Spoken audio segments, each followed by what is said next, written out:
YouTube is now live. Perfect.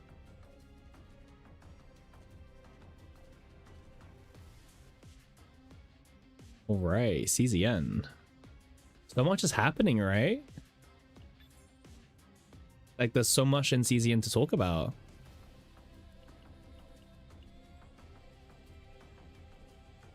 Uh-huh. Oh, wait, day 4. I mean, yeah. I mean, like, the thing is, the previews don't really work once they've already shown us the characters. Can you still get tier 15 from difficulty 8 in chaos? What do you mean difficulty 8? Are you talking about the in zero system?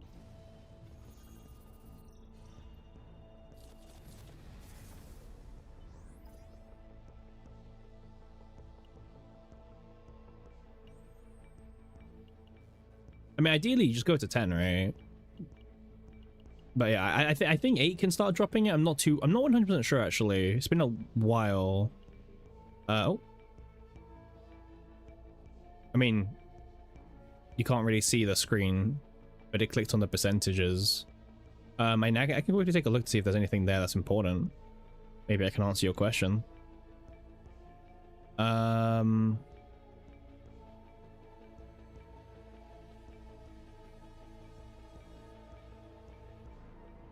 Codex difficulty level.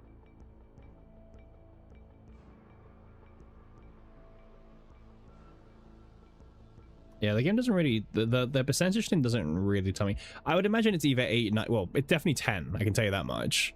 Now, whether 8 or any of the other ones have it, I'm not 100% sure on those ones. We'll have to see, but yeah. Hey, what was I doing? Oh yeah, I was looking at the brand new daily. Hi Cougar, how you doing? You're a new player and you heard you're supposed to reroll difficulty 8 for the easiest tier 50. Oh, you don't really need to do that anymore. That's like old information, Moo. I mean, back in old CZN, right? Just for some context to maybe help explain why. So, you know, let's say you're trying to build a god deck, right? Like let's say you're trying to build the best possible version of a deck. Then what would typically happen is you would need like divine epiphanies, right? So the very basic old best deck used to be 4 copies of the same card, each of them having a divine epiphany, and then you remove like everything else, right? So something like this. And to make this exact deck, you need 180 faint memory, right? And in the past, it was only possible to get 180 faint memory if you do tier 15 with the +1 modifier, like, you know, the nightmare mode. However, since season 3, the devs added editing, right? So the base faint memory for, well, the cap for every deck is now 180 by default. So what you can do is you can get the base deck with no divines in a lower difficulty, and then you can spend, you know, the edit card currency to maybe get the divines, which will boost it to 180 now. So hey Shiv, welcome in. That's a cookie for you as well. I said first 5 people get a cookie. I think that's 5 now, or 4 actually. Moo, Cougar, you, and Ponpon. Okay, the 5th person gets a cookie. We'll see who gets the last cookie. But yeah, so because of this new system, you don't actually need to like keep spamming tier 15 anymore. Just get a tier 15 and just run with it, and then see how the deck comes out of it. I didn't really specify which kind of cookie. See, good question from Ponpon. Which flavor? I mean, what's your guys' favorite flavor of chocolate? Like, oh no, not just chocolate, like any kind of cookie, right? I'm not really picky when it comes to cookies. I do like a warm cookie. I don't know, like a warm one's quite nice when it's like nice and soft a bit. I'm not a big fan of crunchy cookies. I know some people love the crunchy cookies. Not personally for me. I prefer the softer ones. as well. And depending what ingredients they have, a bit of warmth or heat can go a long way in helping. It helps you. No, it annoys me. Like I said, always here to answer the questions and whatever. But yeah, I mean, like, the problem is a lot of advice, like if you type in CZN content on like YouTube or something, a lot of the advice that you're gonna find is advice that is like super out of date now, because we've gotten things like sortie and edit cards and edit equipments. Crunchy cookie supremacy? Nah, I can't do a crunchy cookie. It's not bad, but I prefer soft ones personally. Again, no hate to my crunchy cookie viewers, but no. But yeah, a lot of the information for CZN that you'll read online is kind of outdated, which is kind of unfortunate because outdated information in CZN is kind of a big deal. More than like another game, I would say, because of how long it can take you to grind and get these decks and everything. So yeah. Hey Hacks, how you doing? Welcome in. It's Friday, super pumped today. You know what Friday means? Friday means long stream today, long stream tomorrow, long stream on Sunday. That's what the weekend means. And today we get our next Galactic News Network showcasing Arabella. I mean, I will be honest, this would probably be a bit more impactful if we didn't already know what she looks like. You know what I mean? But because we kind of know the fit already, it's not as crazy. Your sleep, maybe next week, Bun. But I think next Saturday or the one after, I'm going to like a family thing for like half the day, so you can catch up then. Like you're fine, don't worry. Just like, you know, keep banking the sleep until that day, and then you can catch up. So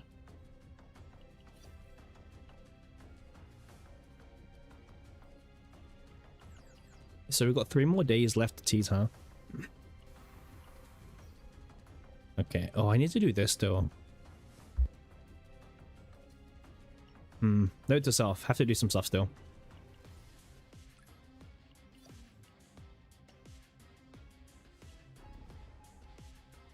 Here's a question for you guys. Do you guys think FSO is a good mode or not? Just straight up. Like, do you think it's a good mode? Is it a fun mode, right? I was talking to someone about this on... Actually, no, I saw a Reddit thread earlier about how fun they found FSO. And it's quite an interesting perspective. Because is fun the word I would use for FSO? I'm not sure if fun is the word. But I guess it might be more interesting than Great Rift for some people, because obviously it's like, you know, there's usually multiple characters that can get 900k score. It's not just like, you know, one character go, like a Rift. So I guess in that sense, it might be considerably better, maybe. You don't like it, it's a character check? Thing is it a character check or is it a characters check, right? In the sense that, like, yes, there's a shield character, but you can like use other combatants to also get 900k, right? You just have to like use your brain a little bit. Like, for example, on this one, Maylin can easily clear this, right? You don't need Tenebria. Maylin can easily get you 900k. Easily. Probably some other character as well can get you 900k. Well, probably Heidi, actually. Probably Nuke Heidi could get you 900k as well. I don't know. But yeah. Actually, it probably could get you 900k because we've seen Nuke Heidi be used on every boss before. But like, Nuke Heidi is like the one team comp that just works on like every single FSO boss and will always get you a crazy score because it's just such an OP team like that. FSO is good in your opinion? Yeah, I don't know. Like, there's more room in FSO than Rift. Yeah, I think that's why people like it. Yeah. Oh yeah, definitely. It's not meant to be a mode that you repeat. It's meant to be a mode where you know, pick up your team, send it, and then that's it. You know, like, get your score, lock it in, call it a day. That's kind of what FSO is. I'm with you on that. And I think FSO, like, it's not bad. I mean, the rewards are also quite nice as well. Like, it's a lot of free crystals. I mean, you know, it rotates like what, every like 40 days, right? So, you know, we do have to wait quite a long time to get the next one, but you know, it's still worth like what, 720 crystals, right? And you also get some boss materials. You also get like some cameras, 9 cameras, which, I mean, that's the thing. You don't even need 900k, you need 600k, right, on each boss. So it's even like less requirement. The 900k is if you're trying to like actually have a goal to work towards, and that's it. But yeah, I think FSO is a okay mode. I don't think it's the worst mode for sure, but it was just interesting seeing someone on Reddit call the mode like fun, because fun is like such a big word. I guess that's another question, like what is fun for you in CZN, you know? Like, what mode is fun? Is it salty? Is it rift? Is it chaos? You know, like, what is fun? You wish there was more of a reason for you to try an FSO? I don't know if the devs want to encourage that, right? I think the devs like FSO being the super casual mode that it is, which is kind of weird, but I know, because like, for example, like, look at Sortie, right? Sortie leaderboards mean absolutely nothing. Like, you don't get a single thing for that. You can just ignore it. In fact, you're probably better off ignoring it in the first place. Yeah, let's keep doing this.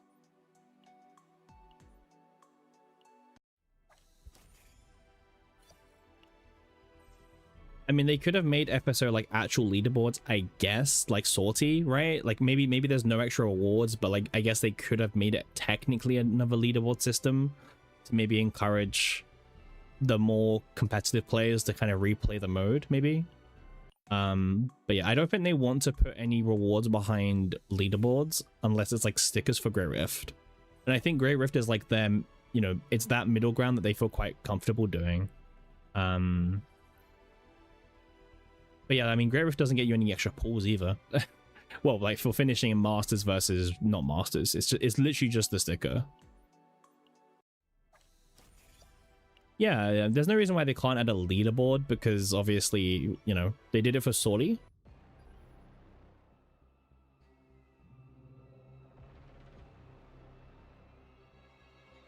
Hey, Akaru, how you doing? Welcome in. But yeah, like they added a leaderboard in Sortie, so I guess they could add one for FSO. Unfortunately, the leaderboard is kind of, the Sortie leaderboard is really boring because it's just who can get the fates really early on, you know?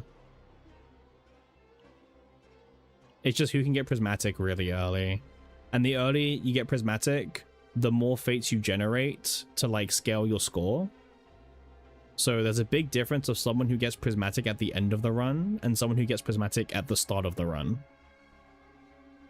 Like, very big differences.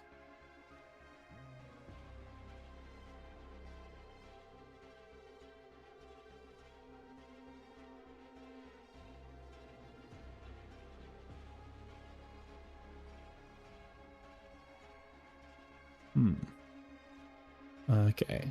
But yeah, like for all of these people are pretty much like prismatic fate individuals. Yeah. Like look at the jump, by the way. It's like 50 in the 50s, and then suddenly you go up here, you're like nearly in the 80Ks. Damn, it's kind of crazy. I wonder how early they got prismatic fate. They must have found it really early on in the run, because there's no way to like get this much if it's like late in the run. Look how many fates they got. This is a crazy amount of fates to find. So yeah, I wonder like how early they got it or not. But yes, let's finish off our dailies. Okay, I think we need to do a few more dating sims.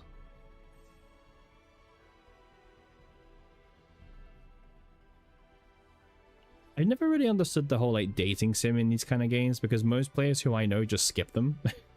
You know, like it seems like it's a very, very small percentage of player who like actually like even cares about the dating stuff.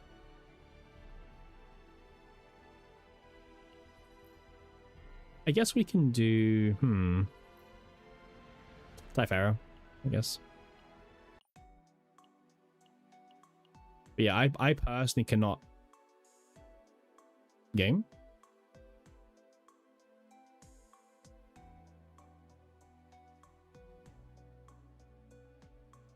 CZN.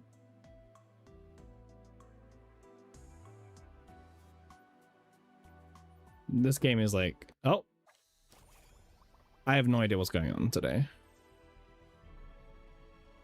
Either that means the stream's gonna die or CZN is dying. And to be honest, it feels like CZN's dying more and more recently, so my money's on that.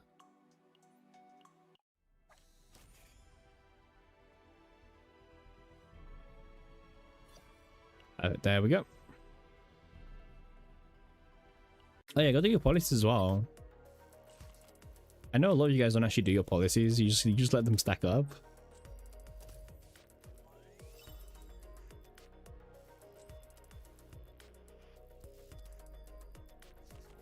But yeah, it's important to do your policies. It gives you a lot of free stuff, by the way.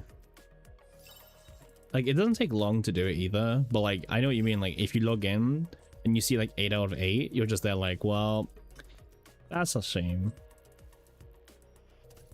I know it's not the most exciting mode in the game to definitely do, but free stuff is free stuff. Regardless of where it came from, you know, we take everything that's free.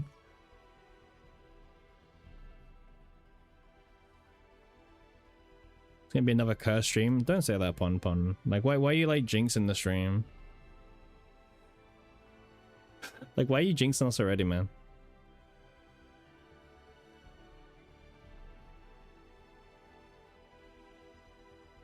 Hey Zion, how you doing? I'm super happy, man. Like, it's Friday, end of the week.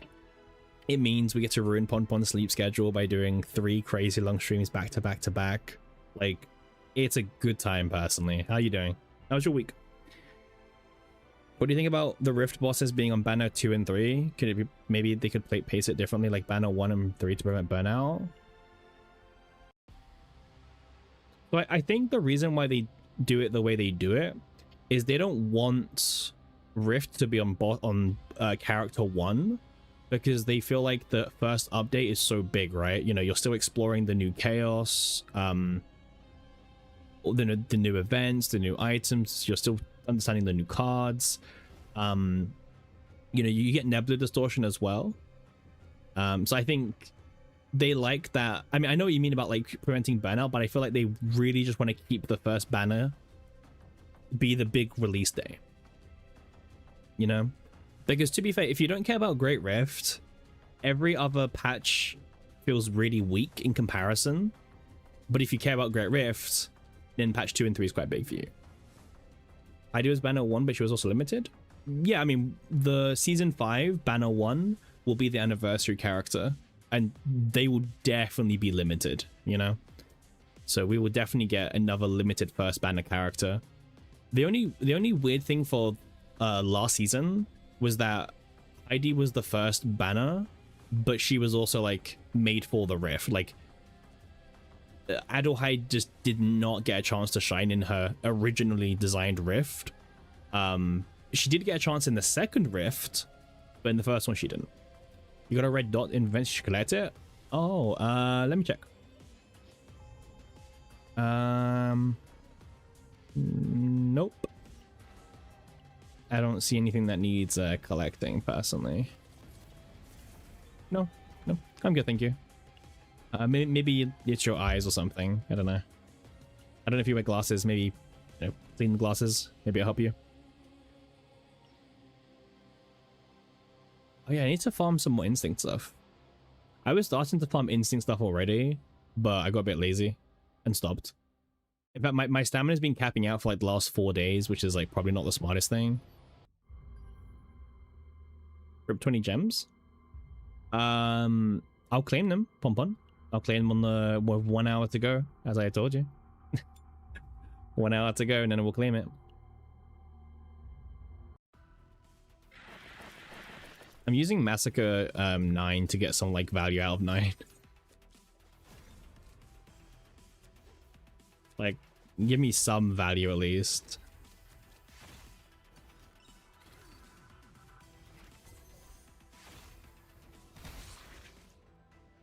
Nice.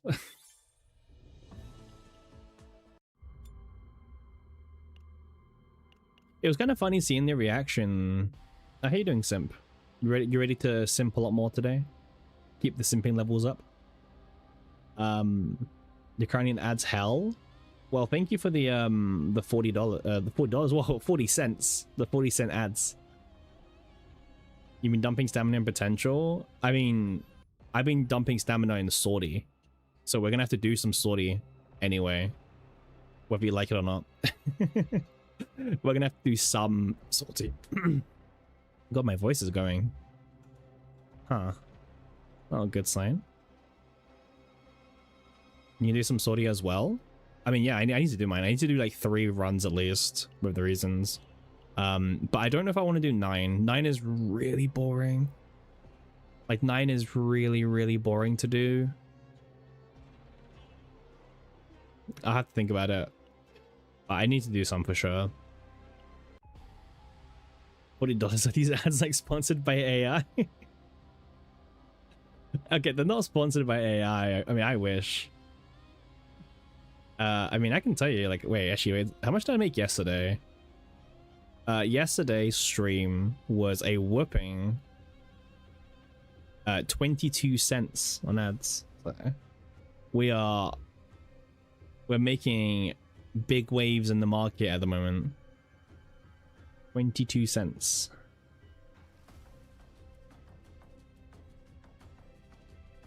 Rin is fun in case you don't want to play Tenebria. I mean, if I'm not playing the boosted character, I'll probably play Tenebria just to speedrun it. I think that's like the problem with sortie. It's kind of become this mode where realistically I care more about like just doing it as fast as possible, right? Instead of taking like a million years to like progress. What a steal, 20 cents for an 8-hour stream. Yeah. It's yeah, I don't know. I don't know what you really want me to say to getting 20 cents for an 8-hour stream on Twitch. I mean, don't do it for the money, right? You'll be very disappointed.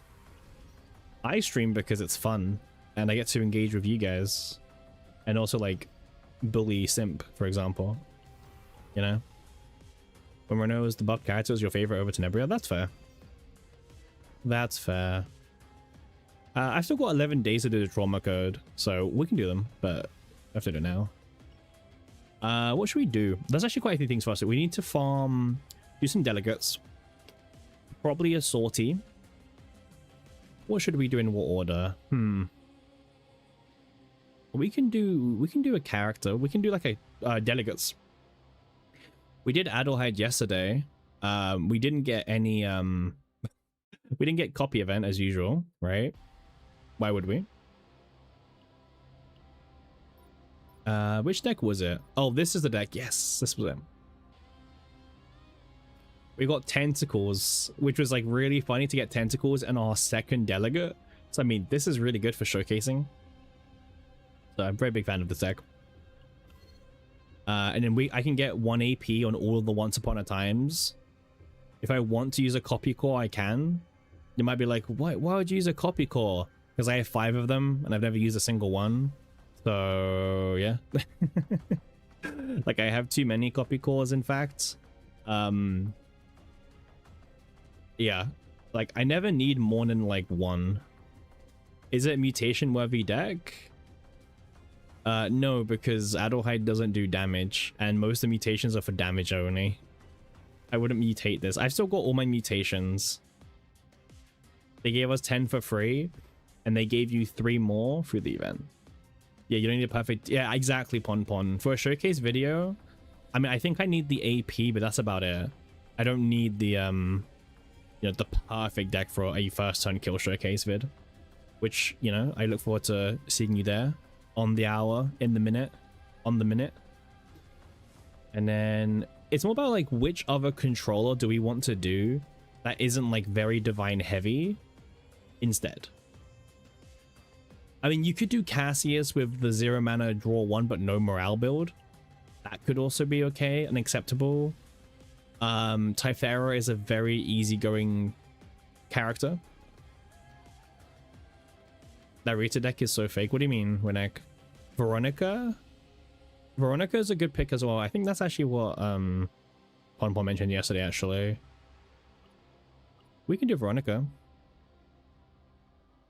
Even past her. There she is. It's gonna be a super early stream. I mean, I expect you to be there. It's not really a case of if, it's a case of you will. But yeah, it's gonna be a really early stream, which is unfortunately early streams are like the worst time to do them because there's way too many people streaming the category. But I believe in the cappies, I don't know what you guys are called like as a group, but I believe in the cappy watchers. But yeah, how come Winnick? Is it a good kind of fake or a bad kind of fake? But yeah, we can do Veronica. We can do Veronica. I think Veronica's always a very solid pick, actually, in general. So yeah, we...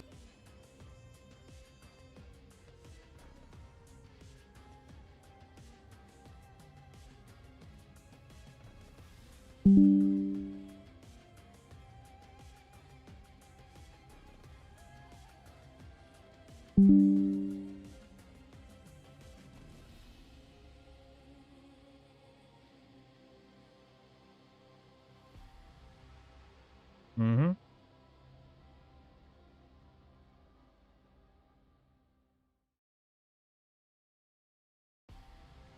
We've not been live for like 20 minutes and like the first disconnect.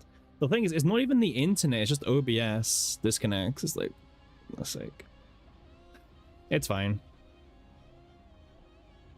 It's not even internet, it's just OBS. My internet's fine. But oh well. We're here. I mean, Pompon did curse the stream, so... Yeah, we're still here. It's just like, OBS just says, oh, we're gonna disconnect now. It's like, okay, well... And can you not disconnect for a change, please? That would be even better.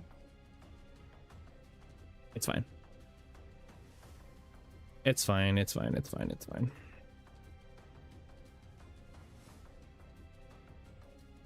It's just annoying, but I mean, we will live, right?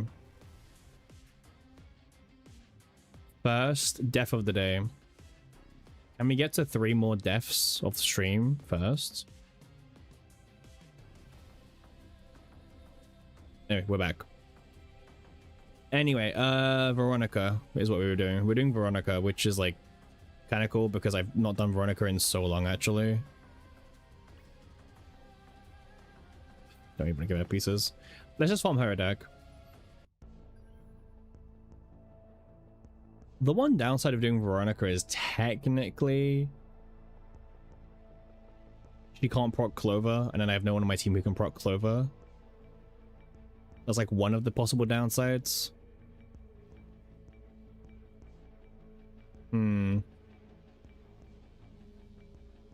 Just thinking out loud a little bit.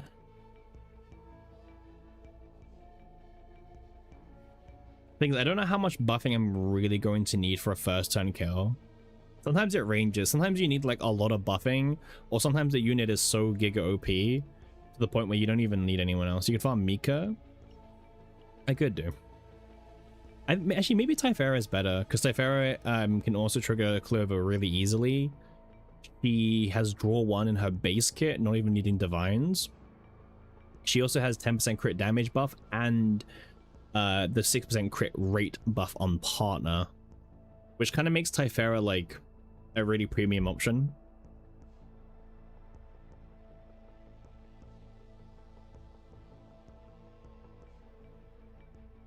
Why you have ad in top right corner? That's something new that Twitch started doing, Winnick. They start like putting ads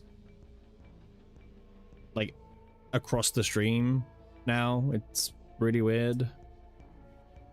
You can let your YouTube watcher sit through a 5-minute one turn. Well, technically, Pon, for ad revenue reasons, your video should be 8 minutes minimum. So technically, any padding out is good padding.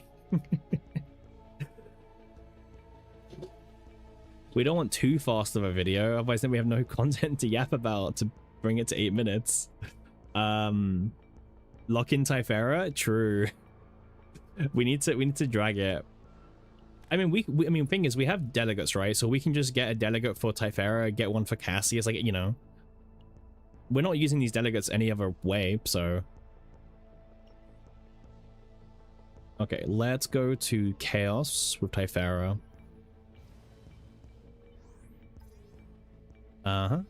Swamp of Judgment seemed good to me.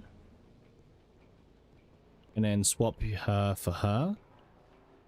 There we go.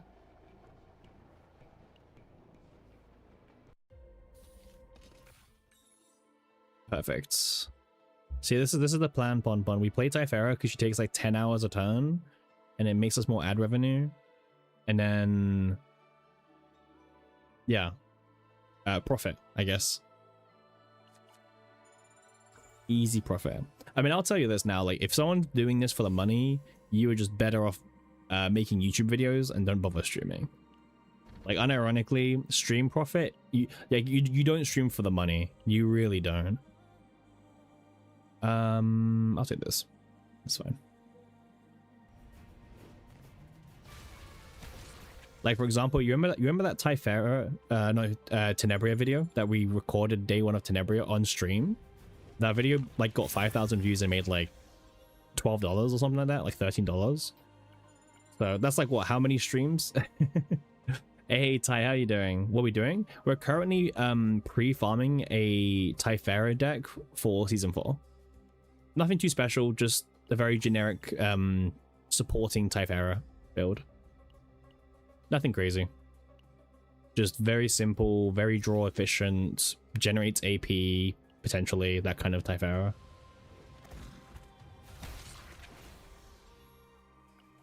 Mostly because you never know when you might need it actually for the new season, so kind of why. Mika does have the 1 morale actually. I just realized I got Mika here at the same time. 3 AP or predict? Always predict. Predict is the best one in my opinion. I've always been a big shill on predict. Always have been and probably always will be.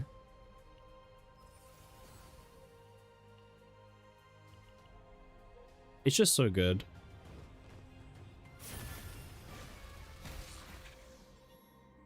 So that and add-on like selects. I think predict is just the best one overall.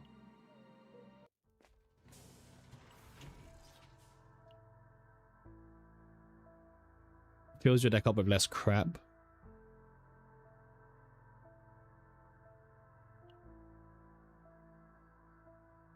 You have ad after ad. Yeah, it's a new Twitch thing. When I don't make money off this. Trust me, I really don't.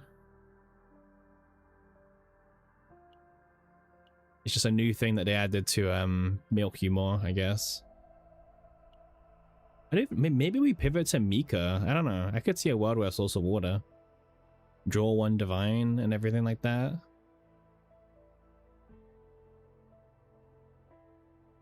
Mind you, the 6% crit chance of Typhera is really nice as well.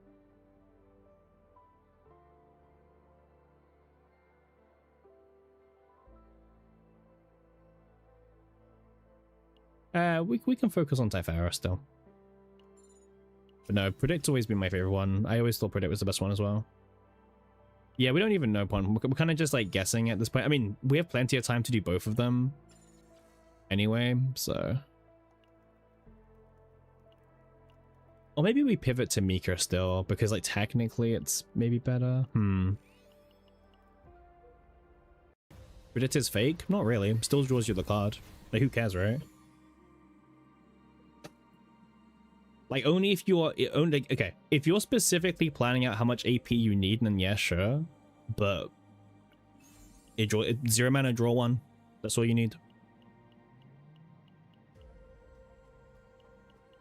And then all you need is to play 4 archetype cards in a turn, and yeah, there you go. Doesn't really matter besides that, really. Doesn't matter for the Heidi nuke deck. Doesn't matter for pretty much nearly any of the nuke decks. It really only mattered for the one for all or one with all kind of tactic in the Colossus boss fight, I guess, when the card costed 9. But that's about it.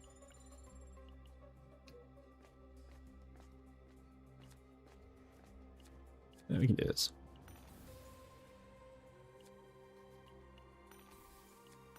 Okay, fine, we'll move on. You're not worth it anyway. I just wanted to see his event. Oh nice, we've got Flashbang. Flashbang's probably the best weapon we could get for this build. For your Mika morale build, what source of water do you go with? You go with neutral +1 morale with... Yes, that's the exact one you do, yeah. Yeah, neutral +1 morale with Divine Draw.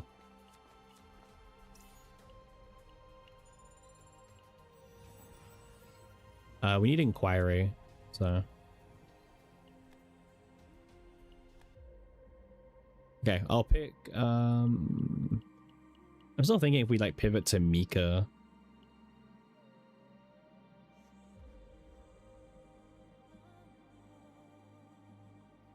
Just because the morale...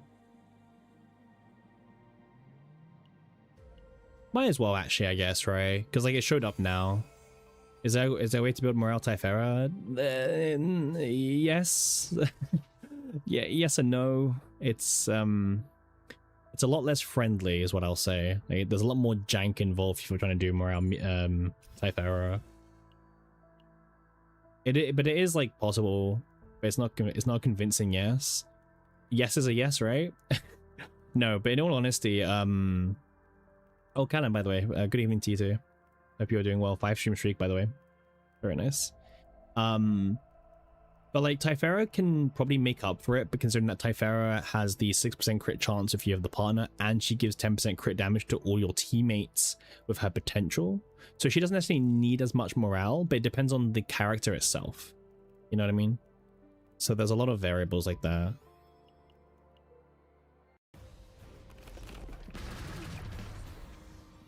We'll pivot to Mika, I guess. Just in case. These are all trash. I'll take the healing one. Game? Man, when I see the game do that, I'm just like, please, like, at least let me finish off the Chaos Run before you're gonna disconnect again. That's all I ask.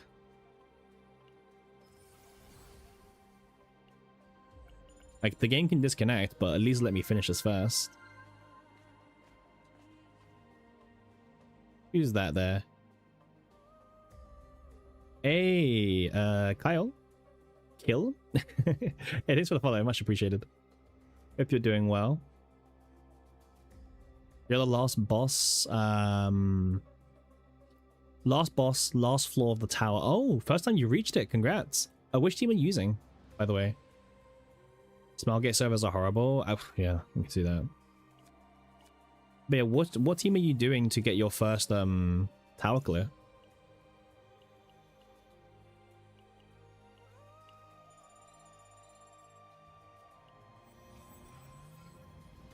Alright, let's try and get a random card. Oh, perfect. Okay, we got the Inquiry card that we want. Cassius Nia Heidi. I mean, that's fair. It's fine, right? There's no shame in that. You know? There's no shame in using the best team. If like it's a stove issue... Yeah, I mean, I am playing on stove, so that might be very true, actually, from Ponpon. Imagine Ponpon being correct. Yikes. But yeah, I think you might be. Okay, can do this.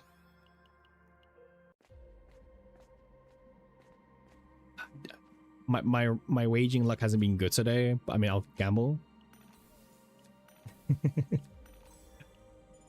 I mean, your name stands out a lot now in chat with your like 3 badges you got there, Ponpon, so it's a lot easier to like see. You know, if you invest in building morale Mika for Faye, you find it kind of boring. I mean, if you find it boring, then don't. I mean, for me, morale Mika is just like a good generic build. You know what I mean? you can use it on like pretty much anyone. And also she triggers Clover as well, which is a pretty nice bonus. Oh nice, we're done with the card already for Mika. You're a Pokemon trainer with all these badges, true. 3 badges for Pon. Well, like what actually are your badges? You've got the Prime badge, subscriber badge, and VIP badge. All the badges, huh? I need to try and find the weapon again, mind you. I also need to keep removing cards if possible, because pay to win badges? True, actually. The only free-to-play badge you have is the VIP one.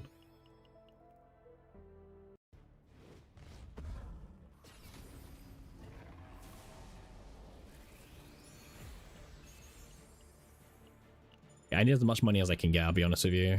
How to get VIP, by the way? I decide to give it.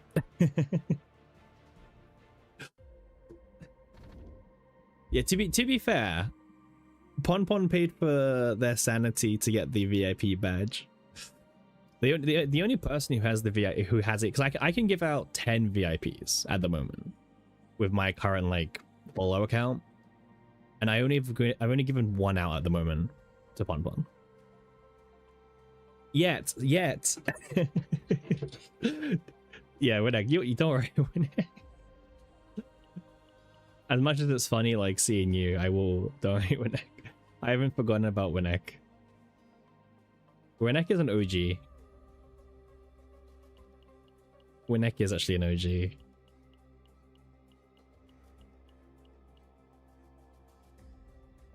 Winek and Lememi are OGs, I would say, personally.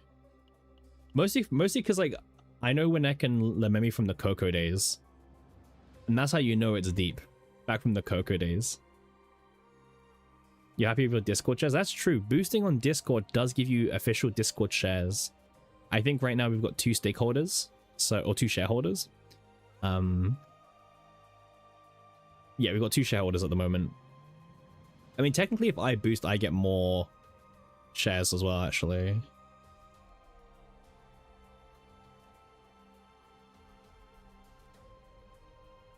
Okay, there we go. Just use the boost on my server. There we go. All right, now I can take more shares away from you guys. So now it's no longer 50-50. Now I have a few more shares to dilate the pool.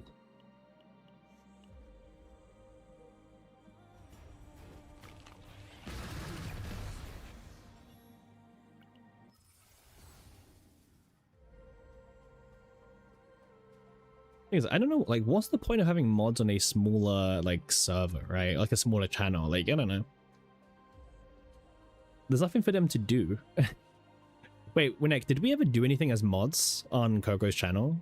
Like, did we ever actually do anything? I feel like I maybe, like, added a few things for him and that's it.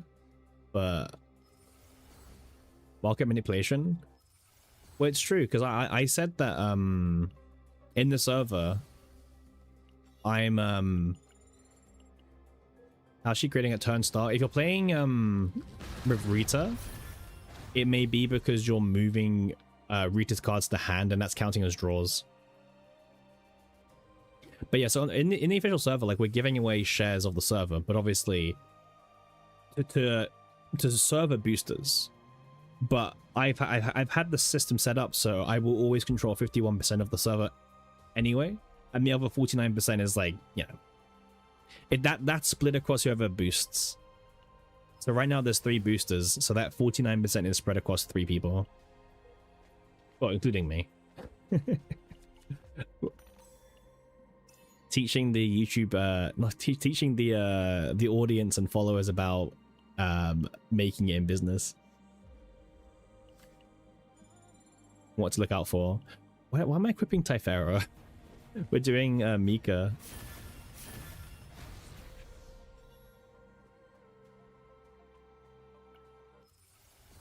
Okay, let's see here.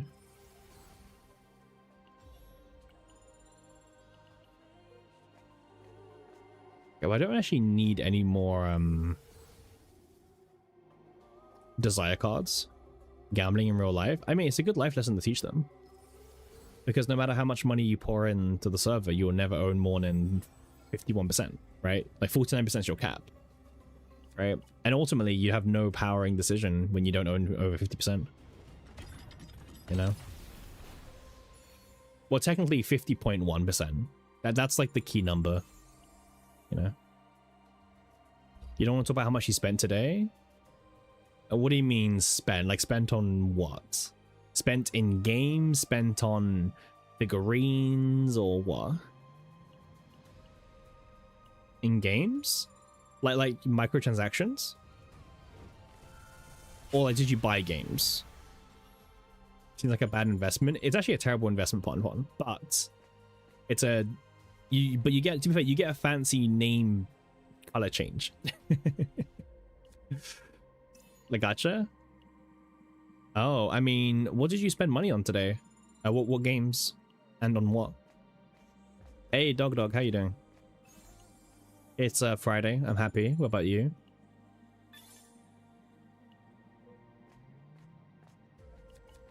Okay, I really needed a removal event, to be honest.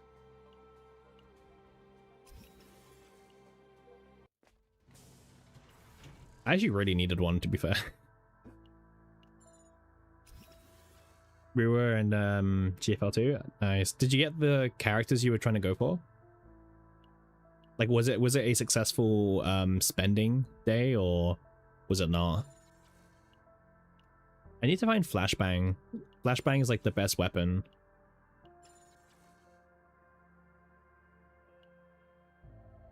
Yeah, but it was too much. I mean, is anything ever too much? You know, like when you think about it, like, is it really too much or is it like too little?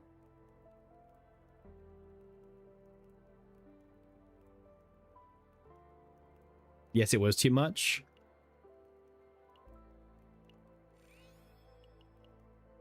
It was that much. Oh, copy event. Jump scare, by the way. We don't usually get copy event. I already have Anti-Ferret. Yeah, but we're building Mika. So, oh no, I know what you mean. Yeah, it's fine. It's fine. We actually have the item, so we can add it after anyway. We're good.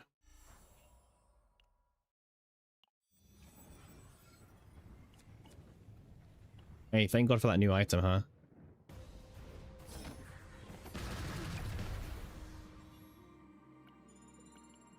You're still bidding her?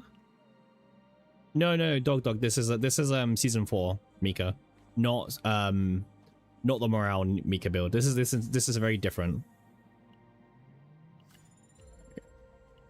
Oh yeah. Okay.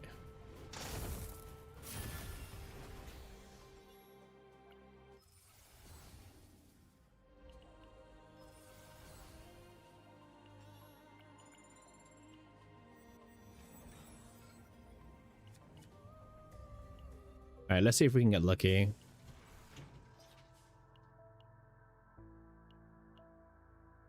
Thanks for the reminder, Cougar. Super clutch. Armor doesn't really matter. There's like no good armor, really. Have people cooked up any new season 4 ideas? Not really anything new, just like the very generic stuff we kind of talked about. Like there's no reason to like build them out until we see like the new chaos and everything like that. See, that's why I stream with you guys, because you guys can like backseat me. Cougar can backseat me in CZN, and then Pon just backseats me for like every other game we play, pretty much. For every like minute of the stream. 1, 2, 3, 4. Nice. We demand the capybara? Wait, what do you mean the capybara? It's fun? It's fun to backseat me? You want the cappy?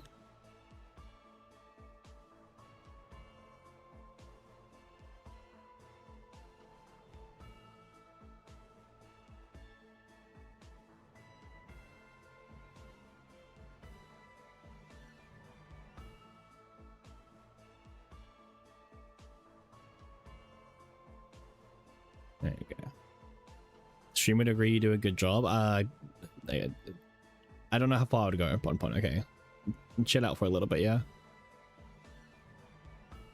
Thanks. Oh, right, yeah, the Cappy. Yeah, of course, of course. I always have the Cappy on command.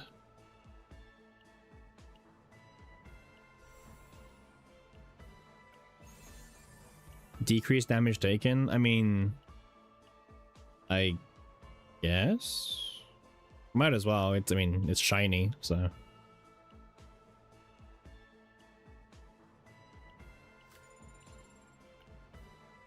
I don't really need this actually, so cool.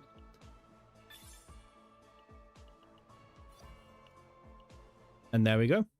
I mean, to be fair, that was a really good like delegation for Mika, actually. I'm like pleasantly surprised at how that turned out.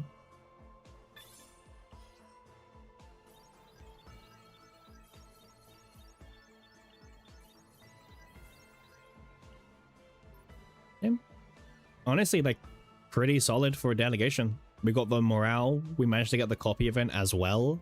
We got the desire card. We got flashbang. We also got Clover. Yeah. Looks cool. Yeah, it looks cool.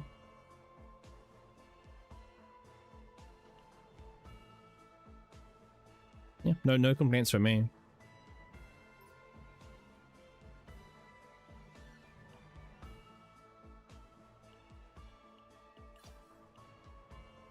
And now that means we have access to Inquiry 6 now, which is fine. Because we can't obviously build her yet because Hilde is not out yet. But yeah.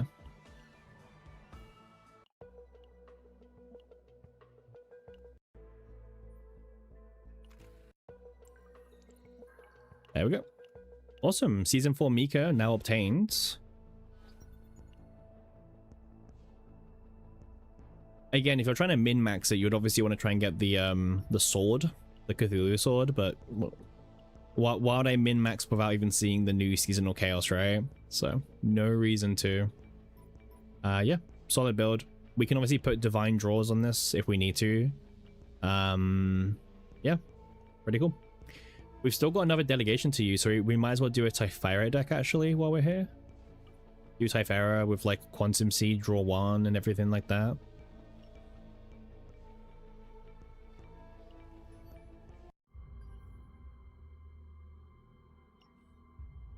You're waiting for Hilde to be pure support and we farmed for nothing. Well, we will make a damage build work for her.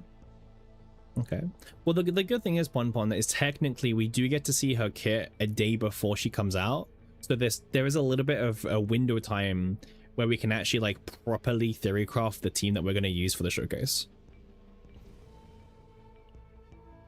Oh nice, we're level 100 now. Awesome. I'm glad that this resets in 74 days. Yep. 74 days.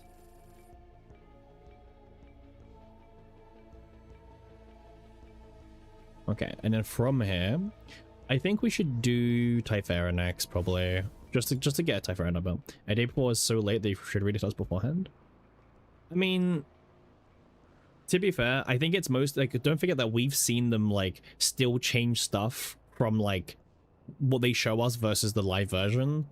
So it feels like they don't even have it all locked in until like they have to press go live, you know? Which is kind of scary. Like sometimes they're changing their mind about things at the very last moment still.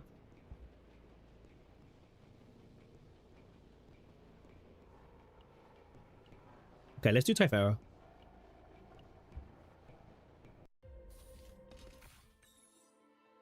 Remove one card is good for me.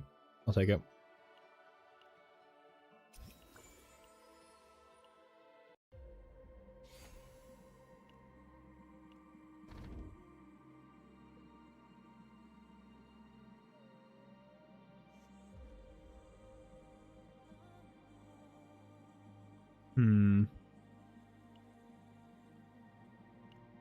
I just thought about something actually. We should have built the Miko a little bit differently actually.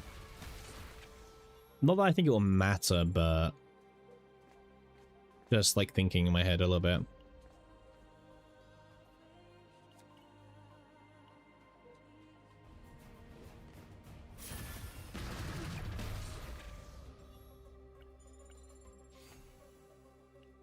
It shouldn't matter, but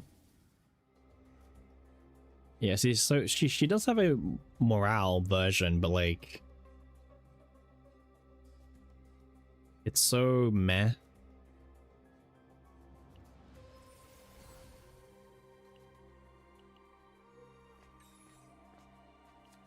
Okay, removing 2 cards is really good.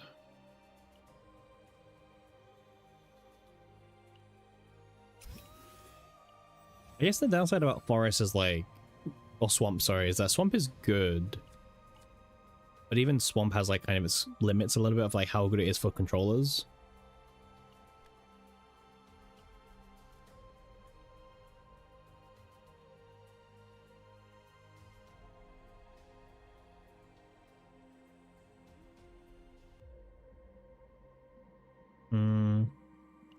Swamp is good for everyone, yeah.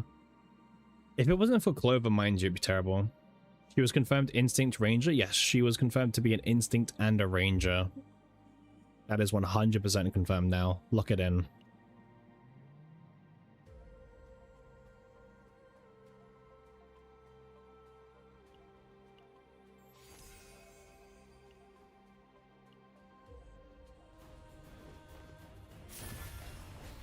Yeah, lock it in. She is now 100% confirmed.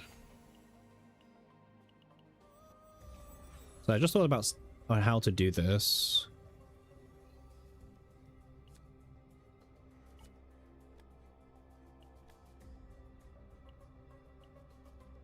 You're meant to have a split. So the idea is that we do a 2-1 split of claim inquiry, and then for Hilde's card we can do 2 claim 1 inquiry to get 3. And then we can still play all ensemble collections. Ensemble collections, like, they're very generic, like, oh, I draw 2 cards, I'm really good, you know? I'm just kind of thinking about, like, that proactively a little bit.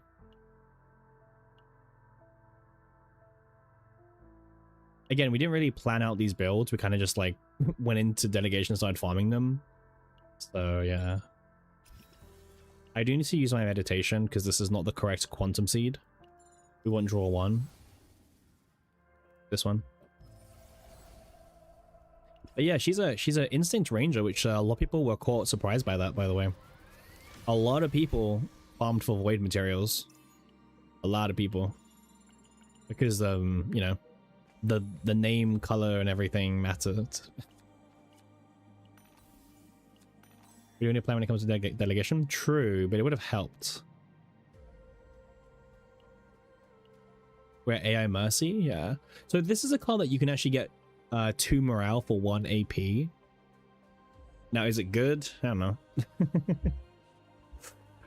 You know.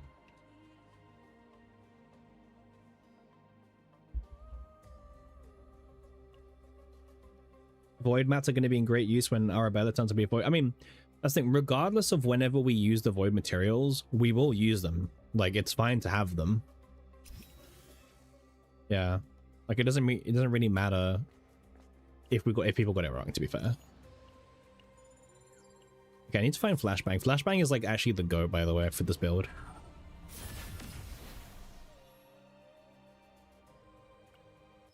I also don't have Flashbang on Adelheid because I actually got the Cthulhu sword instead.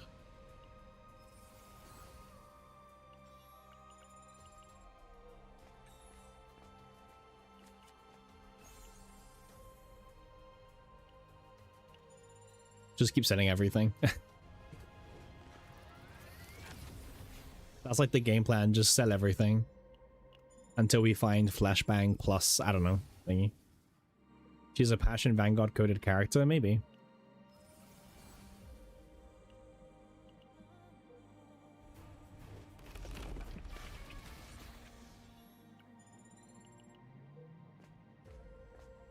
Imagine if like Arabella just turns out to be like Justice or something. Just something completely like left field.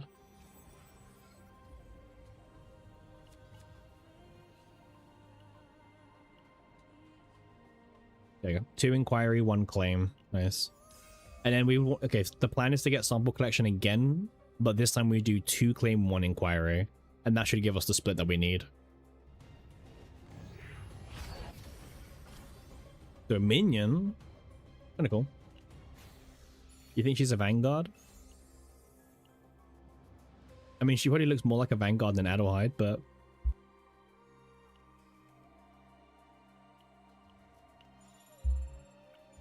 Okay. Alright, we don't need any more desire cards either. We're pretty much done with this. We need to find Flashbang. Nice. So from now on, there's not really an ideal armor. The armor can be whatever we want to. At this point, we're just trying to like... Shit, I don't even know what we're doing. Like, at this point, we're just trying to find Clover. Clover's like the main thing that you might like still miss out on if you're unlucky.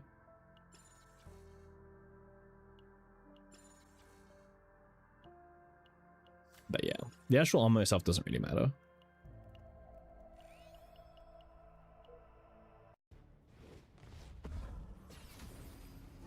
Okay, and then with this, we can dupe the Quantum Seed that draws a card. Perfect.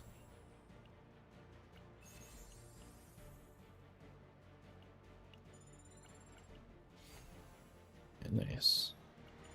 The worst thing is, after I ended the stream yesterday, I didn't even like go to sleep straight away. Like after stream yesterday, I was up for like an hour more still before I actually ended. Went to bed. So like, I don't know, I ended the stream and I was still up for like an hour just like doing random stuff.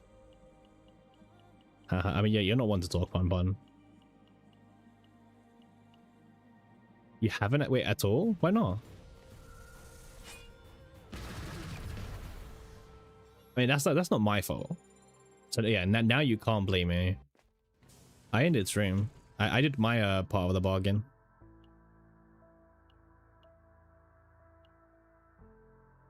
I slept for like 4 hours to be fair, but 4 hours is enough.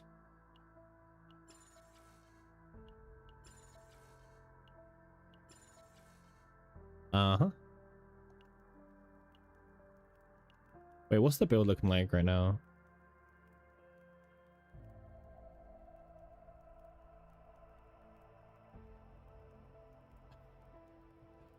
There's no way you could sleep and not feel death. Well, is that why you were like telling me? Is that why you was asking me today, like what the agenda looks like, or was I even streaming today? Because you would have just like gone to sleep if I wasn't gonna stream. He's learning all the card names in the game. I do need to do that, Winnick. I don't trust your questions. Haven't seen them, but I don't trust them. It's gonna be like, what artwork is this card, or like in the card, Eternal Hunger,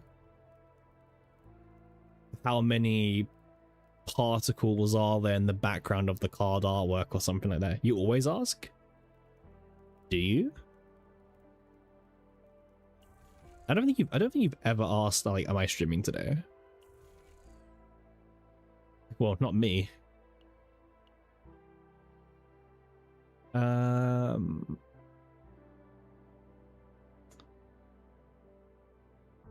Name all Owen cards? Oh man, it's over. I don't think anyone's getting that right, not even limit me.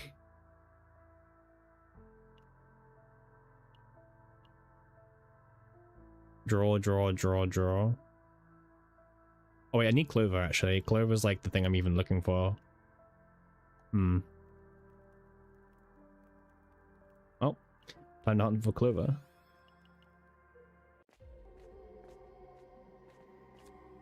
Name one Owen card. True. It was name all cards of random combatant and everyone was getting someone else, but you removed it. Oh, I don't think anyone was gonna get that question. Yeah, I don't think anyone would have got that. I just want to see like what divine I get. Not even a divine. There's easy ones.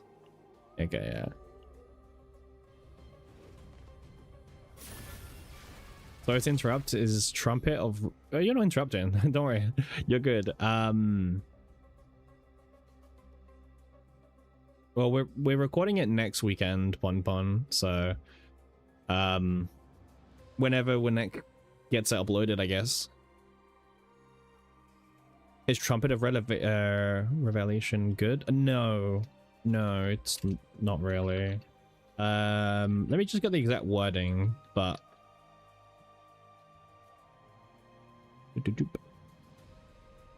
is it like the additive one? Yeah, it's the additive by 20% one. They're typically better. A lot better that you can use. It's like it's okay if like you don't have anything else and you're like quite far in the run. Because it's like 2 morale. As long as the unit can actually draw cards, of course, as well. But oh, we got dual creation. I was kind of hoping that we weren't gonna get dual creation, but it's fine. Oh, you're putting on Adelheid. Oh, I didn't see that bit. Well, if you put on Adelheid, it doesn't do anything because it only buffs the unit that has the weapon. If that makes sense. The problem for controllers is that the only weapon which is kind of relevant is the Cthulhu blade, because that one gives 8% attack to all allies. Other than that, there is no damage boosting weapon that you could use. However, if we're talking like what's a good just generic survivability one, Flashbang is always like a really comfy one. I've got it on my Typhara here. Honestly, sometimes 3 weekend can actually just like be the difference of you surviving a stage in tower or not. So, you know, I'm never gonna like crap on the Flashbang, because I think it's actually a good card. Good effect. It's a good effect. Maybe in the future we'll get more like options to use from, but yeah. For now anyway, we have a lack of options.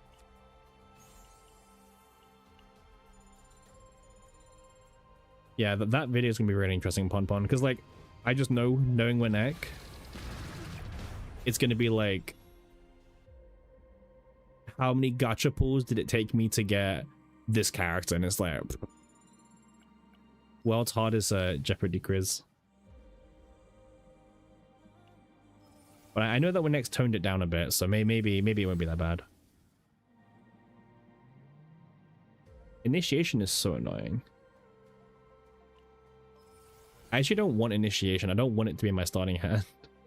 Or maybe I do. I'm not sure.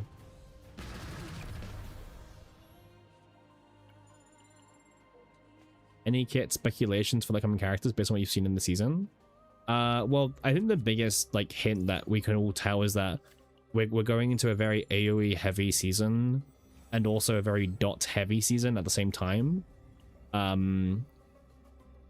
So based on that, you can imagine we're going to see a lot more AoE characters this season, and some of them will have like DOT effects. Some will probably apply dots and some will probably detonate them. You know, we've already seen that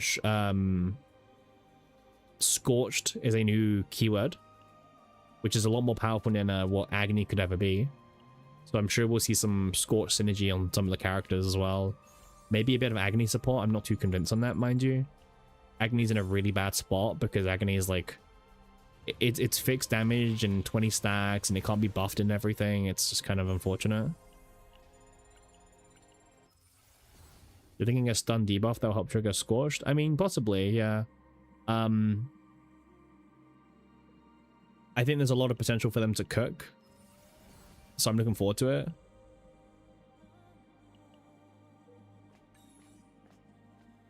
Yep, she's the CZN version of Kafka. That'd be kind of cool. Shackle's jump scare, by the way. You're looking for someone to do tests? Oh, what you mean, like how the questions are? Shackle's jump scare. Ooh. Yeah, that'd be kind of cool. I mean, to be fair, Kafka's changed quite a bit from like when she first came out. You know, she went through, you know, her buff phases, right? But I mean, nowadays she's obviously like the queen still when it comes to dots, but she wasn't always the queen of dots. Doesn't really matter what I do. Yeah, exactly, Callan. That's what it means. Yeah, ally attack is what you're looking for. However, big disclaimer, sometimes in CZN, the text does not mean that's what the actual weapon or card does. In Season 3, we did notice there was a lot more translation problems than before. Quite big ones for some of them. So just because it says ally attack doesn't always mean it works that way. There was a gear in Season 3 that had ally attack in the description, but it was mistranslated for global only, like for English only, and it was left there for like 3 weeks. So some people farmed the item thinking it would buff your allies, but in reality it was never buffing them if you actually played it. So that's like an example of sometimes reading CZN doesn't explain CZN. Kafka lost relevancy pretty quickly and took a year to get Black Swan, and then yeah, exactly, like Kafka was like I mean, I think she's in a great spot now, right? I think she's in a really good spot. It just took a while to get to that spot. Skullface, yeah. Unfortunately, last season we definitely had like bugs and mistranslations that did, you know, you probably wouldn't expect to keep having at this point, but you know, these things do happen in game development.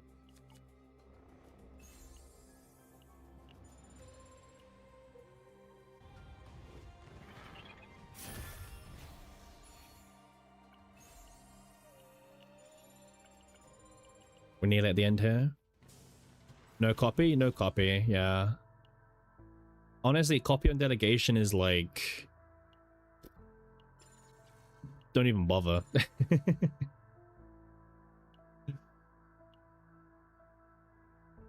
I mean, we don't really need copy. We can get like rally now or something like that. Like we can pad out the deck with other things.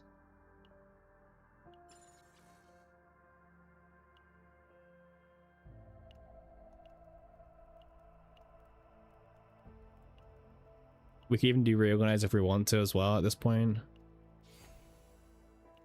There you go. All right, no copy, but there we go. That's our extra fate memory points.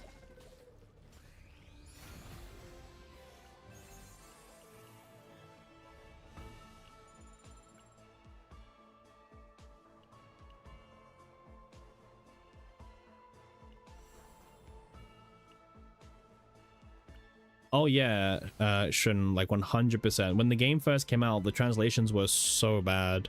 Like the game was kind of borderline unplayable. Like if you look back at how the game was when it first launched, the translations, it was bad. There was also a lack of tips as well for certain mechanics. Like I remember like Mika's wave, you couldn't even see what wave did. There was no translation to tell you what wave did. It was like just the figure it yourself out kind of thing. It's always funny that the character I build is the one that does not get affected by this.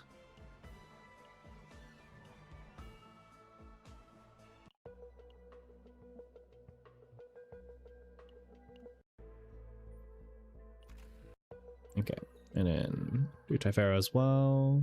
Tenebria. Alright, hydration check. I'm gonna quickly go get a drink. Make sure you guys get a drink as well, by the way, because it's very hot today. I don't know if it's hot over where you guys are, but oof, it was a very hot day today, very warm. So yeah, make sure keep hydrated, and I'll be back in 2 seconds.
Hello everyone.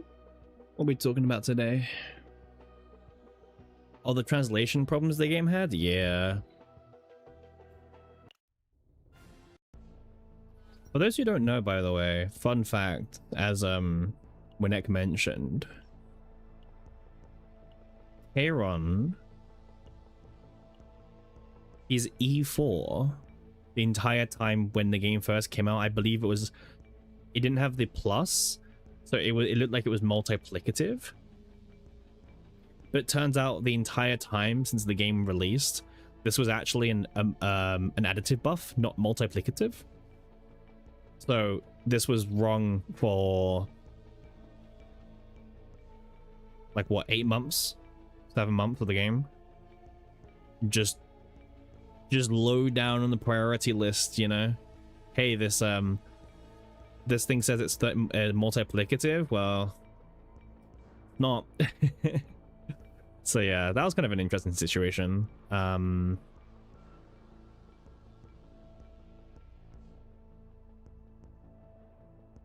not too bad because there's humidity. Yeah, no, it's like quite hot today here, but I don't know. It's more humid for sure.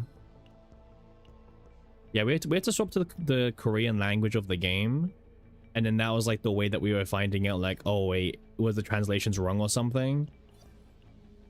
Very inconvenient. Like, that's how we have to do it, but you know, I have a red dot here, but yeah, we're not gonna claim this for 10 more days. There's like no reason to claim it now, essentially. Having the red dot is quite soothing, you know, just seeing it ping itself. So yeah, we will claim this, but not anytime soon, at least. Okay, so we managed to get Mika done, as well as Typhera also done. That's kind of huge, actually. And in tomorrow's delegations, I guess we can build out... We could build out... I'm trying to think who we could actually build out, actually. No red dots? Yeah. I'm keeping this red dot. It's like my my little present. Or whatever you want to say. Yeah. There's like no reason for me to remove it right now. One second, just checking something. Let me refresh. This like makes no sense right now, but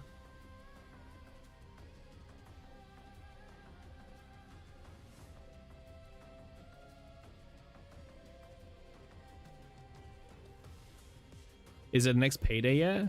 What do you mean payday?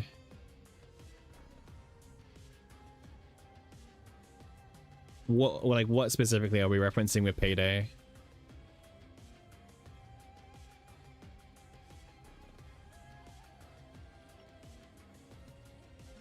You mean for like content creator paycheck? Is that what you mean? Or paycheck is like something else paycheck?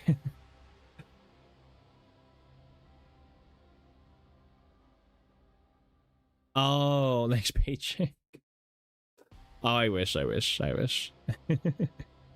I'm actually very curious to see the revenue numbers for CZN for July, because I feel like the Chinese version hype is going to die down a little bit. So then, yeah, we can actually kind of see a bit more about how it's going to play out.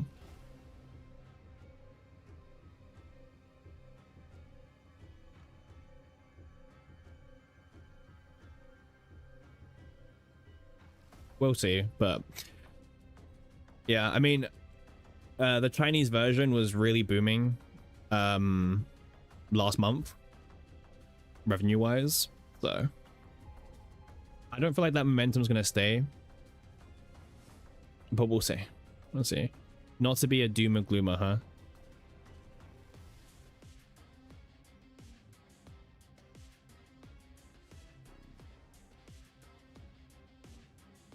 All right, I got a question. If you could buy like an actual, like, let's say like a well detailed figurine for any character in CZN, like who would it be? Like if Smilegate comes out tomorrow and is like, here's like a figurine we're releasing of a character, Like, which character would be like the best character to have a figurine? Only one. You like Naja? Okay. Naja, a Naja figurine would be kind of cool, actually. I could see that. I could see Naja being a really good pick, actually. I could also see Typhera being a very good pick as well. Typhera is very detailed. Naja on top of the whale. Serenial. Yeah, Serenial would be a really cool figurine, actually. I would not mind Serenial. Yeah. Serenial would be really cool. There's so many like interesting picks you could do for like a figurine. Maylin with a bunch of fire effects. Okay, that would look really cool, actually. Yeah. All right, let them cook. Well, I assume you mean like cooler than this, right? Because like, I mean, they could do like a figurine like this with like the fire, but I assume you mean something a bit more cooler than this, than what we got here. I mean, this isn't bad, but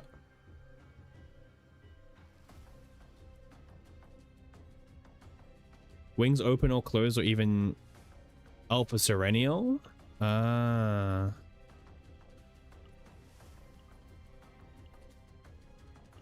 trying to think like who would be like a good figurine.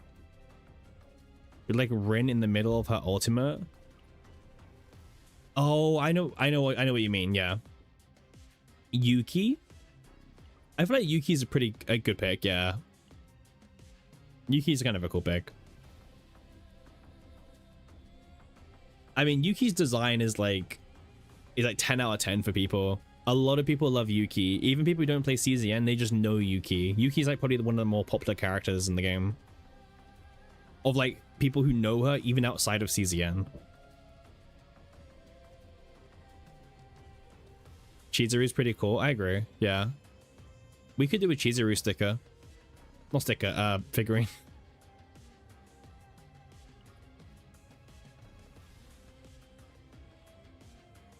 Yeah. Which brings me on to my next point. The plushies. Right? CZN's doing plushies now. I don't know if you guys saw. They announced them a while ago. Oh,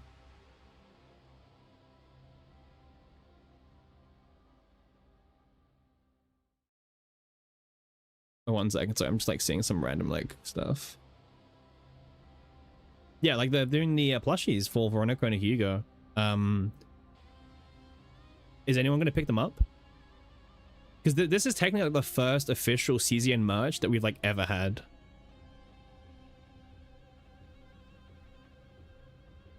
Well, like from like a, you know, you can order it online kind of thing, right?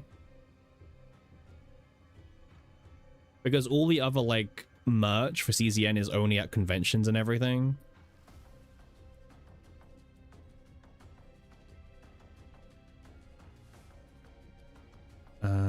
Let me see if I can find them. Let's see if I can find a picture of them.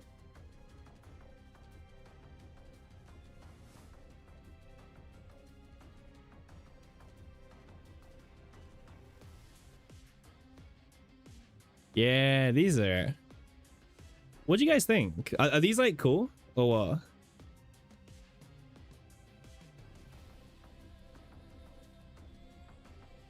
I mean, like, they're U2s, right? They're U2 plushies. I think most people who I asked said that they're going to go for the Veronica one.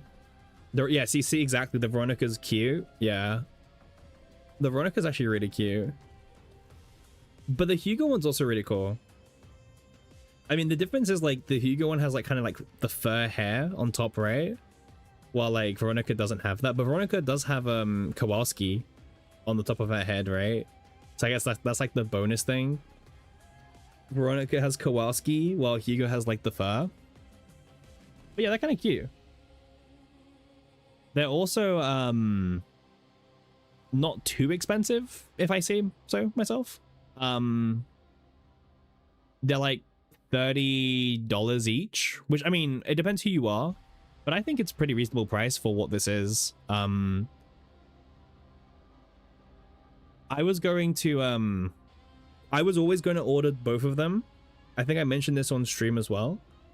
I was always going to order both of them, but thankfully Smilegate did reach out and has offered to send one for free of my choice, in return for just, you know, mentioning it and speaking about it. Because like obviously, you know, we spoke about this when it was first announced quite a lot, by the way, because I was a big fan of this idea.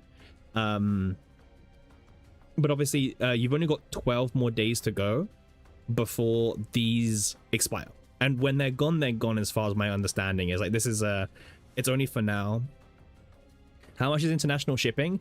We can, oh wait, I was gonna say we can do a test, but let me switch to a private browser because I don't want to like leak my you know, my info.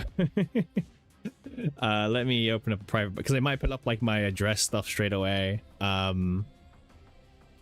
That's a good point, actually.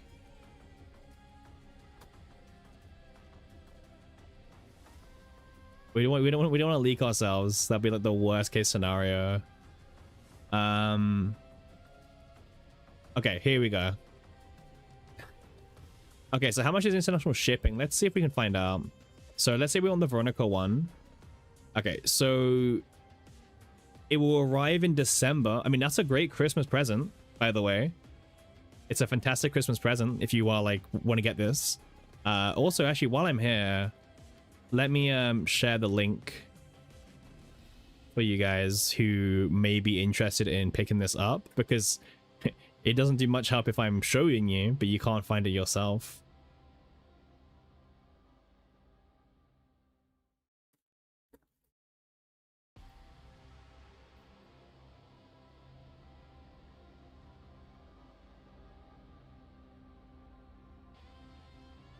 I'll give it a little pin as well for those who may be interested in picking them up. I'll also share you guys the links over in YouTube as well. YouTube chat is a bit different.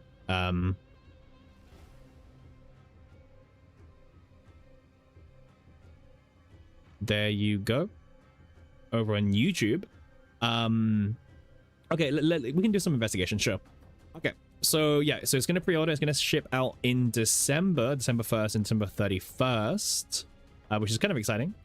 I mean, I'm really excited by this because this might mean in the future we get more like different plushies, right? That could be kind of cool. We might get like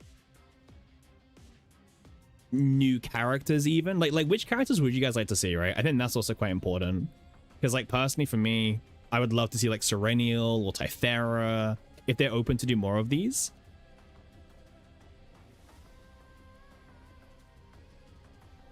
This is the one here. But yeah, so these are the plushies. Let me just double check again. Oh yeah, they ship worldwide, by the way, which is super important. As like a little mention.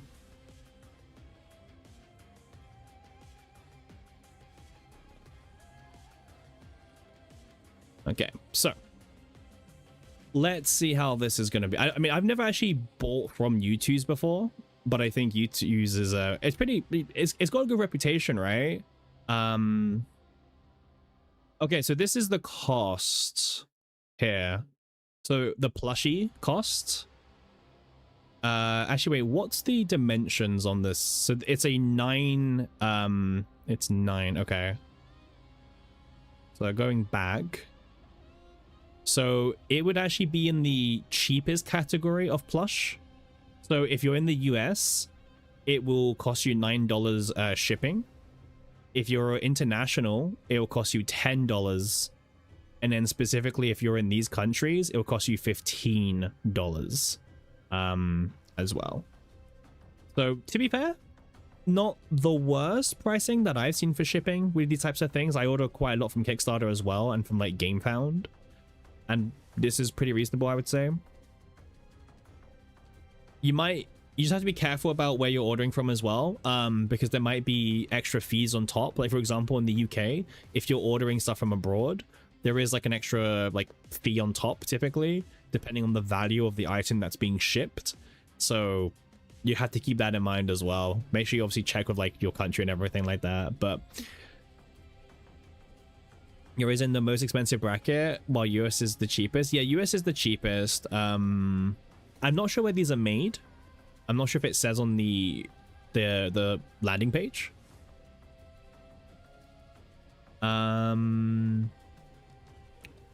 Maybe it does, it doesn't. Yeah, but personally, I mean, like I said, I was gonna go for both of them anyway. But yeah, I think the Veronica is the cutest. You know, the little cute Sir Kowalski at the top. But even Hugo I think is really cool because of the fur material they've used. So it's like every character has like something unique, right? And I think that's kind of cool. Whether you like the Sir Kowalski or you want the fur from Hugo, I think there's always like something for everyone, right? And I think that's super cool. If it doesn't say it's China or somewhere nearby, yeah, I'm not sure where they are from. I know U2's has factories in China, but this bit specifically, not too sure. Let's move you guys here. Move you guys back here. But yeah, super cool. You have 12 days left to go for these. So if anyone's curious, pick them up. I don't know if U2's does reruns or not, but I wouldn't bank on it just in case. It's too expensive for you, including fees and shipping. That's fair. But yeah, I think it's fine. I mean, it's fine for me personally, but obviously everyone's like different and everything. But yeah, I think it's okay. I think it's well priced as well. But what I hope is like, I hope this opens up the opportunities for Smilegate to do more plushes with different characters. Because, you know, I'm seeing all this really cool merch and everything at Anime Expo, but I can't get access to it. This is like the first piece of like CZN merch that even I can get access to, that they're willing to ship out. So I think that's pretty cool.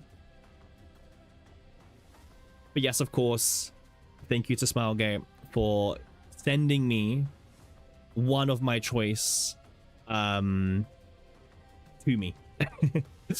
That's super generous. I don't know. I mean, I don't know which one I'll pick personally. I might pick the Veronica one, just because Veronica is like, well, she's actually my only E6 character standard pool, right? I have E6 Veronica already, so we might pick Veronica just to, you know, she's been my favorite for like a long time when the game first came out, so super cool. But yeah, obviously a huge shout out to Smilegate for that. Very nice of them, by the way. Very nice of them to reach out, because like I said, I was gonna order both anyway, so not gonna deny it. You know, like we were gonna order both, and we talked about this a long time already, like when it first came out. So I'm more than happy to show you guys again and remind you, because again, 12 days is not a long time. Like I nearly forgot to order mine because I forgot that it's actually limited time.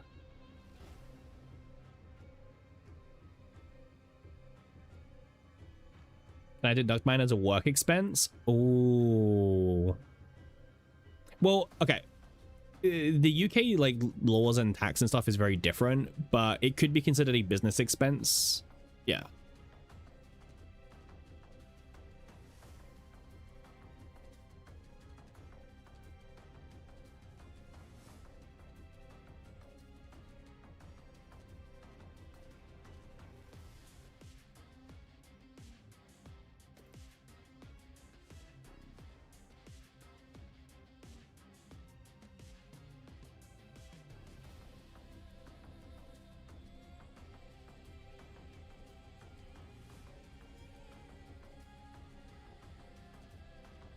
Okie, let's take a look. Sorry, I've got so many like tabs opened. I need to like close them down so I can actually like stream unboxing. Definitely would qualify for business expense like then. Yeah, I mean that's the thing, like once it arrives, I'm very happy to unbox it. I mean, I think I'll get it at the same time that everyone else gets theirs anyway. In fact, they might get theirs sooner because obviously, you know, I'm in the UK. But yeah, how you doing, man? By the way, first time chatter. Hope you're doing well. Hope you're enjoying the stream. Obviously preseason for CZN's a little bit on the weirder side of content. You know, so there's a lot of yapping involved in preseason. Like a lot of yapping in preseason.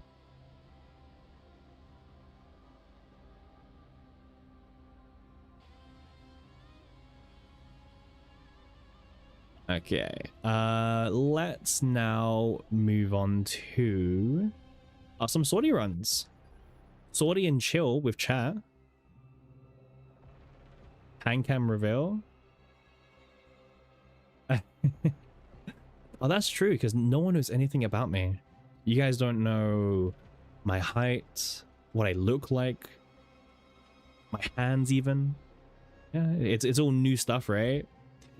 I mean, who knows? I might be a, I don't know, like it could be a zombie or something, and you guys wouldn't know. Wear gloves? True. We can keep it a mystery. We can just wear gloves. Be very mysterious for like ever.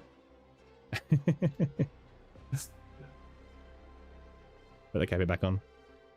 To stay mysterious? I mean, some people like the mysterious nature of a content creator, you know? It keeps like a, not facade, but like... He butchered the word mysterious. No, you're good. I knew what word you were trying to say, so... It worked out. We can try a 9 run at 0, I don't know. She felt kind of clunky before, but I don't mind trying and seeing how she feels at 0 out 30. Do we know if there's going to be a Season 4 limited unit? No, there will not be. But that's only because, by the way, well, okay, so here's what's going to happen. Season 4 is going to release. After Season 4, we'll go into preseason, and during preseason, they're going to start the anniversary events. However, when Season 5 begins, the first banner is very highly likely the anniversary unit, and that unit is probably a limited unit. So Season 4 will not have a limited unit, but we're straight after Season 4, we will go into anniversary, and there will be a limited unit then. That's what I'll say.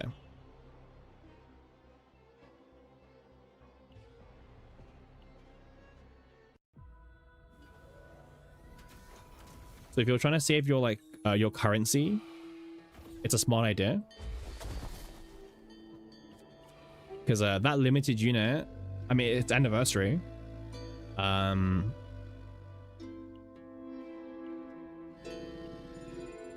also Smilegate know how to make, like, at this point Smilegate knows what the player base wants to see, or like what would make the player base pull.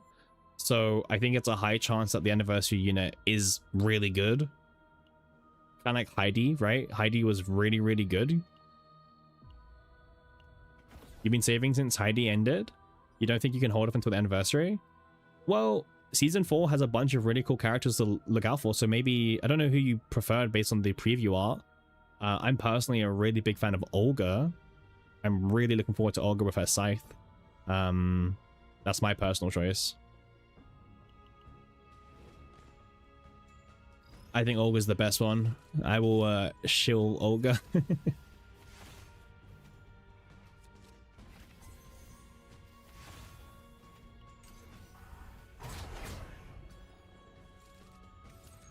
Alright, time for everyone's favorite gameplay mode here.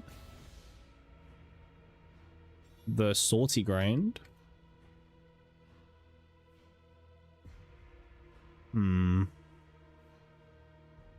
Just checking something.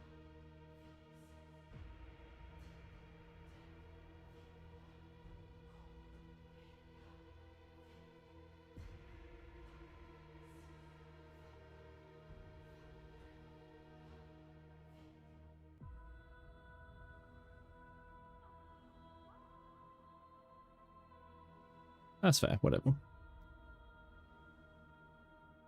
Arabella way better. Nah, nah. Olga completely mugs Arabella. Completely. That is I mean, like I said, you're entitled to your opinion. Even if your opinion is wrong. It's okay. Don't worry. There's nothing wrong with being wrong. Season 6 is going to be during Christmas, right?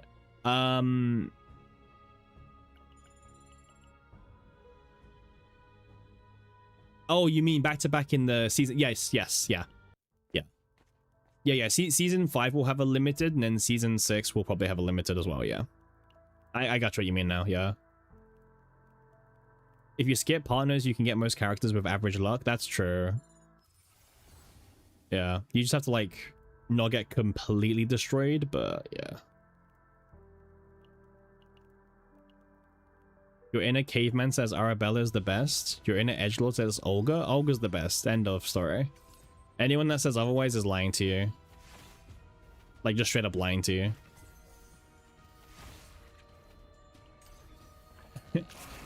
Anyone with Scythe wins, yep. Yeah, the current free-to-play income is really low recently. I agree, dog. Like, we've seen it but nothing but decline recently, the free-to-play income. So hopefully the devs will give us a lot for Anniversary and Season 4, hopefully. Yeah. Arabella has a really fun animation and a whip sword, but that's about it. Yeah, exactly, right? Like, that's what Arabella's good for. She's got a cool animation and a whip sword, but what else does Arabella have going for her? If you like Arabella just because she's a big titty waifu, then, you know, feel free just to say that. If that's why you like her. You had to skip Diana? Well, you didn't have to. You wanted to. You saw Heidi is level 62. How much XP is it for 63? 63 is not in the game right now. The current cap is 62. Yeah. Which is 1.5 million sortie XP. You do broke in season 3. I mean, nothing wrong being broke in season 3. Nothing wrong at all.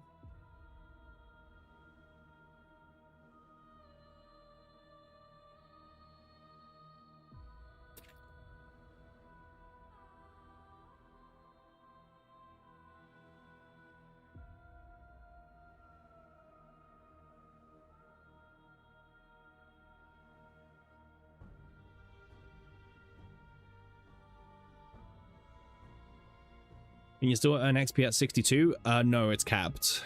I mean, maybe it's counting it in the background, but as far as I'm concerned, it doesn't.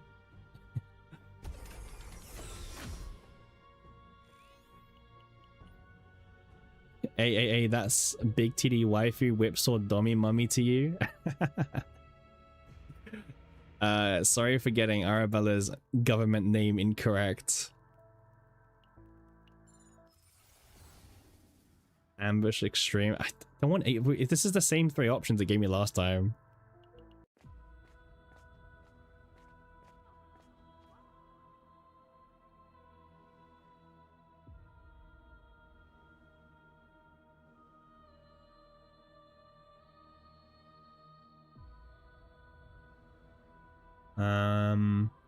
We'll remove a card. Removing cards in sortie is always really strong, by the way. Just the ability to, like, remove cards for free and, like, unclog your deck up is kind of insane.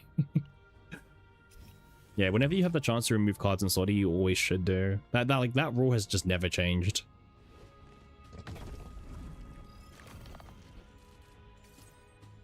Okay. Alright, let's just bonk the boss a little bit.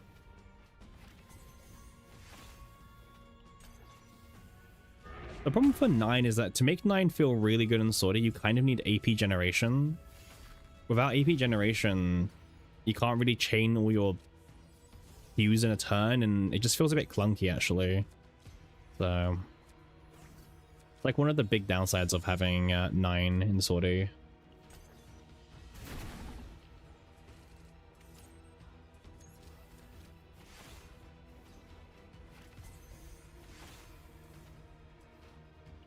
Cutting cost to limit is always #1 rule deck building. Yeah, in any card game, like in any card game, that's pretty much the rule. There's very few times where you're encouraged to actually have a larger deck size, typically, in a deck building game. Not impossible, but they would need to, like, make a mechanic that rewards you Oh, we got her mythic item, by the way. So this increases damage amount of Hue by 60% now. Super cool.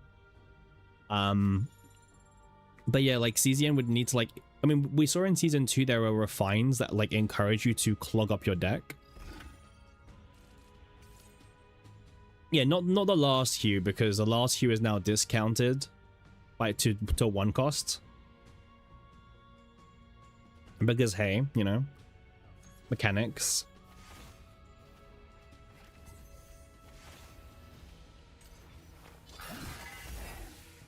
Cool. And now we have a turn of just the level 3 version, and well, that's it. we can't do anything else really, because great mechanic.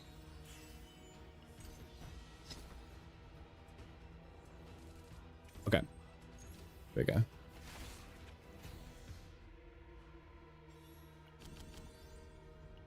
Counterblade's pretty strong actually. I actually quite like Counterblade. Alright, show me the Hue.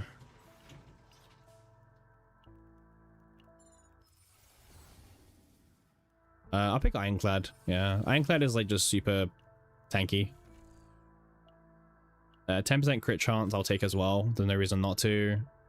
Let's also carry on removing cards as well. So, you know, the less cards we have, the more likely we draw back into the good cards. Protect Us can be a good card, but I don't currently want to pick it up. I still don't want to pick it up. Doesn't change my mind. The game cannot change my mind about that.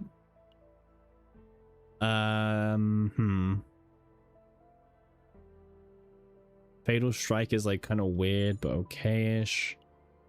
I mean, I just want to like spam my Hues. I don't really have AP to be messing around otherwise. Oh, this is the vulnerable one. I mean, I actually think vulnerable is better. It's better to have vulnerable than have this, personally. It's kind of funny that like the mythic item gets gapped by Arbor still. Like after all that, it still gets gapped by Arbor.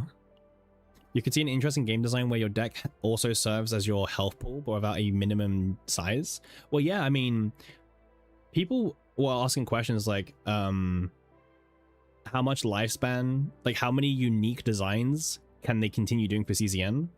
And like, people need to realize there's a lot of things they could do. Like, there's a lot of mechanics they could just release or make up or something, you know? Like, if you're worried about them running out of ideas, don't be.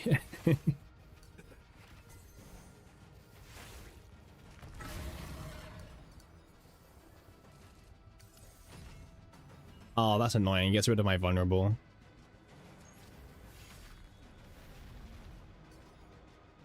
You don't know what to do? What do you mean? I don't know what you're doing, Winek.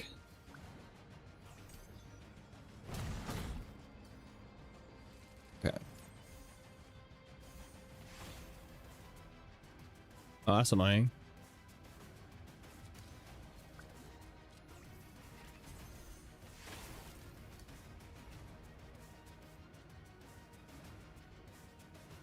Wait, what about what? What, you mean like content? Or like what? Like, what do you mean you don't know what to do? Collabs would make things easy too? Hmm. Oh, DC stuff? Oh. Wait, what do you mean you don't know what to do? Just... What's the concern? Just ask the guy, I guess. I don't know. Forceful is actually really bad for Knight. It's so annoying.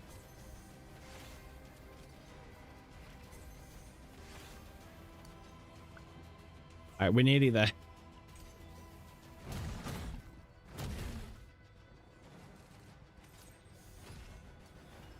Okay, he's dead finally. Nice.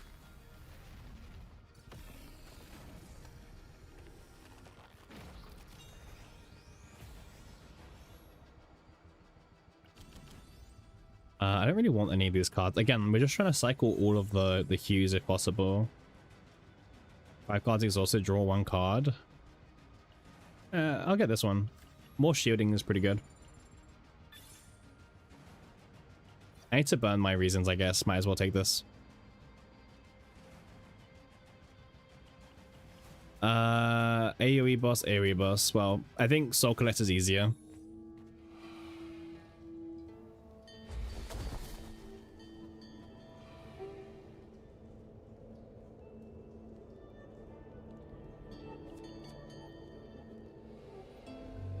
Rare Fate time, my favorite moment.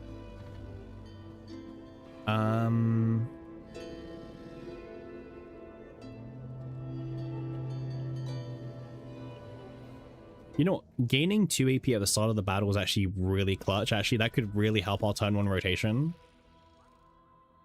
Alright, who's the next character we can get? Damn, no boosted characters is insane. I almost don't want to continue this run. Like, we only got 1 boosted character. That's awful.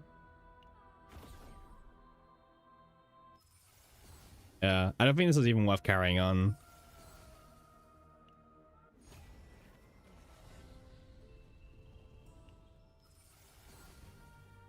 Alright, let's back out. Let's back out, I guess.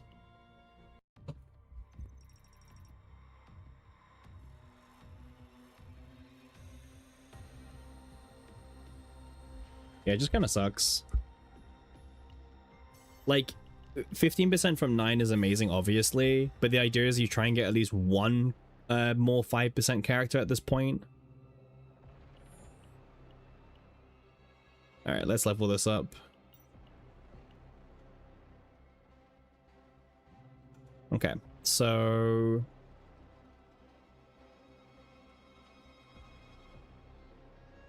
let me just check something. Okay, cool.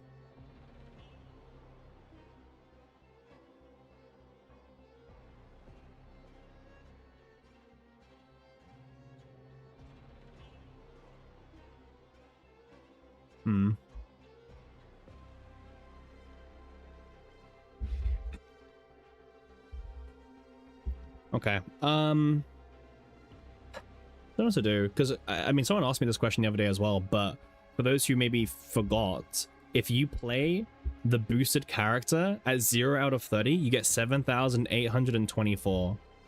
But if you play a non-boosted character at the max difficulty, you get like you get less. So you get like 400 less if you don't pick if you bring the boosted character at 0 out of 30. So like there's no reason for you to never pick the super drafted character, basically, unless like you're time convenient, because the 9 runs can take quite a long time to finish, actually, and that kind of sucks.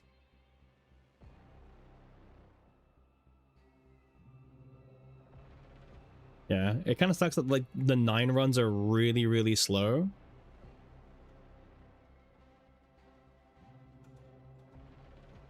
But also, like, you should, you know, if you can increase it, you should increase it as much as possible, right? Like, for example, if you do this one, you get 2% black mass, right? It's like everything helps when like you're needing so much black mass to begin with.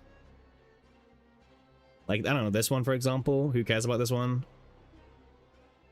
The problem is that the enemies get crazy buffed up. Like, for example, there's no modifiers here, but if you were to do well, I don't think it's wasting your time. Like, I feel like turning just 1/4 doesn't waste your time, really. Yeah, they have like they have like 150% of health. Hey, God, how you doing?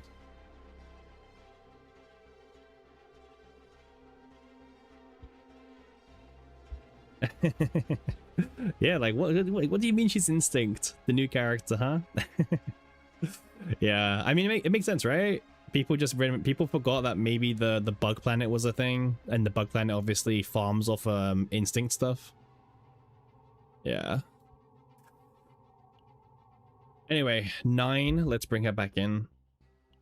I will say 0 out of 30 is like super brain dead, to be fair, which is good if you're just like trying to like do it in the background. There's no reason not to like take a bit more bonus if possible. Like 25% is like fine.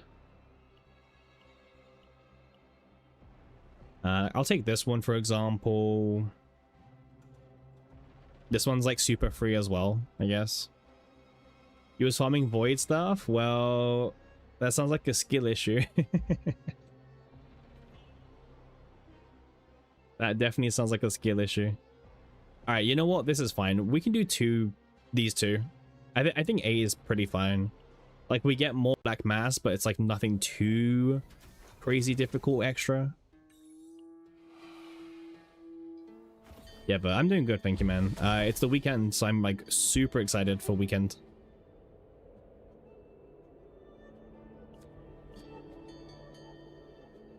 I'll pick this.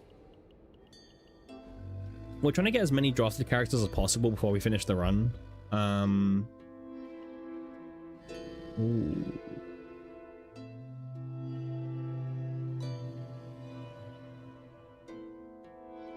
I mean, fine, we'll pick the Cerulean Fate just for the fun. If you get one of those fates really early on, you should just pick them. No reason not to, really. Okay, so we've got Typhara, which is fine, but it's not a boosted character. Okay, we've got Faye. Or Alea. Okay, Faye and Alea is kind of interesting. Alea is actually a really strong character, to be fair. If you can get the sturdies and everything, you're kind of just set. Like, the sturdy is like one of the best supporter things you can get in Swordy.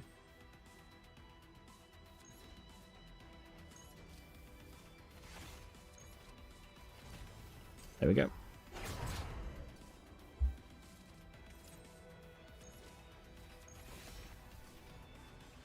But thankfully we're actually critting, because if we didn't crit, we wouldn't be winning at this point, which is kind of scary to think already.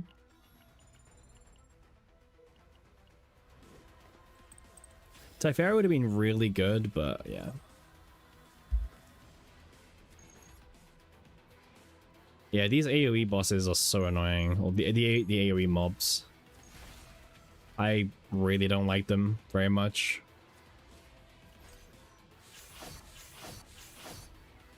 Nine kind of struggles with this a lot, to be honest. Like, unless you get Massacre, then like you're kind of doomed to like take forever. There we go.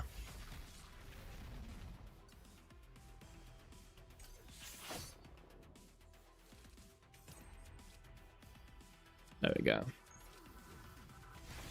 The thing is, Massacre, whilst good for these stages, isn't as good for like the boss fights. Did I create a Scorch deck yet? We did. We did create like a mini Scorch deck just to test things. Akaru. Because like we were very curious on like how some of the interactions worked with Scorch. Like, could Scorch trigger, you know, could Scorch crit, could Scorch trigger vulnerable, could it get buffed by this or that? Like, it's not like a proper competitive deck, but it's like a good enough testing ground for us to understand how it really works. Ironclad's the safest choice. I agree with you. Yeah.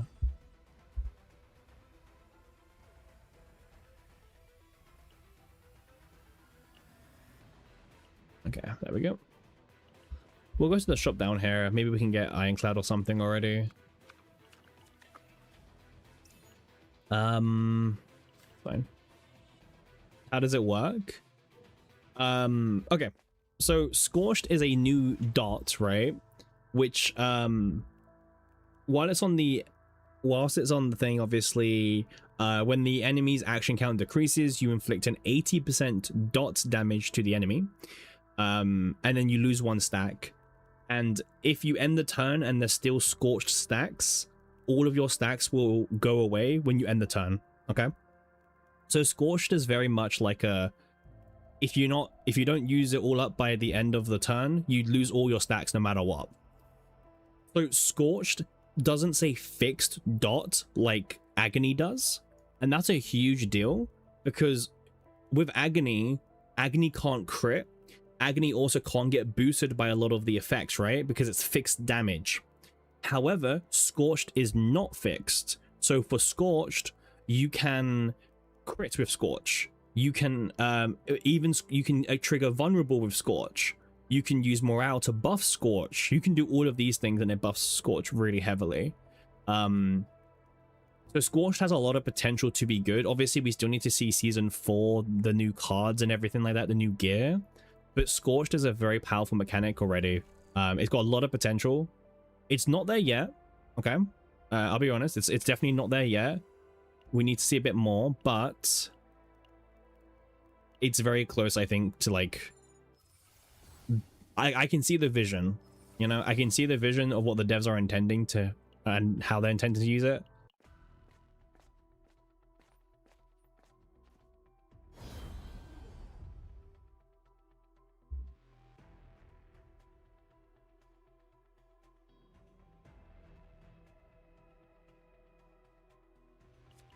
But yeah, Scorched is very powerful for sure. I look forward to seeing how we can cook it in Season 4, to be honest with you.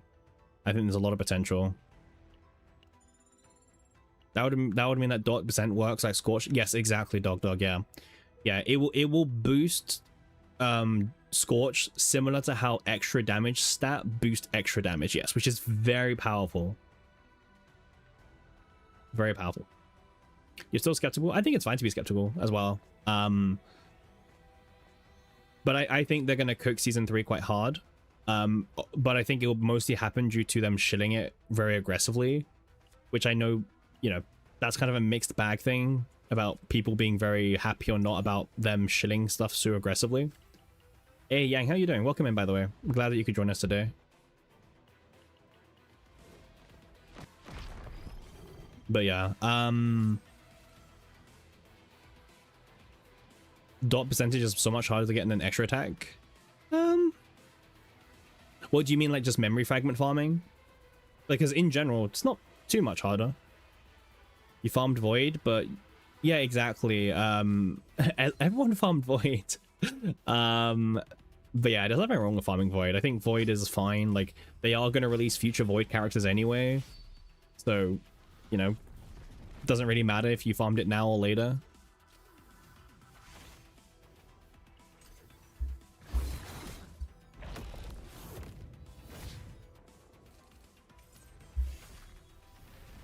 Okay. Well, now we have no more damage because 9 is a very weird character, so we just have to, just kind of wait for Hugh to come back. You farmed order for Hugo? I still need to build Rin. It'd be funny if Olga's Justice. Well, the next season will pretty much almost guarantee be the Justice planet. It's the only one we haven't had yet. So, yeah.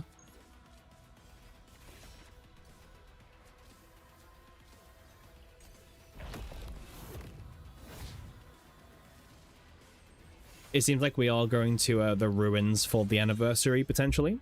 So, very fitting. We started year 1 with ruins being the final chaos. And we will end the first anniversary on a ruins event. On a ruins chaos. I don't really want the debuff. I'll skip it. Okay, we got this weapon again. I mean, it's good until we get Arbor, and then we sell it.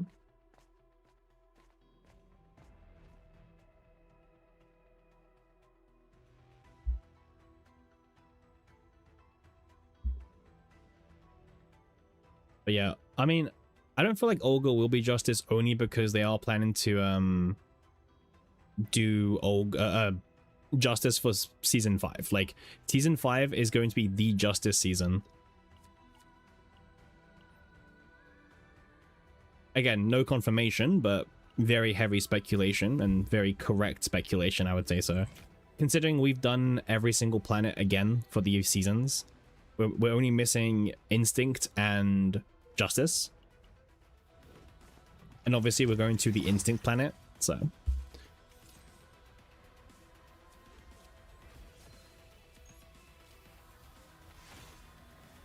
You're starved on resources still? It's pretty inconvenient for you, to say the least. Not a fun bamboozle from the devs. I don't think it was encouraged. I think it was just the, you know, here's the color coding for the hairstyles and everything. What do you mean, like a foretold rune? Well, okay, so the way it works, Yang, I don't know if you've realized, but every single season has been, like, based on their predecessor. So for example, Lab Zero was City of Mist for Void. Burning Life was Swamp for Order. The Theater was Blue Pot and the Chaos Order for Passion. Now we're going to the bug planet Instinct, right? And then finally, and that leaves only Justice remaining. We haven't gone back to the ruins yet at all. Or like, we haven't fought the Dailie's enemies since. So that's kind of why it's very likely we'll find them in season 5. But it makes sense as well because people have been speculating who will be the anniversary character. And I think the more people think about it, the more there is one character who probably has the highest chance more than the other characters, for sure. If you know, you know. If you know, you know. Just putting up.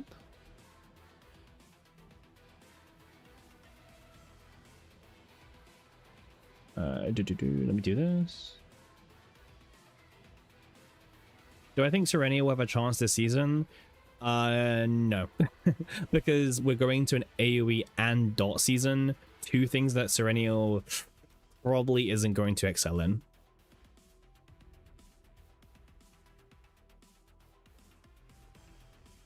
But yeah. I think she has the highest chance to see player. I think it makes the most sense personally. Obviously her whole thing was, you know, the whole Dailie's enemy arc. And if we're going back to the Dailie's enemies for the anniversary, I would put, you know, I feel quite confident in saying that she has a high chance being the anniversary character. She's also got a very like bad, you know, this isn't even her battle mode, right? We've seen her battle mode before. It's not even this, so she could work very well as an anniversary unit. They could introduce like a mechanic where she changes between her regular form and then her battle mode form mid fight even, so they could do some really cool mechanics with her. But yeah, I wouldn't be surprised if she's the anniversary unit for sure.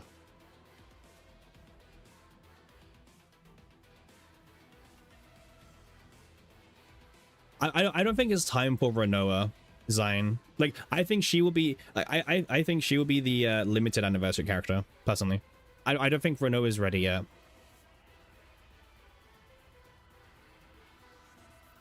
Yeah, I think Renoa will be a bit later.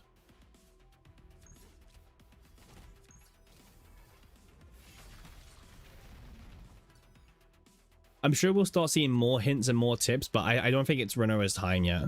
Full zero Renoa, but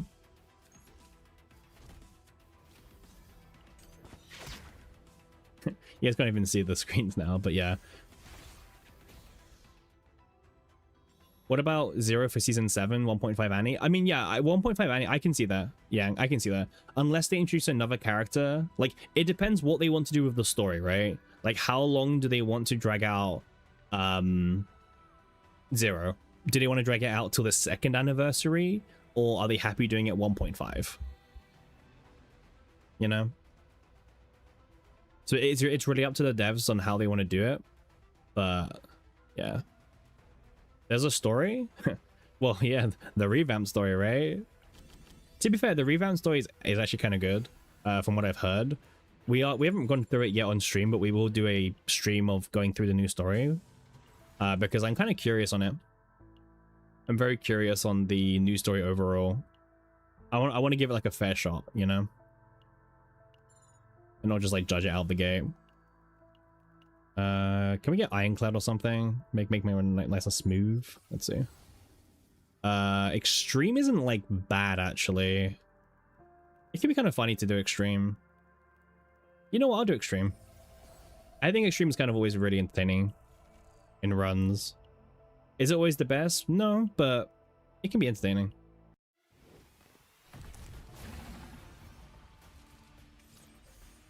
Also, we've got the counterblade, which auto plays at start of turn, which is actually quite nice. So I think we've got like a pretty good setup, to be honest. Post the VOD on YouTube when you do. I mean, the VOD, all the VODs always go on YouTube, to be honest. Yeah. Do I think we'll get a new divine for Annie? Lore-wise, it could make sense. But I don't think we will. And to be honest, I don't think people want another god at this point. I don't think people want a new divine at this point. I think there's a difference between lore and player experience, and until they give us the divine selector cores, which we know exist, by the way, we've seen them ages ago. Hopefully they give us for anniversary. But yeah, until we get that, I think players just they don't want more divines right now. His monthly VOD? I mean, my monthly VOD, Pon. I mean, monthly or not, you still watch it. I mean, you're actually here for the streams, to be fair, but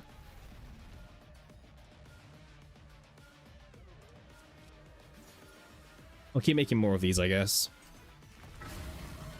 Because if he forceful pulls one out, I don't mind. Yeah. So he didn't just wake up? Oh, Pon, like, I knew, by the way. I knew. I could tell.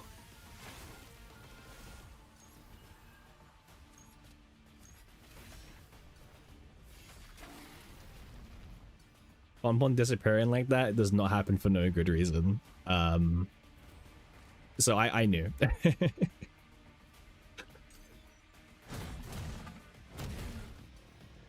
That's what being in stream so often just does. Like, I just know when, like, you probably just, like, passed out.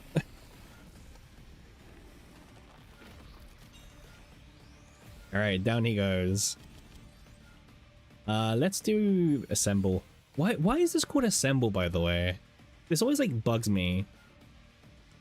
Like, why is it assemble, this version? Like, assemble and rally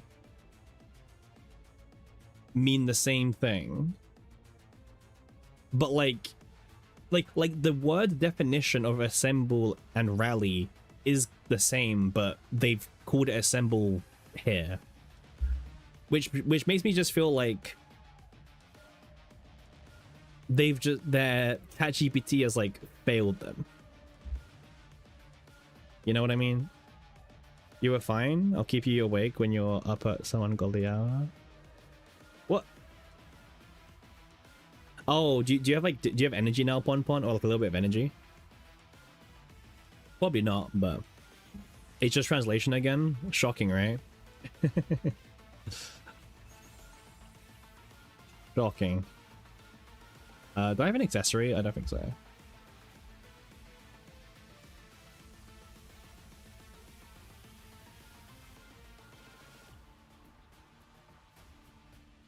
They should hire human translators.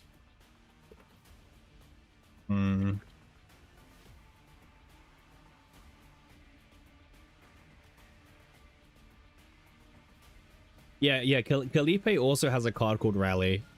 Yeah.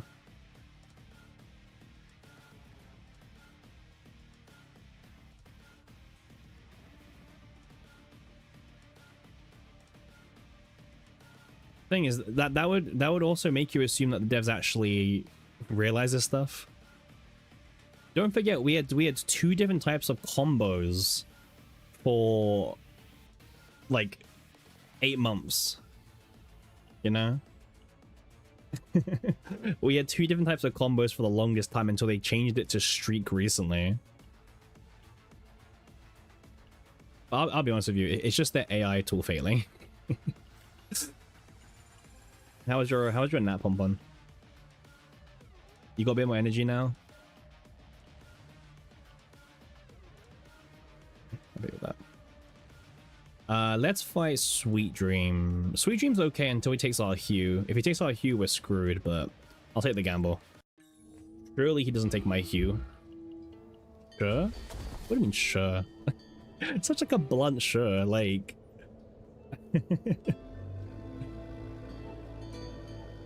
I get blunt Pon right now.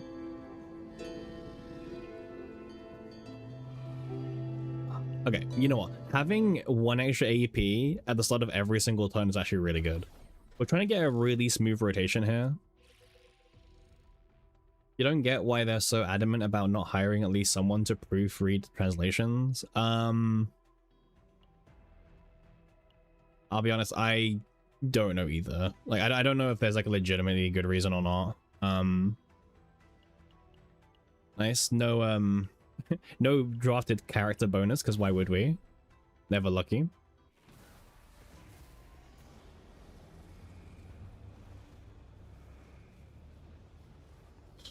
I mean, Ignition is kind of good actually, because we're playing with 9.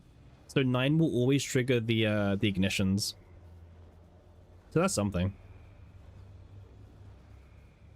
I'll take this one. Take this one here.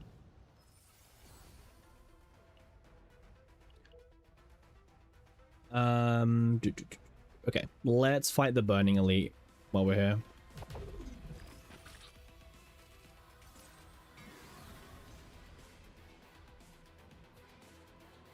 Yeah, that's what I'm thinking, yeah.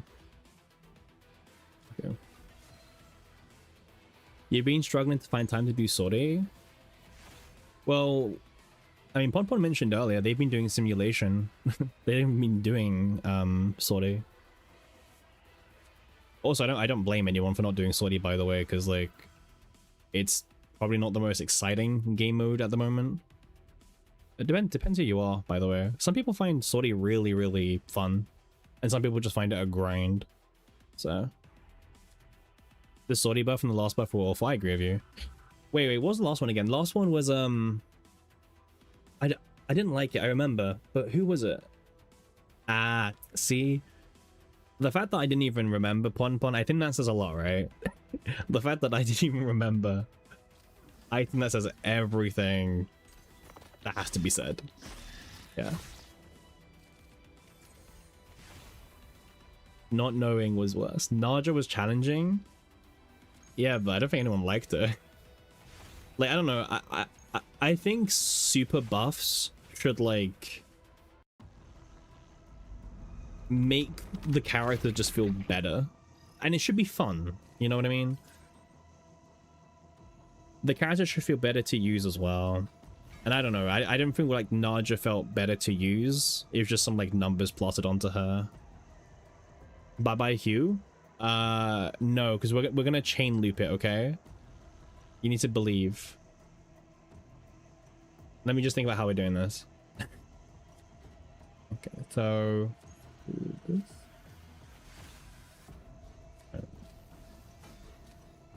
Alright, well, we ran out of AP. We tried our best, okay? We tried our best. I mean, we can't fight this guy, man. Let's get out there. I mean, I'll keep spinning the dice every turn because we can't kill this guy. Not with this team. This team's like way too, like, you know, keep your cards in your hand. He's not worth fighting. I mean, actually...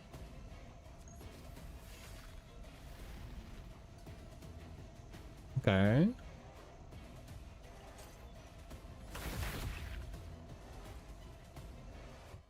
Yeah, that's fine, that's fine. No, my Hugh. Okay.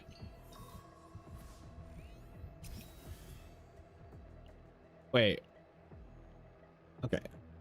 This is kind of annoying because I want to do this in a specific order. She's fine, yeah. She's fine.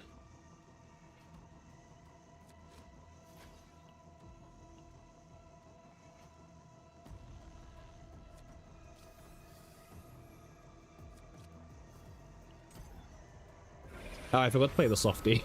Yeah, whatever. Okay. There we go. Run? No. No need to run. No need to run.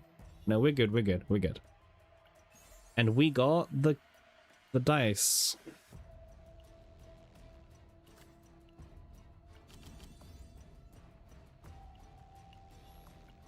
Not worth. Yeah, it wasn't worth Ponpon, huh? It was not worth. I can agree with you on that, okay. I'll give you that. It wasn't worth.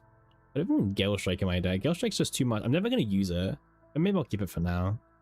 I'll get rid of this. Any epiphanies we can get? I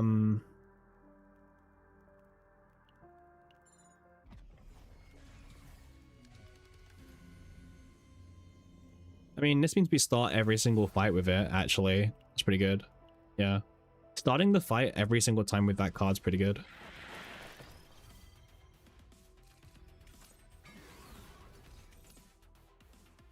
Well, once we shuffle, but we will shuffle very shortly. Wait, what's the debuff? Gain 2 hunger. Okay. Oh.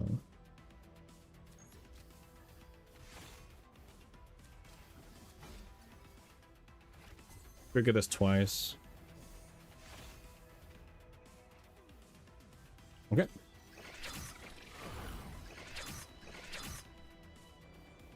I mean, yes, Ironclad would have been easier, but come on. Do I do all the rare elites even if the core's too hard? I don't think the core's too hard.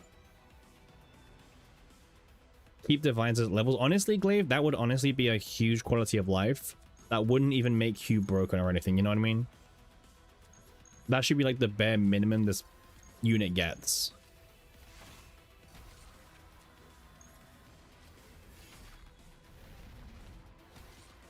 Yeah, like Hugh should keep its divines.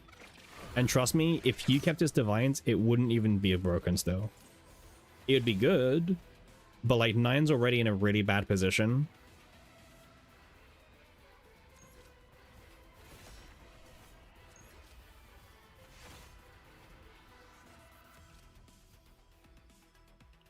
Like, unironically, Yuki's better than 9 at the moment. It's not even close at the moment. Like, it used to be close at some point, but Yuki just ran away with it. I mean, I guess that's good because Yuki's whole thing was AoE and everything, but yeah. If you told me to bring one character to tower, I would bring Yuki every day of the week over 9. 9 is just not in a good position. This is additive, by the way. Additive is not the greatest thing. I'll sell it. I don't really want to like brick my entire run with this card. What about common epis on Hugh? What, you mean that should they be kept, or do you mean do they get kept? They don't currently.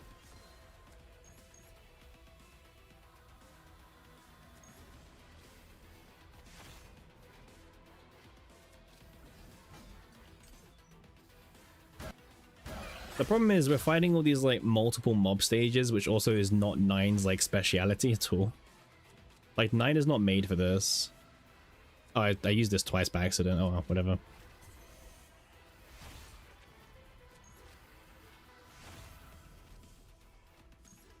Okay, there we go. See, that's what she's meant to be able to do. Nice. That's peak 9 gameplay right there. Just one-shotting everything. This is really good, by the way. They'll buff 9 next year. Well, we know the devs are doing a buff pass on the 28th. We will get the patch notes to show us what's getting buffed. Now, we do know that the devs did say that the buffs are going to mostly be number buffs, not really mechanical buffs. So we shouldn't expect anything too crazy. It will just be an increase of numbers. They also said that 4 stars will get buffed. Pretty sure Tressa will be in there as well, but it'll be like number buffs, which probably isn't going to be enough to make her relevant, but the devs want you to probably feel like they are keeping her relevant. So, I don't know. Let's go up.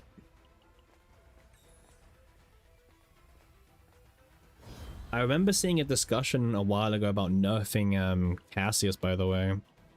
You thought we were mostly at dupe buffs? They're buffing dupes as well, but by dupe buffs, it'll probably be very minor. But yeah, they said they're doing number buffs and dupe buffs at the same time. So, very interesting. We'll see what that looks like.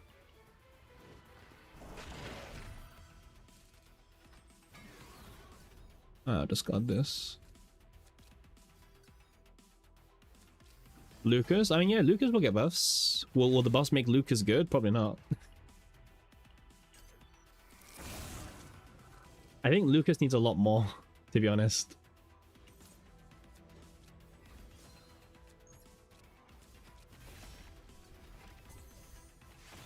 I think the amount of like love that Lucas would needs is not the amount that you can expect in the buff. Which I'm not saying it will never come, but I don't think it will be arriving anytime soon to the game. Like, I think Lucas needs a lot more. A lot more. Hey Aries, how you doing? Very late for you, by the way. I'm glad that you were able to catch our evening stream. How you doing? It's been a while. We've been like just chilling. There's not much to do in the game right now, so just trying to burn some like Saudi currency so we can like start hoarding black mass. But hey, new character soon, right? New character, new banner. I really like the season 4 characters. I hope I can get like, my plan's to try and E6 Olga, because like Olga's like the one I'm really like excited by. But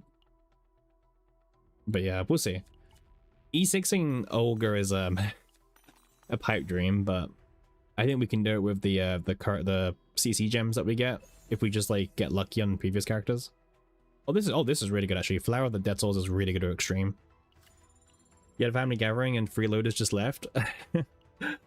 Oh man, I would be so fascinated to see what your family gatherings look like. Like, just so interested to see what they look like in comparison. Oh, nice. We got Arbor. Nice. Okay, we're pretty much good to go now, I would say.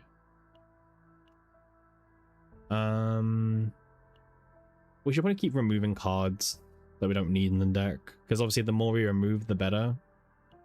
We take this out. And we did this. Alright, hopefully this boss fight doesn't take our hue. We'll see.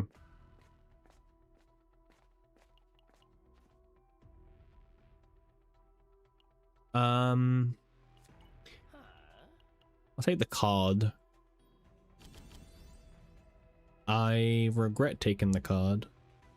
I don't want any of this.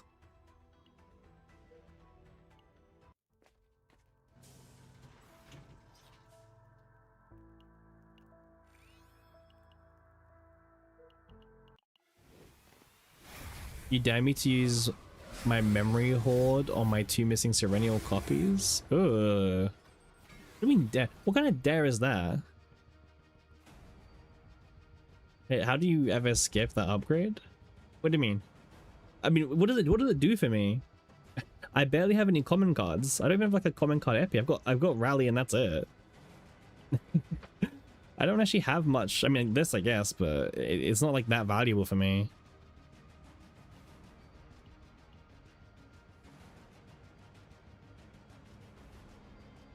Like, I don't need it. It's good. But if I had more common cards, I would pick it for sure. No, he took the one fucking card. Oh.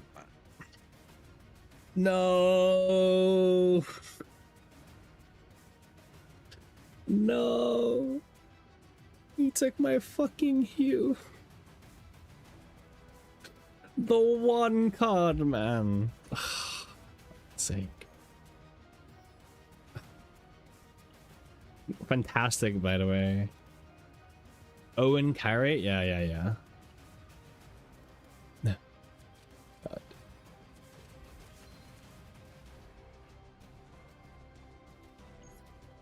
What does it say again? When hit? Well, this does hit, by the way.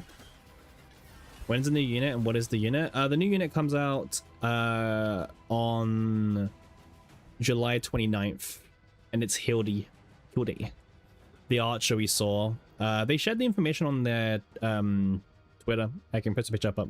It's an instinct character, by the way, so if you are trying to pre-farm Ares, it's instinct based. Let me pull that up very quickly. Uses Twitter? A lot of people. Sorry that you're living in this. Like, what do you use, Pon Pon? You use like Telegram? You still use MySpace, probably? You was pre-farming Void? I don't know why everyone was apparently pre-farming Void for some reason. Use Pigeon Carrier? Alright, well I'll send you a pigeon. Just let me know your pigeon's tag and I'll make it meet my one. Yeah, so this is the new character coming out. This is gonna be the start of season 4, by the way. So there'll be no Great Rift. It'll just be the new season, the new Chaos, new Nebula Distortion, and yeah, just new planet in general. New story. Boobless will not sell. You'd be surprised, Aries. A lot of people are very bullish about her. I mean, I don't know. Yeah, the first character of a season is always a bit of a weird one. But yeah, she's the first character. She's instinct based and a ranger. She's very bottom heavy, actually. That's very true. Like, if you yeah, we saw her like full art in the Anime Expo. She's very, very bottom heavy. Thighs and everything. Gay do not care. I mean, that as well, sure. Okay, I mean that's valid as well. Maybe one male character when, right? Surely. Genetically not possible as ass and boobs come hand in hand. Not you'd be surprised. You'd be surprised.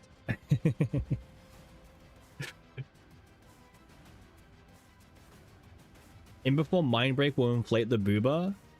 Well, I mean, that's like probably very realistic, actually. Like, where is it? We have it here somewhere. Wait, I think I got rid of it. I mean, yeah, because these are the season 4 characters in general.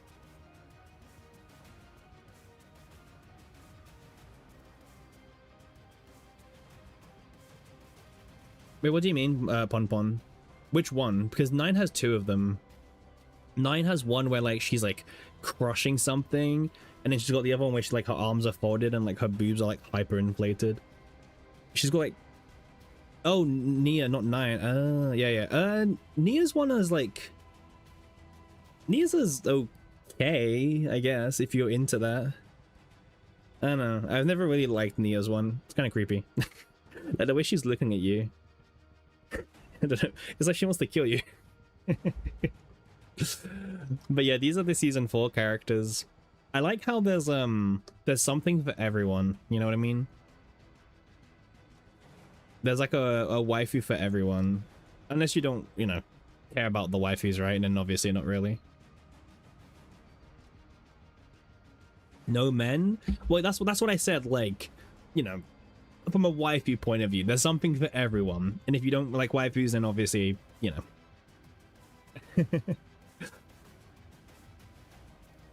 Wait, what do you mean, Aries? You guys can probably tell I'm like really putting off this boss fight. I'm like really putting off this boss fight. Husband, those are the correct term. Yeah, we know. Oh, I see what you mean. Arabella. I mean, it's just Bella, right? Bella for sure. Where's your hue? We'll come. Okay, well, Yang, we'll come back to that. Of course, Snuff messages when we have the season 4 characters on the screen. By the way, yeah. How are you doing, Snuff?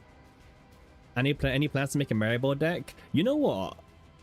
No, but I would be very open to in season 4. So there's no plans at the moment, but I am planning to build a deck for every single combatant in season 4 and make a video on every single combatant in season 4. So Maribel's on the list. That's actually true, Pon. Yeah, they spell her Aravella on the first reveal. They changed it. All right, fine. Hit it 4 more times. It's not 4, man. It's 5. The boss has a 6 hit cap. Okay. So we've hit it once. We need to hit the boss 2 more times. Me too. I thought it was more thematical, Pon. I thought like it was going to make more sense with the actual season, but... Oh, I guess not. Damn it. Okay. So this is another hit.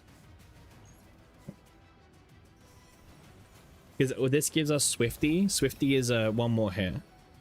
Okay, there we go. All right.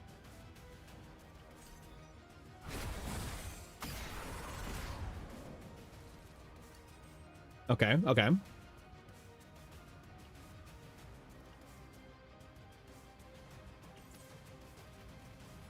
Fine. Nice. Shit. We're making progress. Okay. Thanks for the wind charge, by the way. Super cool. Okay, we've got Gale Strike now. Okay, let me discard this. You've been up over 24 hours, you need an adult? Well, welcome to the stream. We'll look after you. Alright. Nice, there we go. Now we can, like, start doing something. I mean, Pon took a nap, to be fair, so... They're kind of lying to you right now. They took a nap mid-stream, by the way, so... That's a hell of a... Hey, how you doing, Dank? Bye-bye, Hugh. Don't wish it, don't wish it. Don't... If he takes Hugh, you're getting banned, by the way. Like, there's no way he takes Hugh with a 9-card hand, because I have to discard 1. There's no way he takes it, okay? And we're fine. Like, just in case, I get rid of this. Oh, oh. Okay, we're fine. Absolute just stupid. Okay, no, we're fine.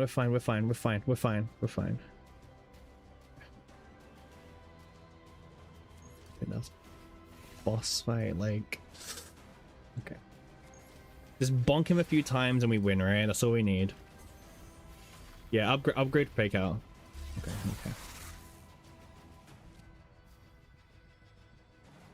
Alright. We're fine. Okay, we're fine. Nice. Yeah. Okay, he can't take my Hue. Okay. We're good. Let's just bully this boss now. Nice. Keep going. Okay. Thankfully we have all the retain cards, by the way, so like we're pretty much like immune from being absorbed by him anymore. Okay, there we go. Okay. Alright, I think we got this. See? Wasn't even worried for 1 second. Wasn't even worried. Yep.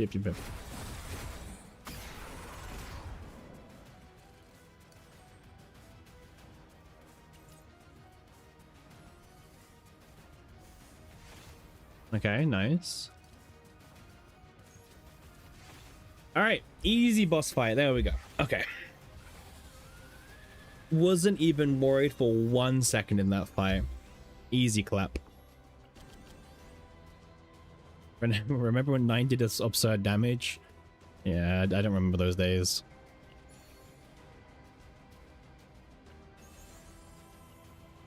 Man, like, literally like the worst character to take gun for. I'll take the moon. First time anyone's ever taken the moon over the gun, but She does when you stack your sorties for like 4 turns. True. Ooh, we should fight Haku. I always like fighting Haku. He's quite interesting.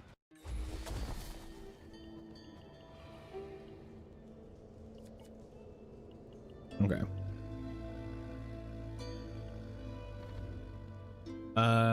Right, Saffron Fae. Okay, Saffron Fae. Saffron's really funny. You don't want Nihilim round 2? No. I want to fight Haku. Oh wait, please give me a boosted character. Come on. I'll take any boosted character, okay? I don't care how bad they are. I'll take any.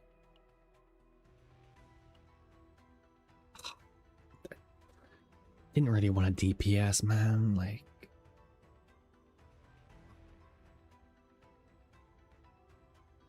kind of sucks. Oh, this is the worst one.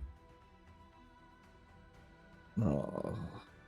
No, Rin's fine, but like, look at the build it gives you. Adelheid. Adelheid's not a boosted character, unfortunately, Dank. You see this symbol? That symbol means you get 5% more black mass for bringing them, right? Adelheid's not a drafted character. Alright, we'll take them. I'm not happy about it, by the way. If you can't tell, I'm not very happy. Why is this... Okay, why does this run have like 40 viewers on Twitch, by the way? Like, we're just doing a regular run.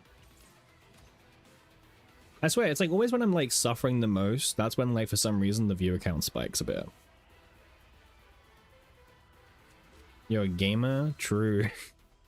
Yeah, but currency maxing. Yeah. This team is like... I don't even know how to describe this team. This team is like... Oh yeah, if we crash Pon, I'm gonna be so upset. Straight back to like 20 we go.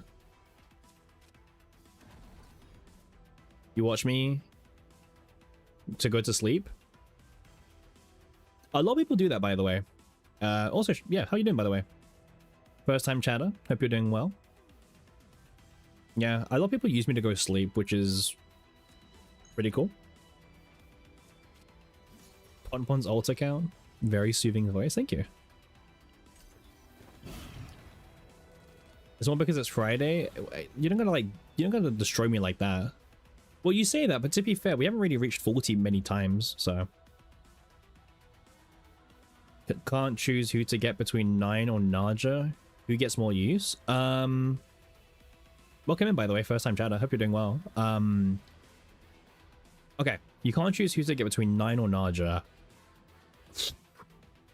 Honestly, at this point, I would say Naja's better. Right? Like at this point of the game, I'd say Naja is.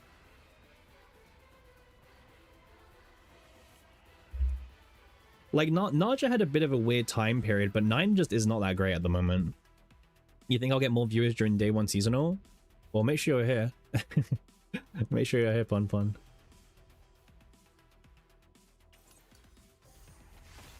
Is that E2 Rin? This is E5 Rin, by the way. To be more exact, this is E5 Rin.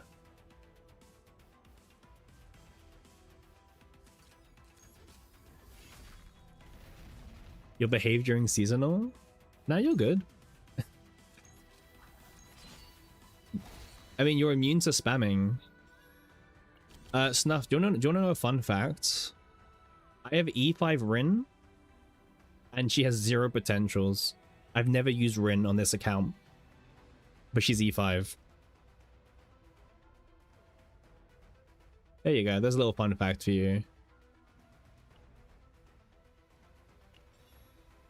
Waifu abuse? Yeah. How do you unsub? After suffering season 2 without 9, you might survive not getting her. I'll be honest, ever since season 2 happened, 9 hasn't been relevant.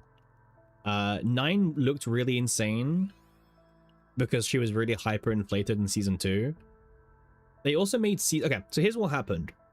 We had Serenial, remember? Serenial was like the queen of chaos and amazing. Season 2 came out.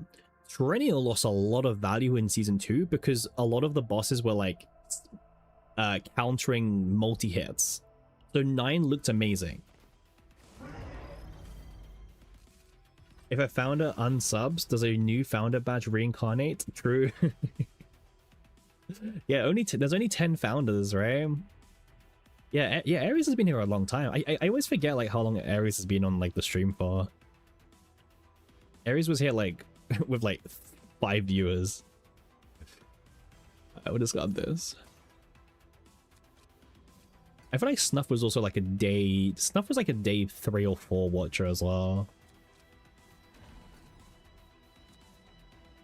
I'm never playing this drawing slash, like, they can't make me.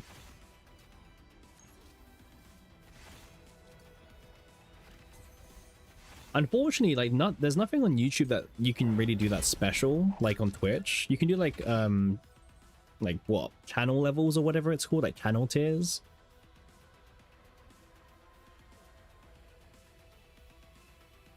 I would never use you as white noise for sleep. Well, how long was you a 0 to 1 viewer streamer? I can tell you, actually, I can tell you exactly, Pon. So I was a 0 viewer streamer. 1 second. For 1 day. So on the first day of streaming, I averaged 1 viewer. On the second day, we averaged 7. And it kept going up since then. Yeah, 1 day.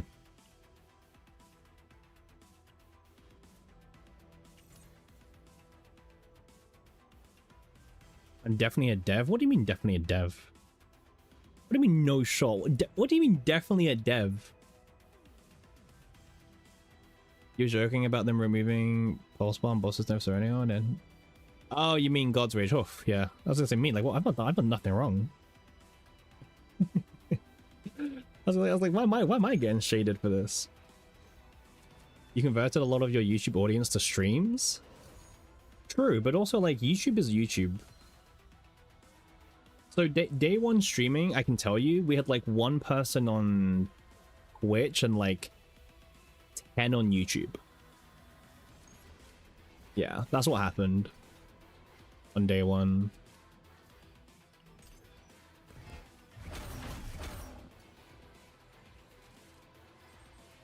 But like the YouTube stream algo is really like stupid. Yeah, the algo is so dumb on YouTube.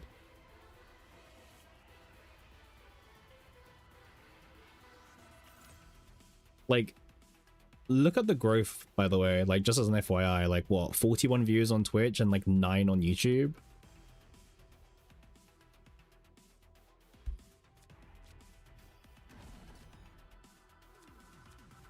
That's kind of why I push Twitch more. But I still show love to my YouTube people. Shout out to YouTube, by the way.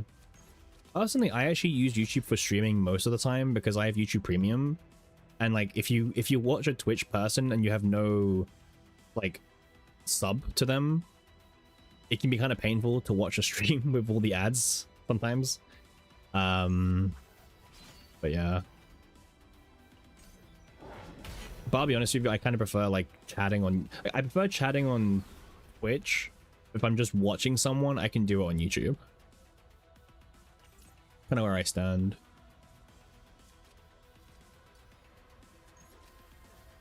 You prefer YouTube but you don't pay for premium?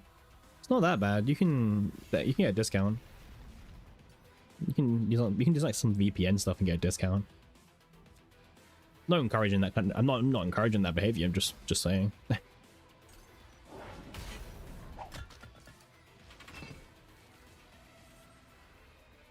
You think YouTube's still figuring out how to capitalize on streams? It's kind of weird because we had someone in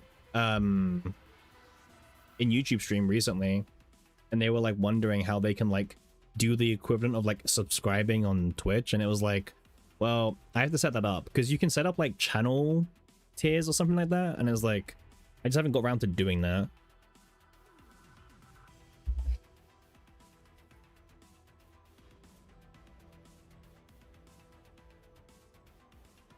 1 second. Member, yeah, you're correct, Pump One.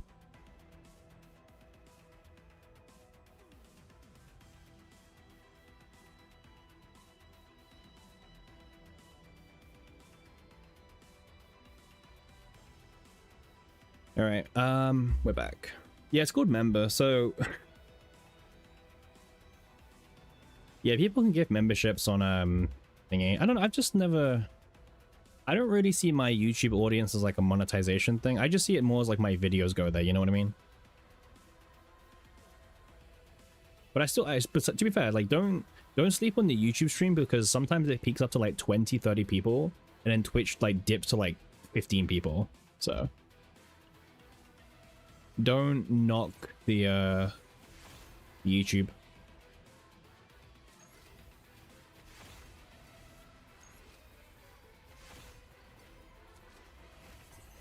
See, now this is where 9 starts to feel better, when we're starting to like chain this kind of stuff. Yeah. This is when she feels good.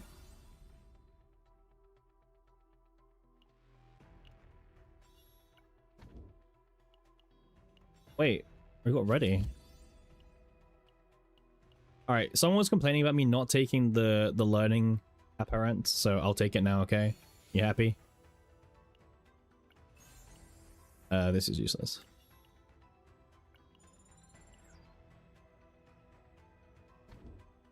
Ta-da! We got it. Wasn't even going for it, by the way, but we got it.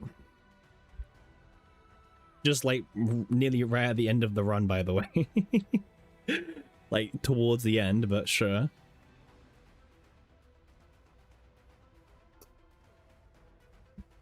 W. How many battles do we even have left, by the way? 2. Oh no, 3. Well, no, 2, but the boss as well. Yeah. But I don't get it for the boss fight, so kind of annoying. Do this, I guess.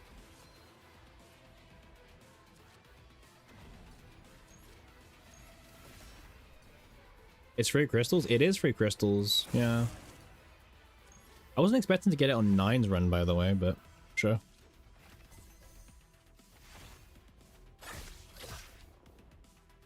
I will say, I do hate not having E19, because I can't even select where I want the fighting spirit to attack sometimes, and it's just a bit like, ugh. Okay. Well, that's my entire turn over, because now I don't have anything else to do, but...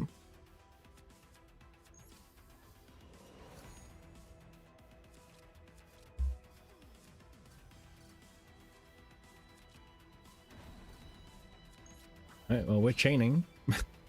Okay, well, you know, to be fair, Rin does, like, decent damage, it's just not, like... We're only using her when we don't have a heal up, basically.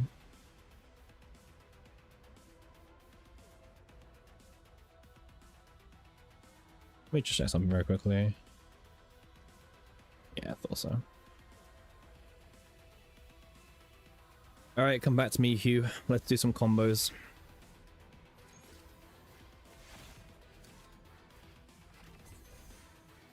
I do like Extreme a lot. I think Extreme 9 is quite fun to play. But like, yeah, that's about it.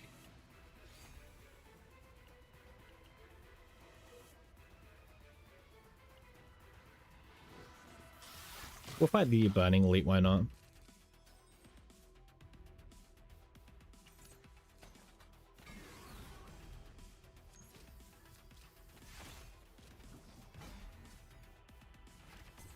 And if you double hits here, nice.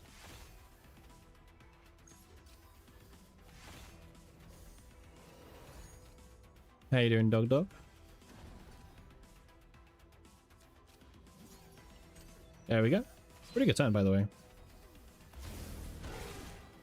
Oh. You're taking my cards. See, this is the awkward turn right here, because I don't have enough, like, AP to, like, you know, my entire turn is just that, and that's it. It's over now.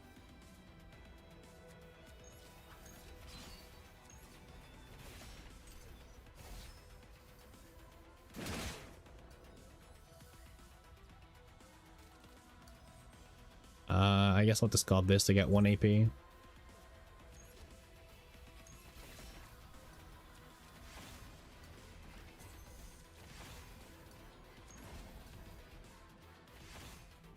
Alright, Swifty for the win. There we go. Who said Swifty was bad, by the way?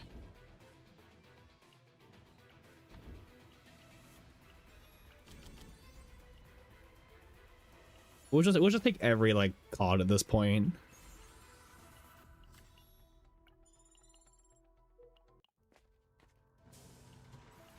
Okay, well, we can't really do much with this much credits, but sure.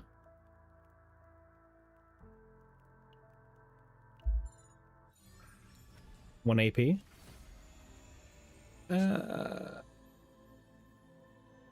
This one's fine.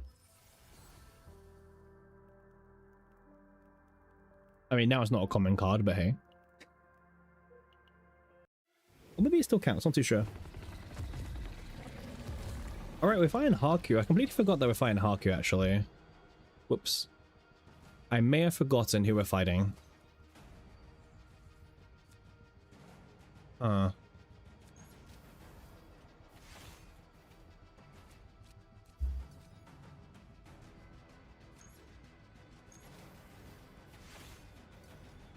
Haku's easy? Yeah.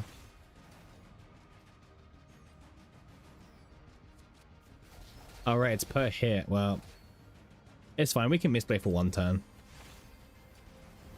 I thought it was the golden main one with the costs being the shield.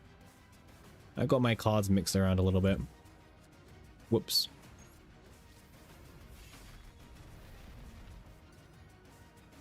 Yeah, Haku's very easy.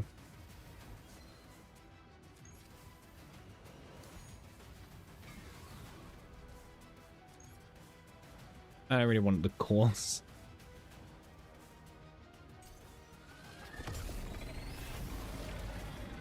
You're telling you 50% of neutrals in Saudi are worth taking? Oh, I mean, no. I know how good they can be. Don't worry. It's one of those ones where, like, most of the time you're running with a character who's so good you don't even need it anyway.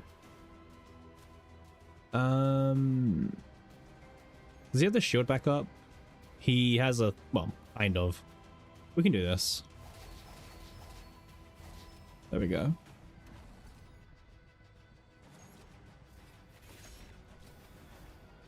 Alright, back to 9 stuff, I guess. I'll play this and just keep it reserved, just in case.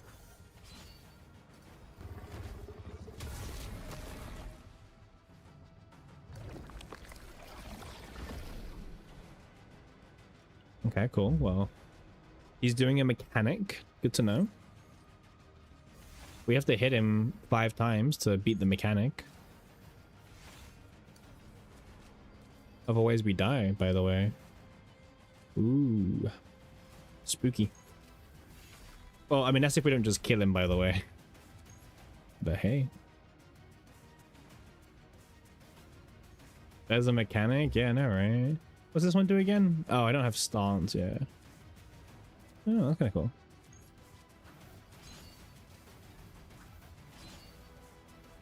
When your mechanic is basically just hit you, yeah. I actually really like Haku's ultimate attack, but no one, you just never get to see it, because to see it you have to like die to him. He's got a really cool like ultimate attack, like really cool animation. If you know, you know.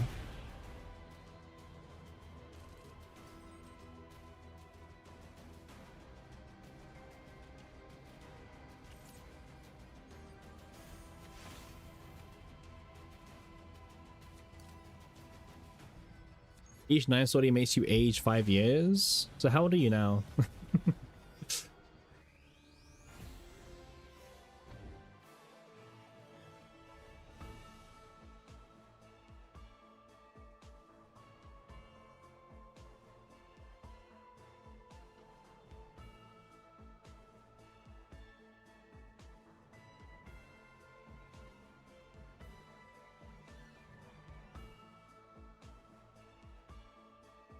You saw it? Even in Saudi, it doesn't... Yeah.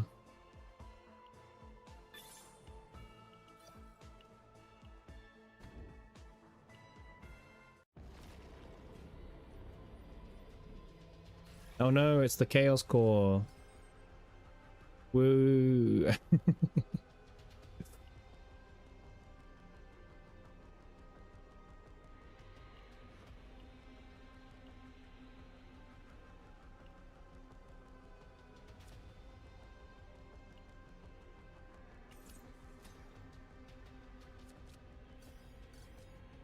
It's the evil Chaos Core. Here to kill you. Scary. Yeah, I think Haku's the only one with like an ultimate attack animation, yeah.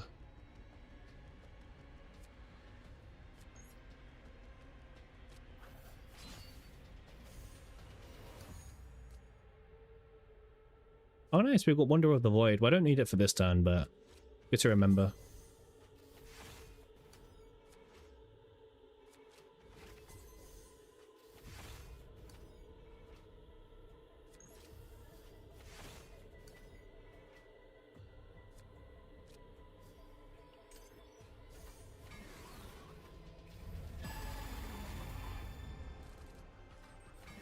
It is kind of cool how like you get to fight the Chaos Core itself, you know? I think it's kind of cool.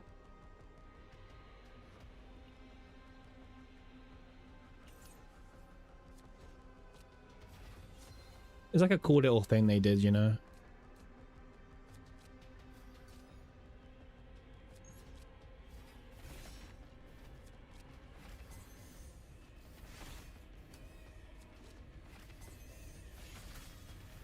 $9,000?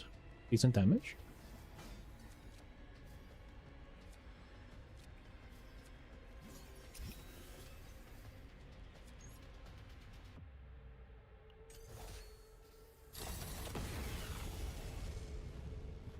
Oh, there's her thingy.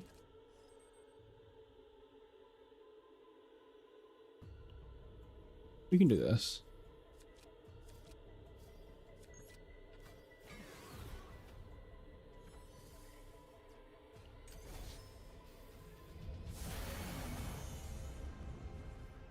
Nine is not fine for now.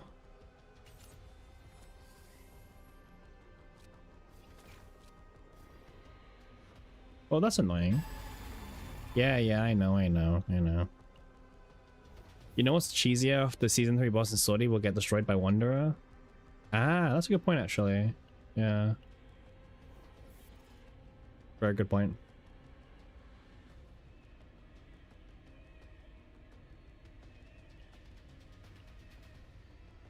I don't want to do anything.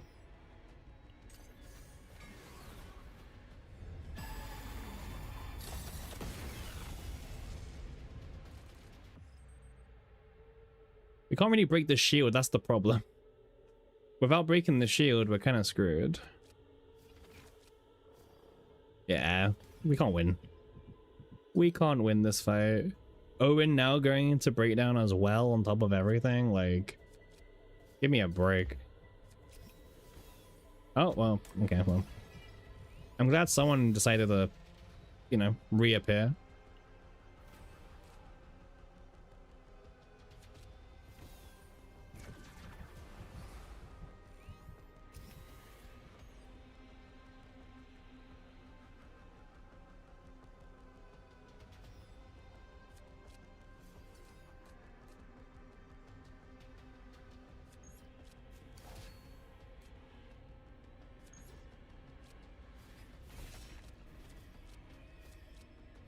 This is kind of like super clutch.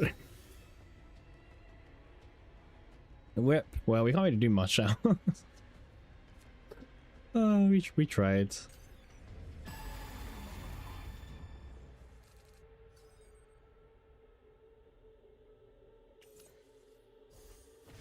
Yeah, but now we're hewing, I guess, which is something.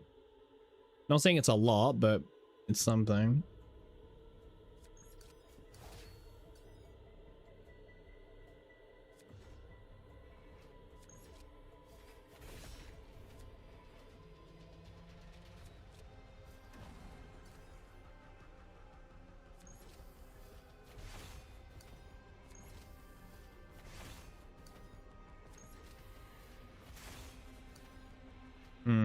We really want to chain them at this point, to be honest.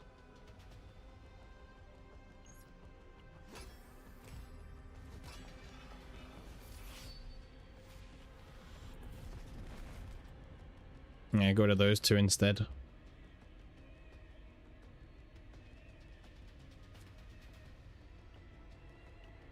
We can try changing the RNG a little bit.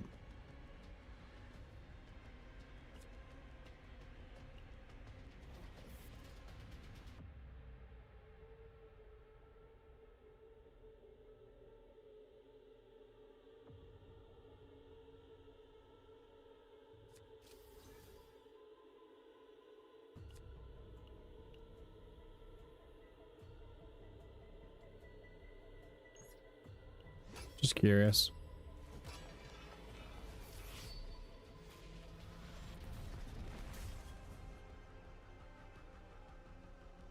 I don't think the draw matters, to be fair. Well, unless it was like Fighting Spirit, right? Maybe.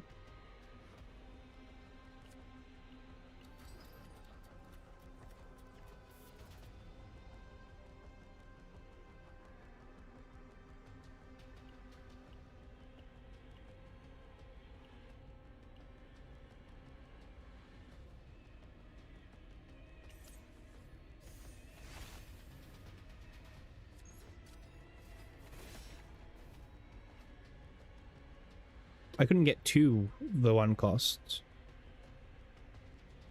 with my AP. I couldn't play and afford it right now.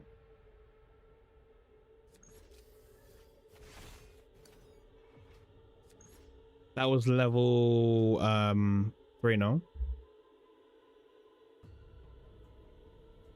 I need to, because I can get to level 4, but I don't have enough cost to play 4. So I'm trying to burn it with the ult. Like, I can get to 4, but the RNG didn't burn the 4 with the ult to give me 5. So that's why I was trying to manipulate it around. But it's fine. We can do it this way. This way works as well.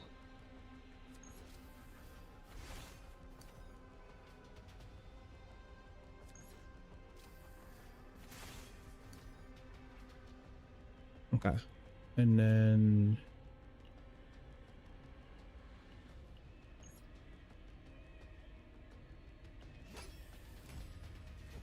because we don't draw the Rin card now, so it only gives them these options. And now we can play the Rin, for example, and get our 1 AP back.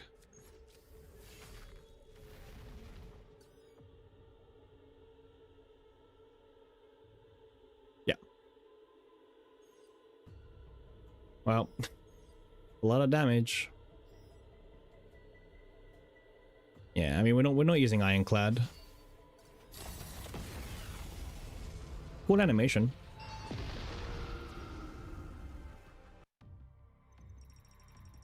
Yeah, no Ironclad.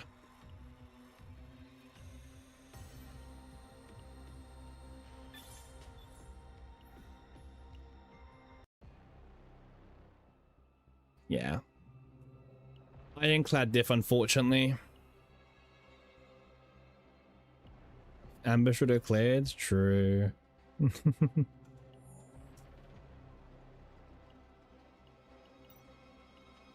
Ironclad diff does exist, whether we like it or not. Is anyone actually trying to buy all these core mutations? I don't know. I don't really care too much to like buy all of them.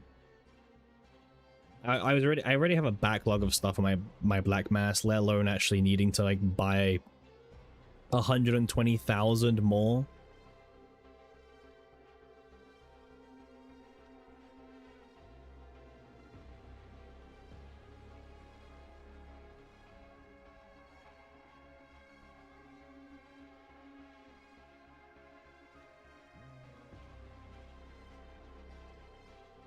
You do, but it's painful. You haven't touched it.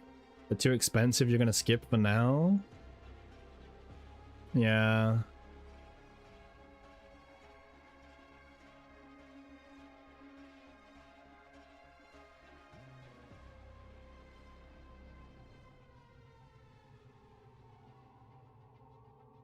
I just think it's a bit of a weird one. Like they're so expensive for another RNG system.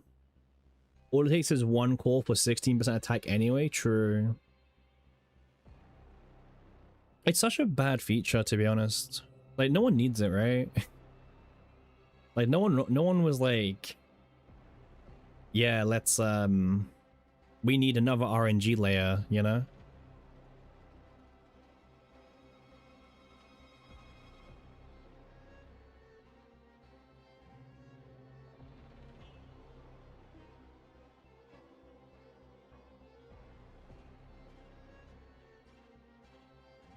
Yeah, I don't know. It's kind of a weird one.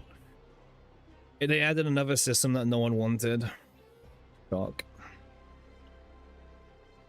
It's also not really a system that you can even whale for, so even poor Ares can't swipe to get the mutation cores, because right now there is no mutation cores in the shop.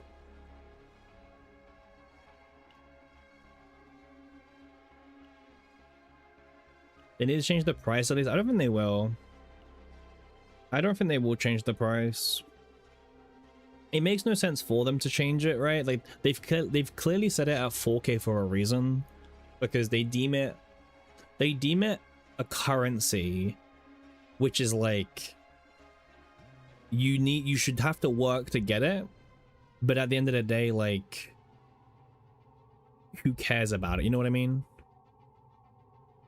Like they've deemed it a 4K currency.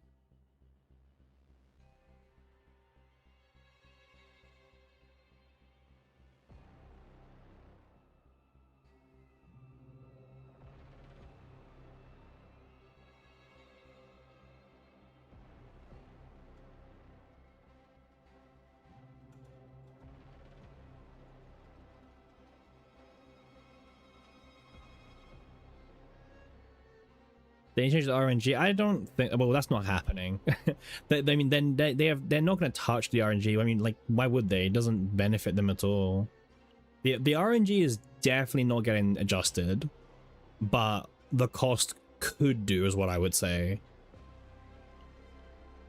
The crazy thing is, if you get all of them before the next rift, it's still extremely realistic to not get what you want. Well, the thing is, if I'm being honest with you, if I'm Ronins, I'm just settling for like a level 3. I don't really care about getting the 16%.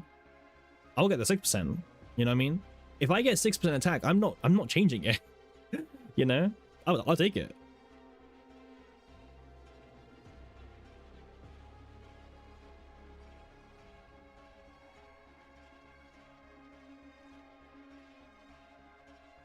Like if you're gambling for level 5s, right? Okay, here's what can happen.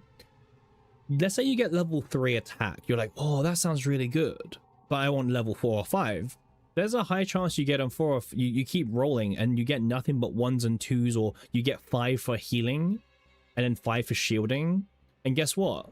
You run out of cores, and now you can't go back to your attack level 3 because you gave it up. Because you don't get to save a substat and then reroll. You're giving up that substat for good. You can't just go back to it. That's what I mean by, like, if I get attack 3, I'm keeping it. I don't care about the 10% attack bonus because, like, the whales will gap you anyway.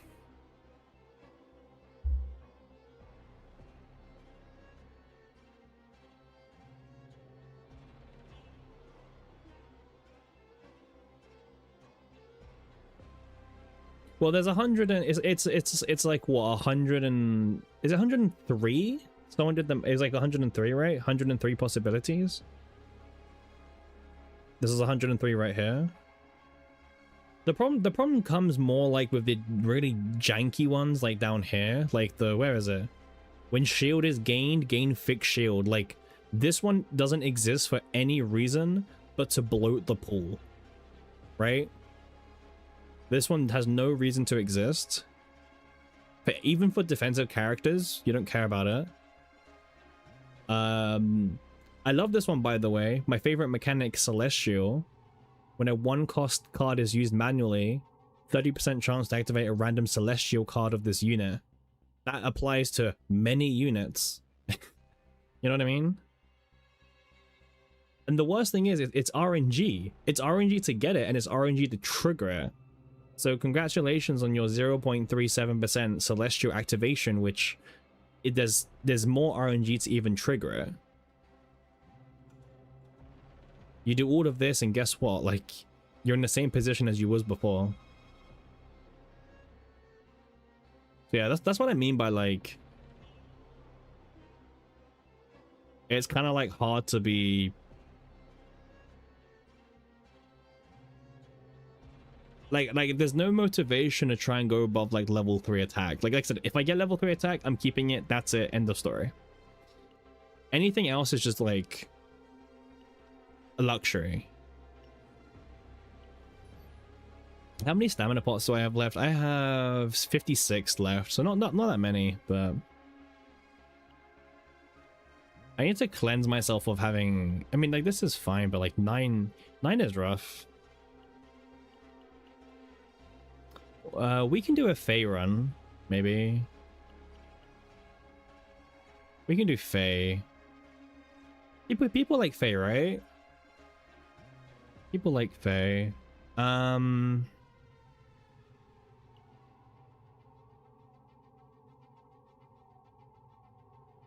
Yeah, we can do like a stage 14 Fae, I guess. Or we can just do Tenebria, because if we get Tenebria instead. With Tenebria, I can do all this.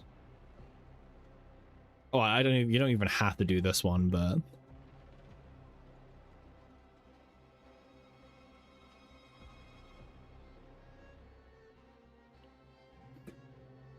the Queen, yeah. Might use the Queen. We'll do 30 out of 30 on the Queen.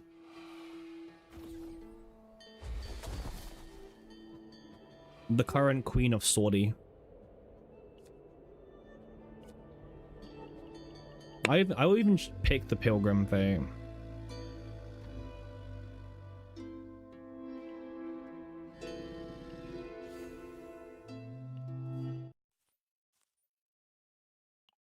We'll do the Queen with Pilgrim at 30-30.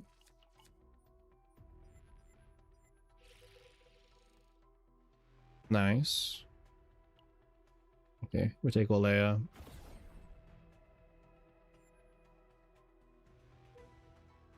Okay, so our plan's to fight as many elites as possible, which there's only one possibility we can even fight here. That's great.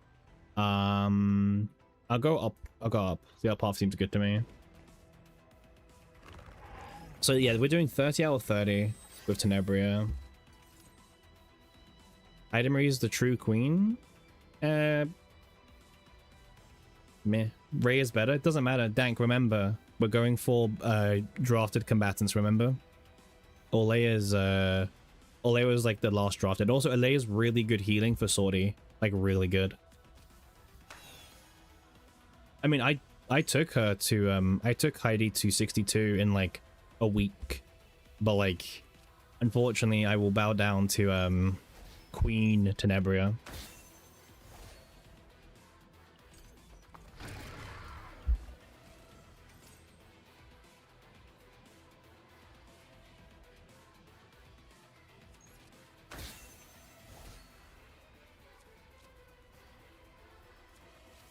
I'll do this.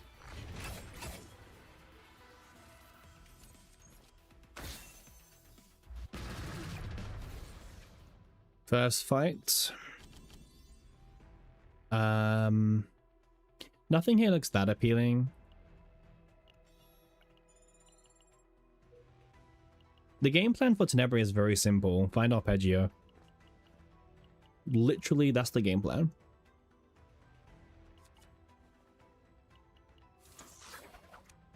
We'll fight this guy as well. Why not?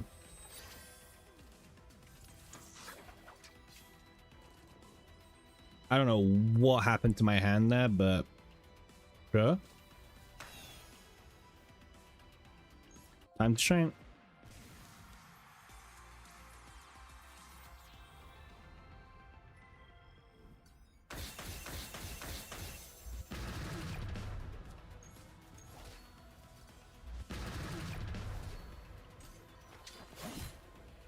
You're just low rolling on arpeggio way too often. I don't low roll really on arpeggio. Maybe it'll take me maybe 2 or 3 to get it, but that's about it, and that's fine. RNG personally.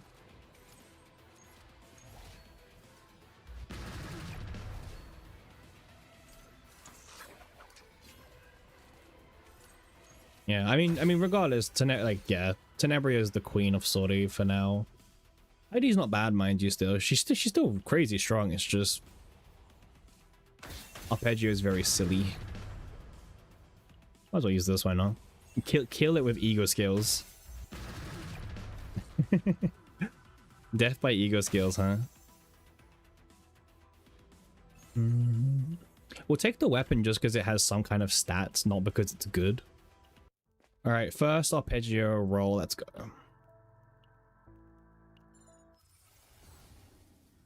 Okay, so now we skip this one for now. I don't usually get it first time. It takes me 2 or 3 to get it. You're still coping that Tenebria. Oh, her other notes? Nah, she won't.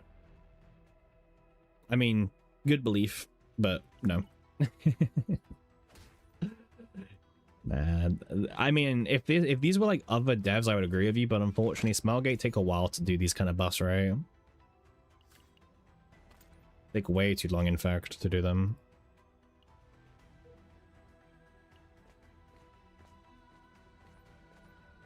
Alright, what's the second option we get for this one? Oh, it's just one, right? Sure. I mean, it'd be nice, Pompon. I would agree with you on that. Like, I would be all here for a buff to her other cards. But unfortunately, yeah.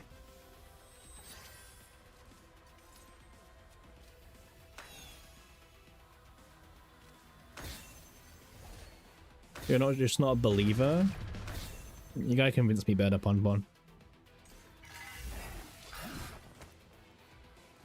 Just gotta convince.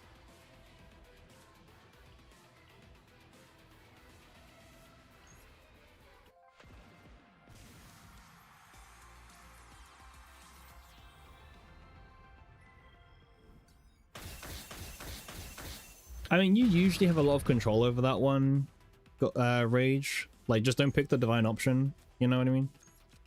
But yeah, I know what you mean. Like, if you're not careful, you can get screwed. I don't think there's ever like a situation where you have to take a divine. Like, is there a single event where you have to take a divine?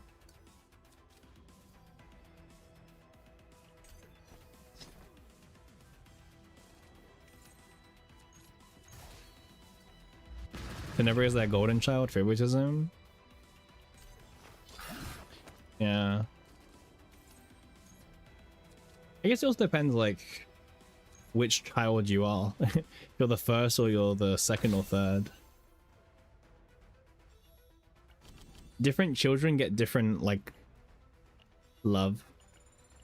You're too greedy of a game. Well, yeah, see, that's the problem. If you're not skipping the random divines, then you're cucking your run, yeah. That makes sense. Like, if you're playing a character that like needs the hard find one, you just can't risk it. It's like way too bad if you take it. Dude, that's dead. Time to shine. Time to shine.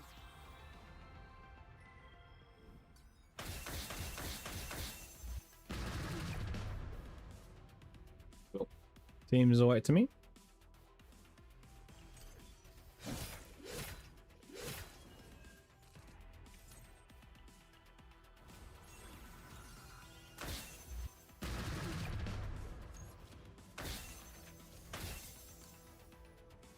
Just keep healing.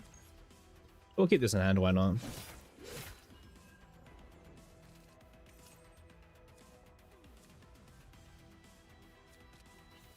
Just a healing turn. They did nerf healing because healing can't get rid of stress anymore. That's a very recent change. Actually, you should do it in a different order.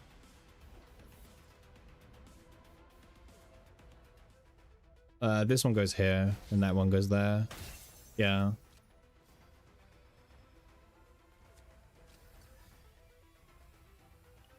E4 versus E0 Tenebria. I don't really know what an E4 Tenebria feels like. I know what E6 feels like, but E4, I don't know.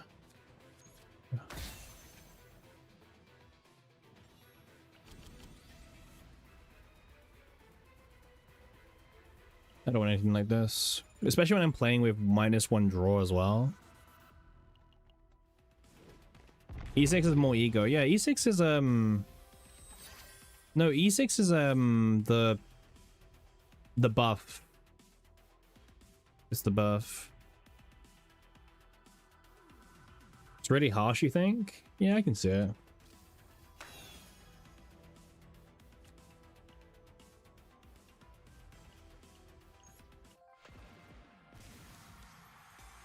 We'll keep time to shining. Mr. Whale? I didn't spend any money for Tenebria E6, personally. I spent currency, but I didn't spend any of my money.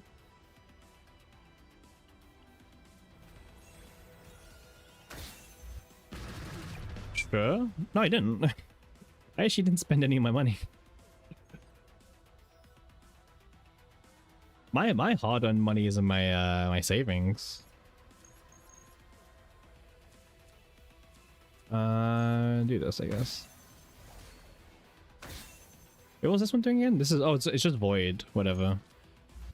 I thought like it was a bit more dangerous, but it's just void. Just void, right? Who cares? Just void.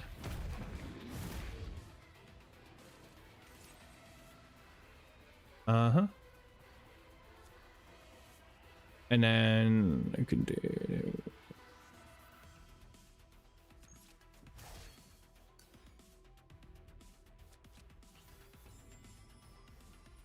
more healing is never bad. I'll keep that in hand. Yeah. Yeah, there's the breakdowns. Well, I was waiting for the breakdown.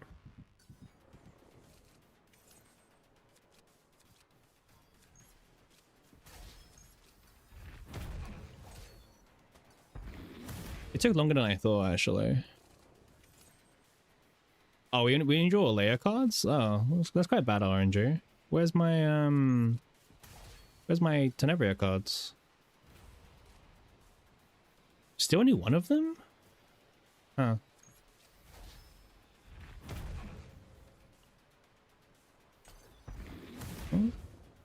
Bad RNG be bad, I guess, right?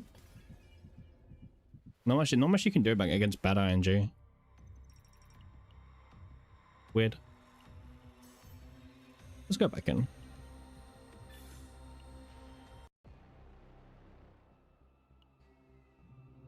I wasn't expecting to get like 4 layer cards that turn. Yeah, 30. Go. Yeah, sure. Works for me.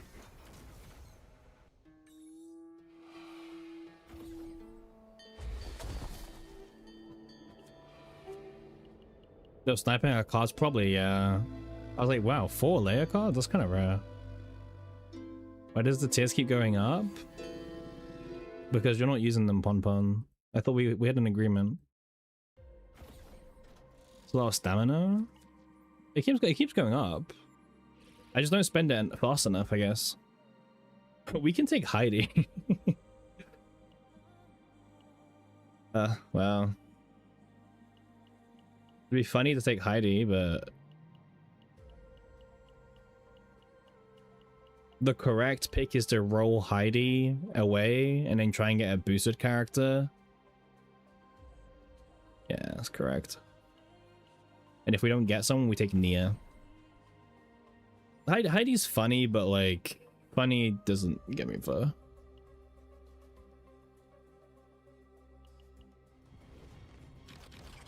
Yeah, we had an agreement. Pom Pom would like use up my tiers for me, but someone's not been keeping their side of the bargain. Do this. 1 health shields suck.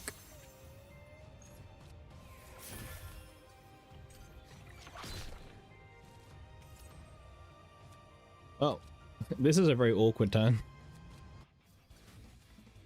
Don't worry, we'll use a lot of them when new set comes out. Yeah, yeah, great. Okay. It's strategic. Yeah, Ponpon's like my account pilot. My strategic advisor. You know what? Photo time is like unironically kind of good for now. But like, you want to take it now? Nah, not now. We're coming out to campfires. Double campfires. Double campfires can like change everything, so. Yeah, I really like it too. If I didn't have double campfires coming up, then I probably would have taken them. Oh, treasure, by the way.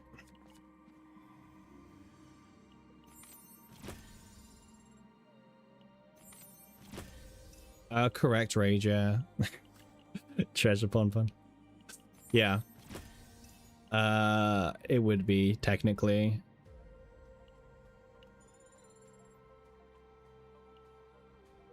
You know what? That's a good idea, Ponpon. I'll do something.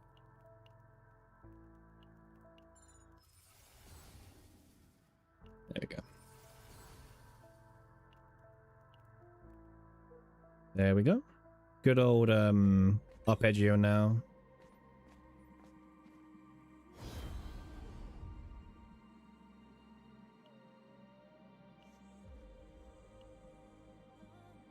I don't really want to like lose 50 credits for no reason. That option is so bad.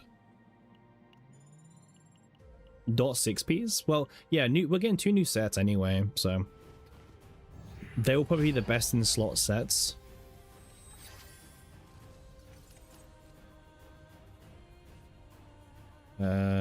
Clunky hand, but it's fine.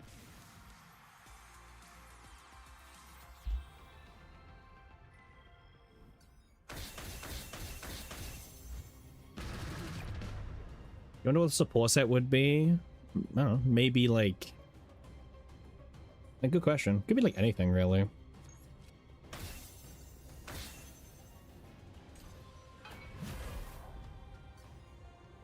Yeah, nice. Oh, it made us discard the only one we drew? That's amazing. That's good RNG for him. He discarded my only arpeggio out of like all the debuffs and everything. Oh, once again? I guys get lucky. Hey, Soul, thanks for the follow. How are you doing? Hope you're enjoying the stream. Can't even play the game at the moment. Keeps discarding everything. We have a 4-card starting hand, and he keeps discarding a card.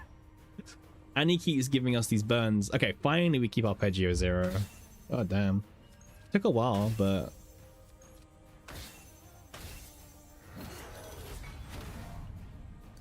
Let's just kill him.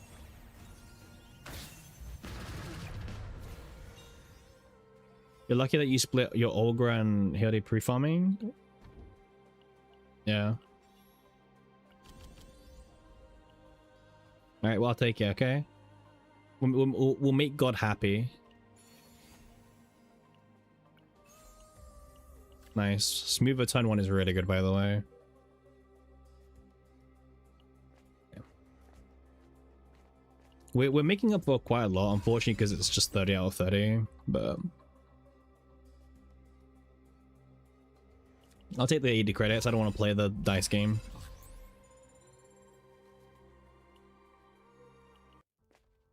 Hydration check? We're good. We're good, thank you, Pon. We are still alive, as you can tell. What about you? Hydration check for you as well.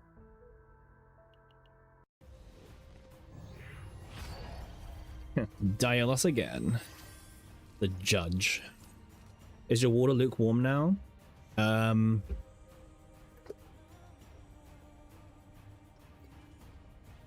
Yes. Yes. It is. Can confirm.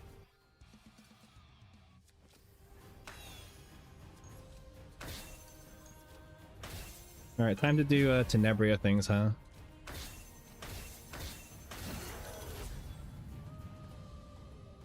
Sure thing. He's quite mad, but like, it is what it is.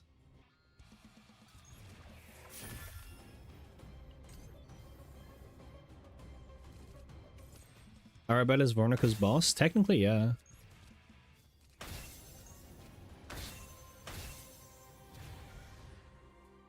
Are you gonna get a new drink, Pon Pon, or are you gonna leave it? Because I'm probably leaving mine for now. Oh, another debuff card.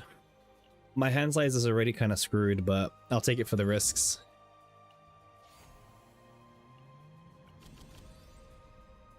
This is good actually. This is good. Too lazy? That's how, see, that's why I'm not getting it as well. Actually, just a mood. That's why you need like a servant to like get it for you. Just ring the bell. Ring the bell and like it gets taken away for you. Alright, get rid of this stupid curse card.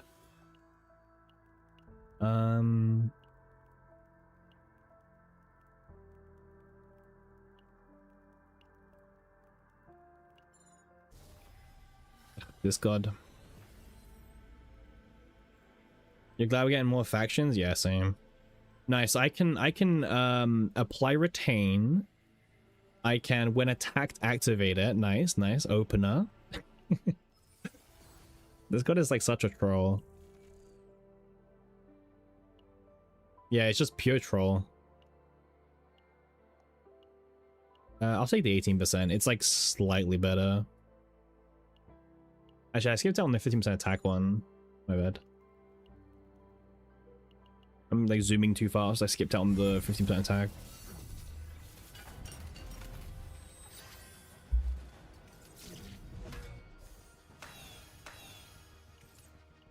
Well, me drawing all of them isn't the greatest thing, but sure. The nice thing is I'm guaranteed to get Arya next because I only have 4 egos. And then Arya will make all of her cards cost 1 less. The rhythms.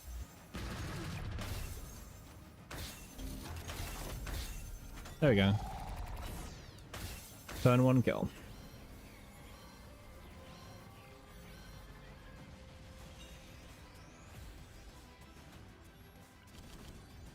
I don't really need photo time anymore, unfortunately, for photo time.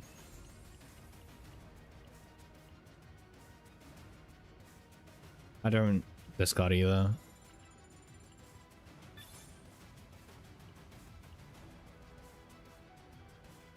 We don't have any boosted bonus at the moment, so it's kind of scuffed, but...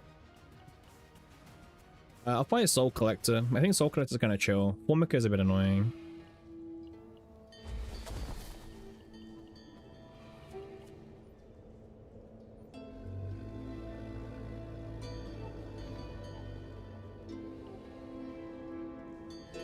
That's good. The more fates we stack up, the better. We also stacked up quite a lot of fates beginning. You see, already we have 6. So now we get a free removal event, which is actually kind of a big deal. I can start to like take out these really bad cards. And we also get a free weapon. Well, okay. Pretty good. Gotta keep using my ego points, basically. And then that weapon's always really strong. Any boosted combatant?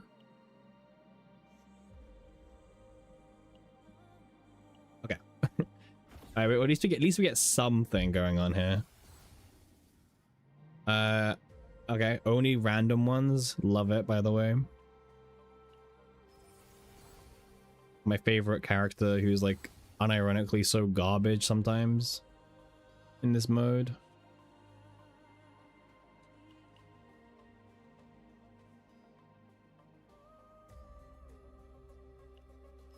Yeah, it's like the worst thing. I hate it so much. It doesn't like, it's just a bad design, but hey.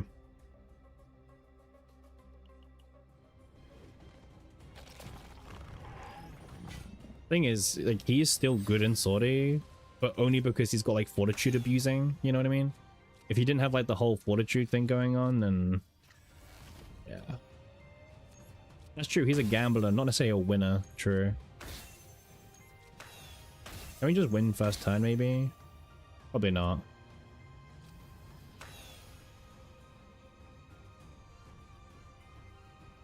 I need to use my ego points up and then I get the bonus from the weapon. There we go. Okay. Now we're cooking. Good combo, but I want as little as possible. Good box in the right. But I think of the theory, Ogre is the same faction as the Battle Pass partners. Oh, maybe. I mean, the Battle Pass partners are unique, no? They're like, special. I don't hate the idea. I don't know if it's likely, but I like the idea behind it. You know what? Take out Dice Trick, man. I don't miss.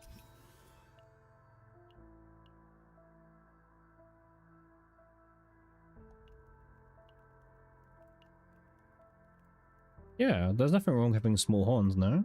Like, we don't discriminate about your horn size. This is really good actually on shuffle.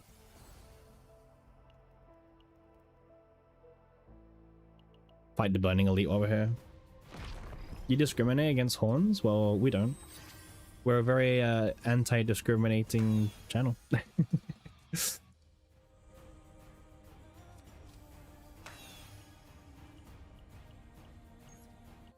Time to shine.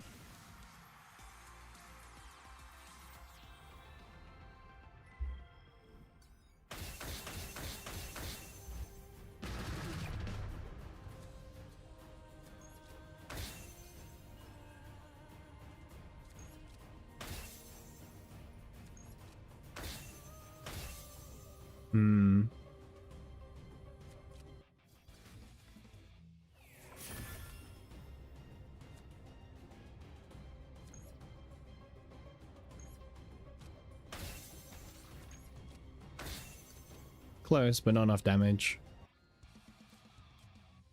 A little bit off.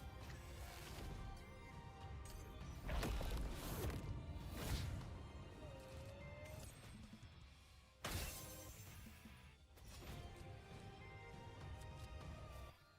wonder if they'll update or change the battle pass roster in the future. I don't think so. Because of like how slow it takes anyway, it pretty much guarantees it'll take like, you know, a long time to max it anyway.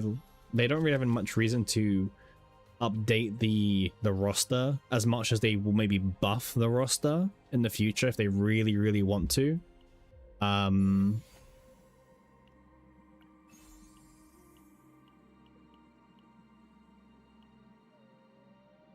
mean, he doesn't really have exhaust, but I'll take it for the points, I guess. I don't know. Maybe we add a new class. Even then, I don't think so. But maybe in like the far, like maybe like in the super duper far future. Maybe then.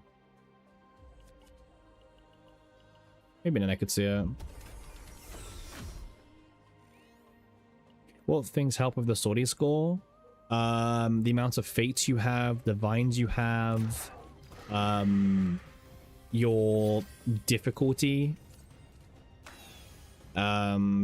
literally anything.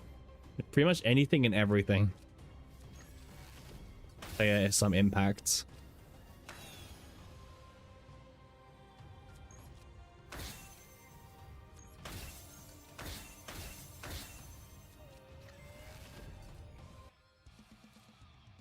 There we go. Sure.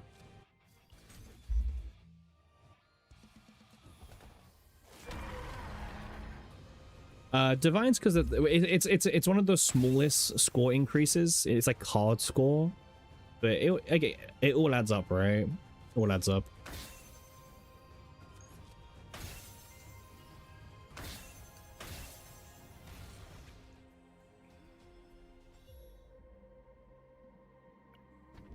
I mean, that's what a new class does, right? A new class is just publicity stuff.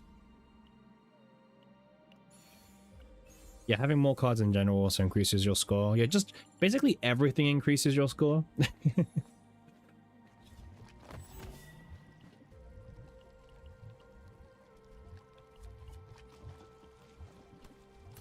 I'll choose the copy. Copy's really good.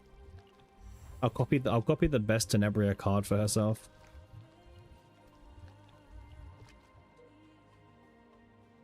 It's not very often you get to do the copy event, you know.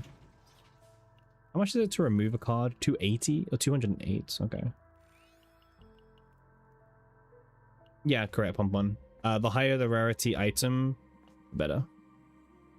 Removing basic counts against you. Oh wait, I can get a Caligo Epiphany. I'll do it. Yeah, it's not, yeah, well, if you're trying to min-max your score, you want every bonus, right? But you don't necessarily need to. This is good.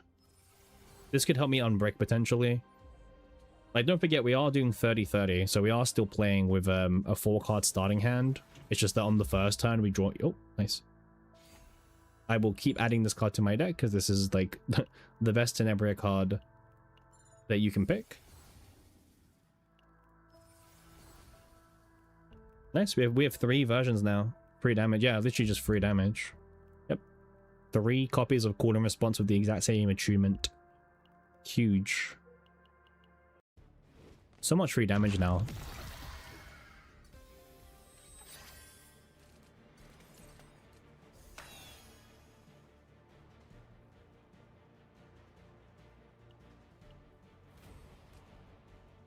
Yeah, like every score matters at that point.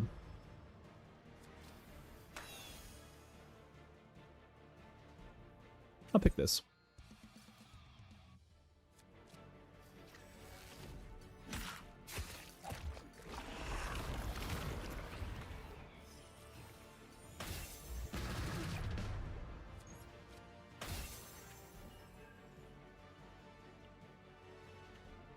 No Tenebria Ego skill this time. It's fine.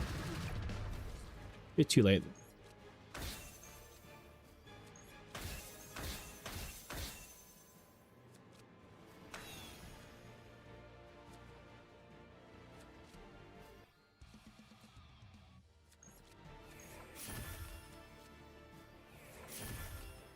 Just spam everything.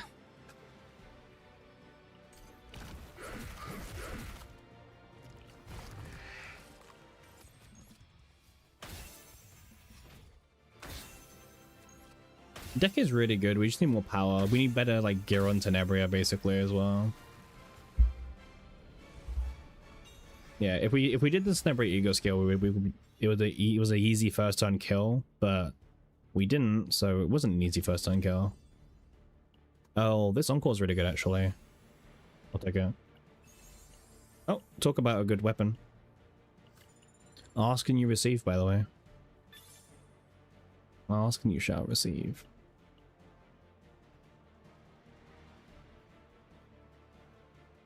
Let's beat up. I don't mind the Shadow Collector. Gun with another gun. Crazy how Tenebria trivializes sorting. Probably more arpeggio, to be honest.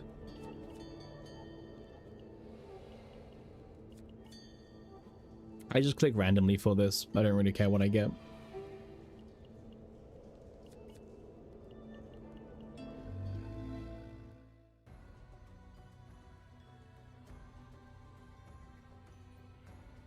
Secred.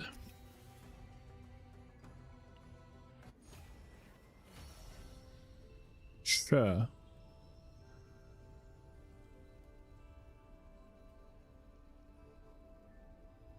Interesting.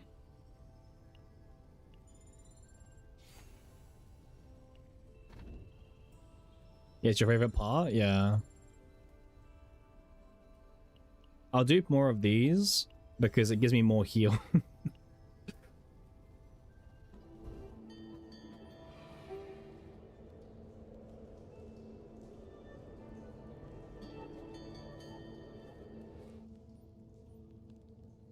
Yeah, top score is all about min-maxing to get Prismatic Fate and as fast as possible as well, with the highest difficulty multiplier.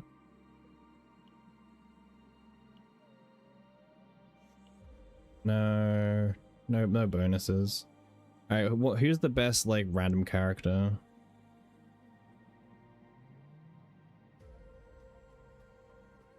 No, that's the only one that you can get. This can be draw 2. Maribel's actually probably the best choice here. Maribel's just like constant draw 2 bonuses.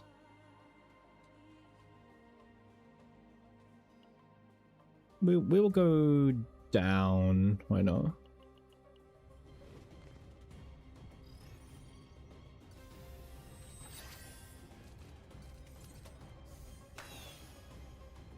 Okay, very nice.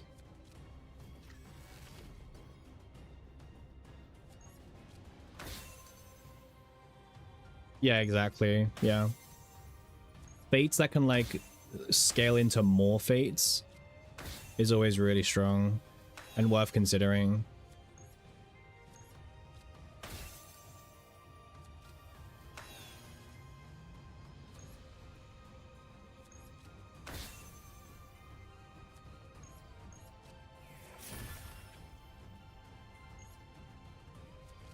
We can wait a turn.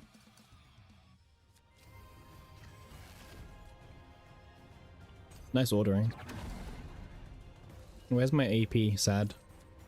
Okay.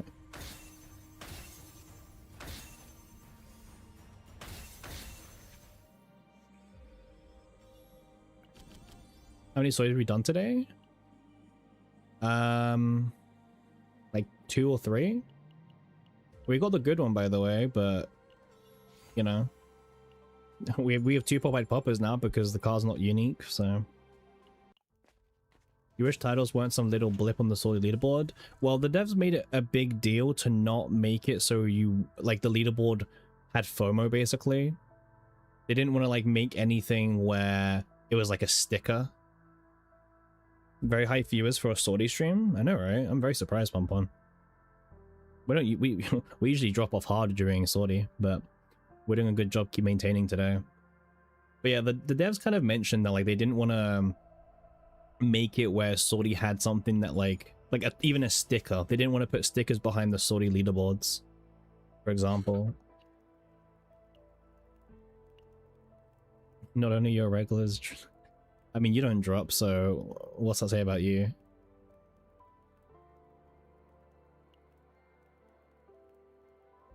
It's kind of funny. I'll give this card an epiphany. Hell yeah, 2 agony. How many new players expected to stack? Maybe too many. You're currently the only CZN streamer live? Yeah. I mean, even then, like, we've been the only one live sometimes and it still doesn't make a difference. There's a sticker for Sorty? No, that's what we're saying that the devs didn't want to do. The devs didn't want that to be a sticker for Sorty. That's the whole, we're saying that's what the devs wanted. Like, nothing in Sorty. Because they mentioned about, they wish that the, Sorty leaderboard gave you more than just, like, a title that didn't matter. But, like, that's what the devs encourage you to. The devs just wanted the mode to be very casual, but they stuck a leaderboard in it because it's like the go-to thing. Don't know what to add? Just stick a leaderboard in it and hope it works.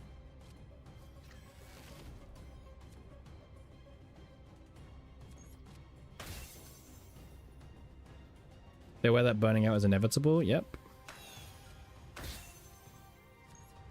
The honest truth is this game does not have a good gameplay loop for the majority, like, casual average player, you know what I mean?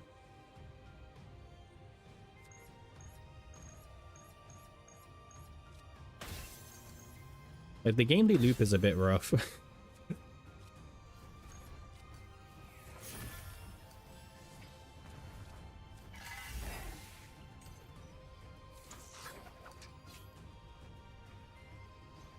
Most of my friends who play now are just like, they log in for dailies and that's maybe it.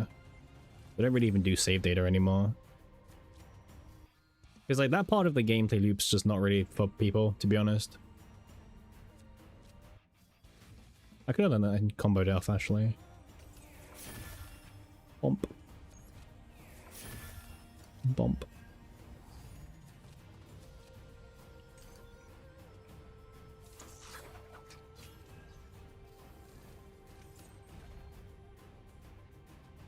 I do as well. Just do sortie and call it. Yeah. I mean, the game definitely has problems, like, but I don't think anyone's saying otherwise. You wouldn't be opposed? Well, the devs seem opposed. The only competitive mode the devs seem to care about is Great Rift. They don't see any reason to even add a leaderboard in N. It's just a way to pad out your game time because some people care about leaderboards. Like, I don't know, it didn't need to exist. But yeah, adding a leaderboard to something is like the devs classic.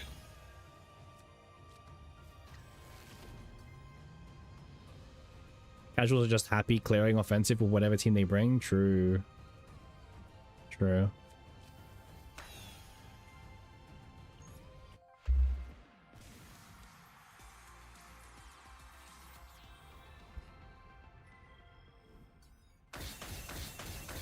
Hydration check for those in chat. Make sure you guys are keeping nice and hydrated in this hot weather.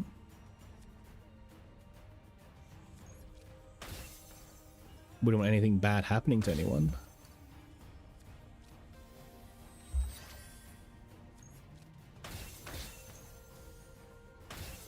Does he die? He does die from there. Nice. We can spread out the damage.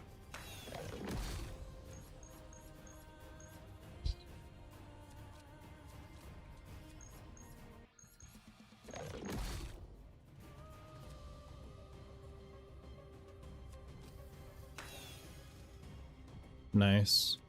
With this, we can draw more of the arpeggios again. Yep. Just keep on looping and playing. I don't even know what's going on this turn. I'll be completely real with you. This turn is like a mess.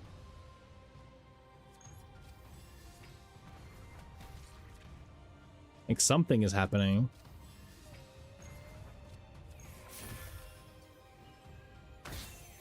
Is that card sortie exclusive? Yes, that's the Pilgrim card. Remove. You know when you start the sortie run, you get to choose between one of 3 fates, or you get to choose the debuff option. And when you get to the final floor with the debuff, it turns into a really powerful card. And one of the options is this card, the Sekred's Pulsation. I mean, this card would be broken if it was in Chaos. Like, if you could get this in any deck, it would be like one of the most broken cards in the entire game. Even with Unique and Exhaust, this card is like insanely broken. Yeah, it would not be allowed to exist outside of sortie. Unless they want to like make a really powerful unit, obviously, and then that's different.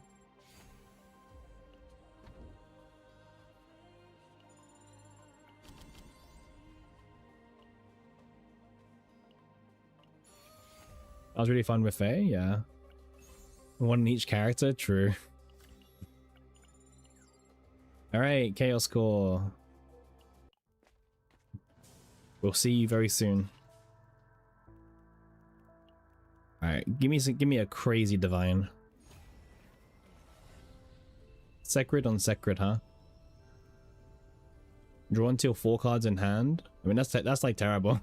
Because you draw 2 and then you draw until 4. These are all terrible options. Technically, this is the best one, but it's still very bad.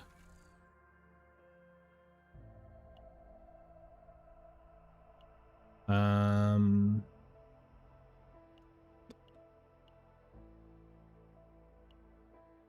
actually, that's pretty good. Oh, I'll take this. Very strong, actually. All right, boss time. Let's go.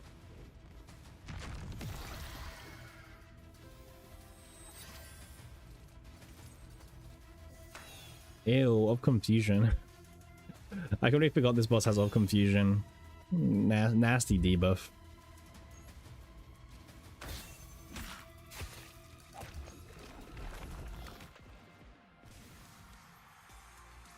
Of confusion is like the worst debuff, man. Well, like it's the most annoying, but there are like worse debuffs. Just have some of my warm drink. Ugh. A warm drink is not the most exciting thing to have.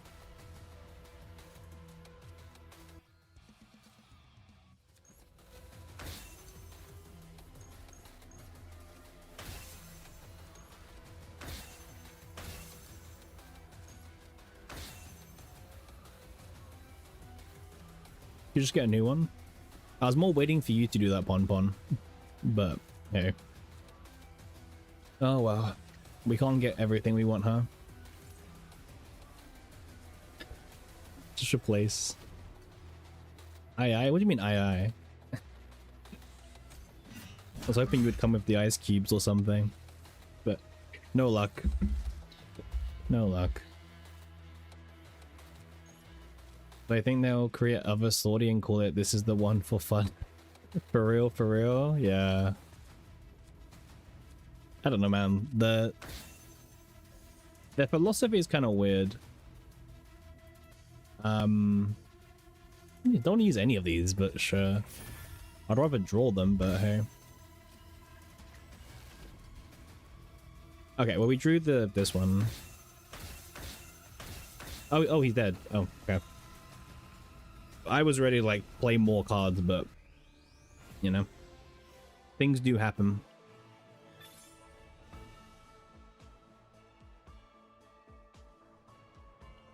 We don't have enough bonus for me to justify taking it. We've got like 5% character, way too low.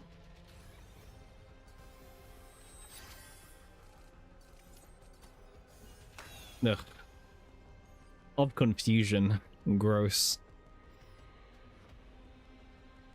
Actually just nasty debuff.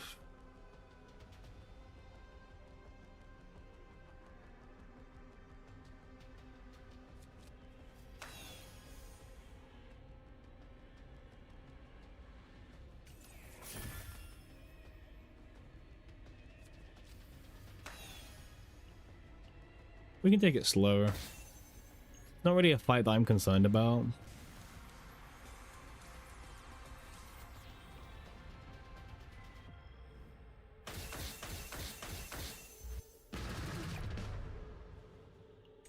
What a hoarder, skipping sortie rewards? Well, yeah, I'm not taking 5% bonus. That's like way too bad.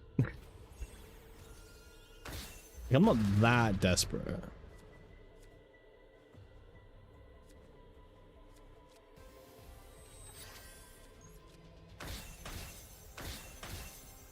No crits. Sad.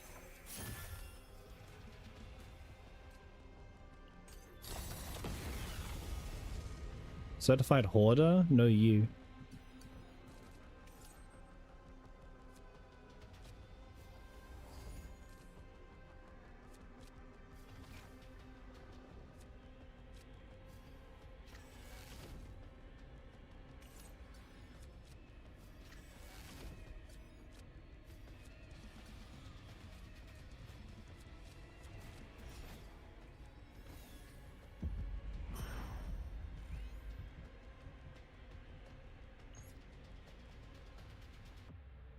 Yep. We win. Pack it up, Bon. Pack it up.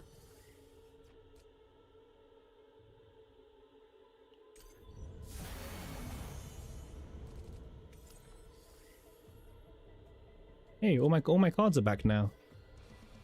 Wait, oh, this is really dank. I've just realized because like we've already played them, but time to replay the quests and keep stacking them. Does that duplicate my yeah, it duplicated my my forced learning because we played one and then it gave it back to me, but I still played it. Yeah, it counts as 2 of them. Interesting.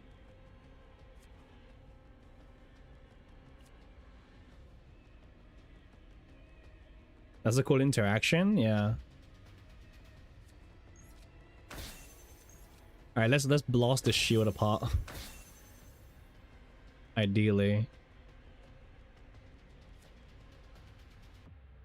And then we can draw some cards.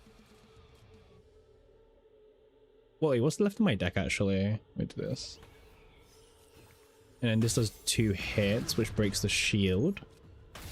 Cool.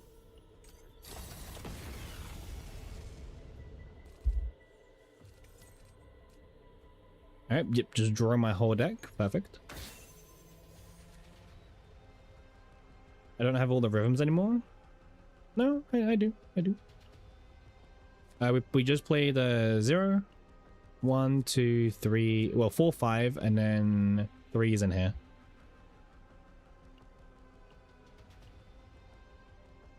I guess I'll use this one. Doesn't make a difference.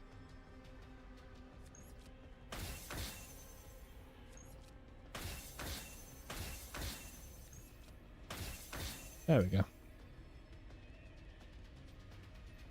Didn't even survive long. Skip.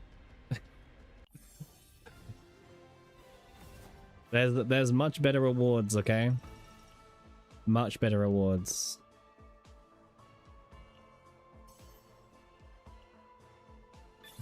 Master of the basics. Take that. Oh, I didn't even realize there was an achievement for clearing 30 out of 30. Huh. Nice.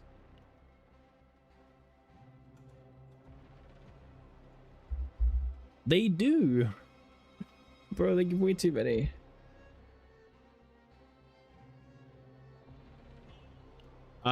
Oh, those basic cards were like appearing with thanks to the fates. It was the fates that were like bugged out.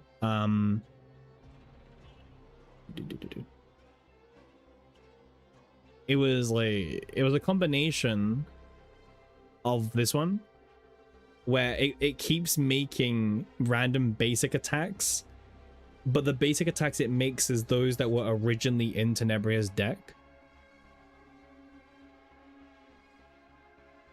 And if you play it, it just goes back into your discard pile and it goes back into your deck. But if you keep it in your hand, it gets exhausted.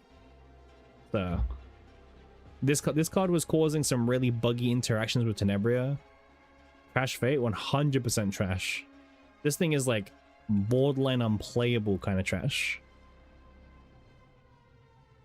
Yeah, now you got it. Yeah, it's a terrible fate, but you know, it's part of the pool, right? It's part of the pool.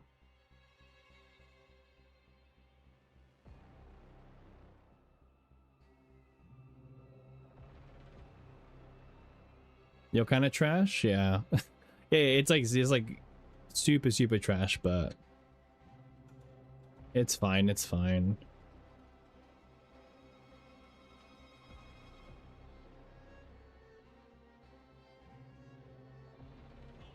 Okay, cool. I'll watch that as well.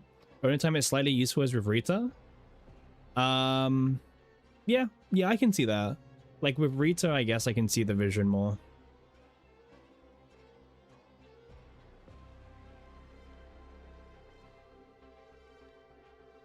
It's also usable on 9. I guess.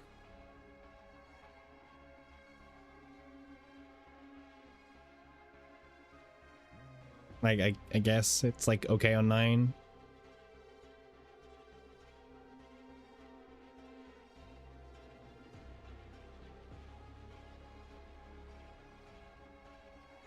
Yeah, not exhaust. Yes. So if you play the card, it goes into your like discard pile and then it'll go back into your deck. Yeah.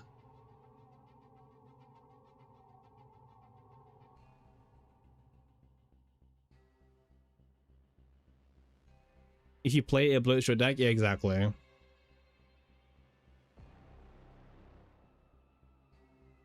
Yeah. You're gonna try this when Rita gets Omega boosted? Well, Rita should be very soon. Yeah. It seems like Typhera might be next, and then Rita. They're doing something.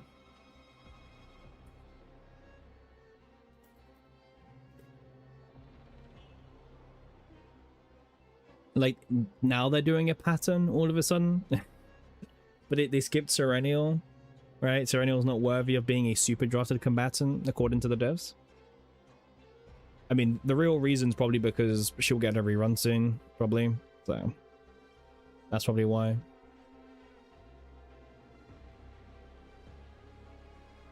I would actually like there to be more super drafted combatants. I will say that. Like right now, with only having one of them at a time, it just kind of makes it so like you kind of have to use that combatant, right? And then you pray for more boosted combatants. Also, if there's more super boosteds, it's kind of good for us as the players because it means like we can get more bonus black mass, which frankly at the moment it's needed more than ever.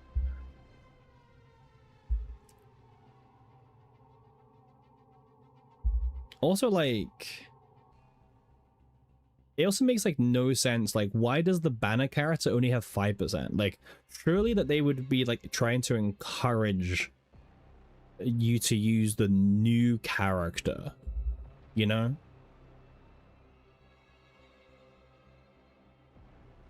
It's kind of, I mean, it's not a bad thing, but it feels like the devs are really bad at making money. Like, if you, there's so many things that you like, you look at, devs don't like money. No, exactly. Like the devs actually unironically feel really bad at making money. In the sense that like, that's an easy, quick win that takes them 2 seconds. And also it's more like the more 15% we have, the better for the players, right? Because we can stack more bonuses, which frankly, if apparently we need now. Also the shop, like this is such an like they have a category for like chaos support, you know, like things to help you like farm chaos or farm your decks. They only have the old flashes still. Like there's trust me, there's spenders who would like buy, like if they put a monthly 1 out of 1 buy it for the 1 removal 1 dupe core, people would buy it. Whales would buy it. They bought the one that used to be around. There used to be a $50 pack that it was only out when Heidi's banner was a thing. It was like you could buy it 2 times. It was $50 and you'd get some crystals and you'd also get 1 removal core, 1 copy core 2 times. You could buy that pack. They did that pack 1 time, like 1 patch, and just never again. Like just poof. So either it didn't sell well or it sold well and they just are saving it for an event, maybe? I don't know. You think they'd rather sell the monthly black mass pass than characters? Well, like, yeah, but like, that's fair. £50 for a dupe? Yeah, literally. It was £50 for 1 removal core, which honestly the removal cores aren't really worth much because you get 2 of them every time you buy this chaos pass. I mean, they're limited, sure, but it's still 2 of them. But the dupe core is the mega rare one. That's the one that you can only get like very infrequently.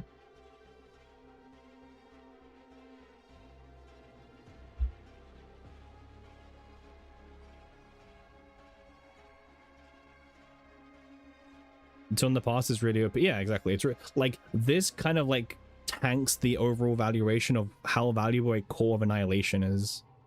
But again, you have to spend money for it, right? If you're free to play, then you have the same problem where like realistically you're only going to be getting 1 of each every patch and that's it.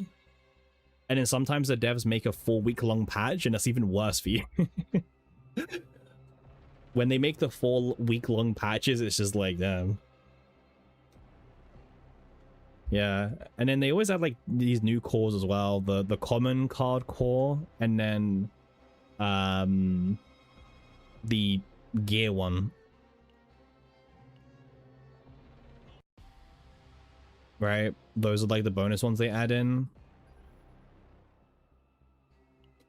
1 second, I'm gonna get a drink, get a new fresh drink because this one's way too lukewarm. I would offer to get you guys some drinks, but BRB.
Alright, all. How's everyone doing? What are you mischief people up in chat talking about?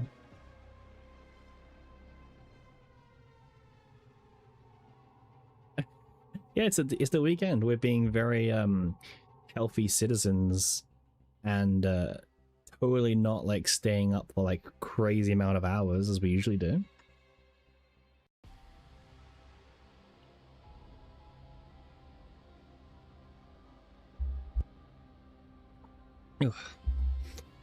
Okay, so is there any way I can buy like instinct materials, like pre-buy them?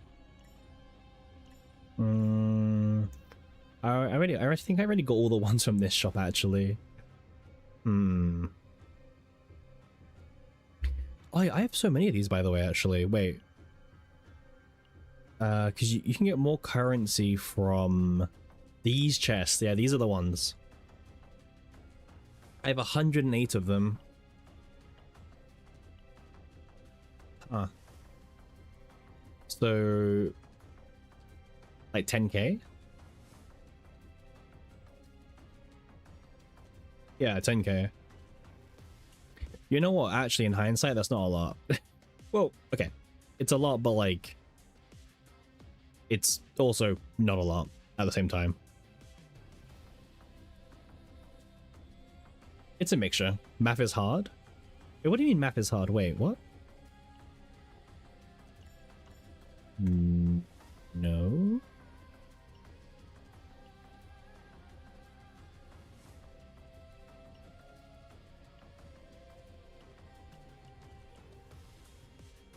$108. Each one gives 100.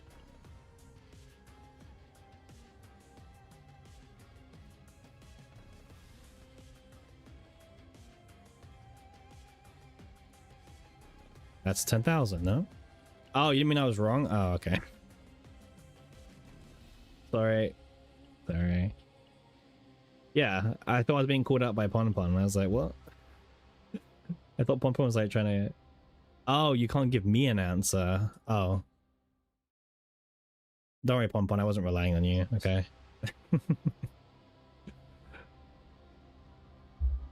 I mean, I know you're a backseater, but like, I think when it comes to certain aspects, yeah. Yeah, it's a lot of nothing really. Fun fact, I don't know if you guys remember, but they only added this shop because don't ask you anything meth related. Okay, well, I won't then. Yeah, they only did this shop in because like the early game was so bad and people were complaining. They're like, all right guys, we're going to introduce new currency that you get for free by playing the game, and it has a huge shop where you can buy stuff. Because like everything, like the boss materials and the material, like everything was so limited at launch, and people were just like, it takes way too long to level up a character. I remember that.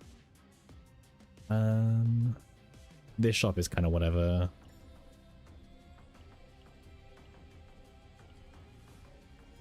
I mean, it's kind of cool that you can still buy like 2 duplicates of any character that you want. I think that's kind of cool. Like the fact that the game even has like this as an option is kind of cool. I know that other games have similar systems, sometimes even better.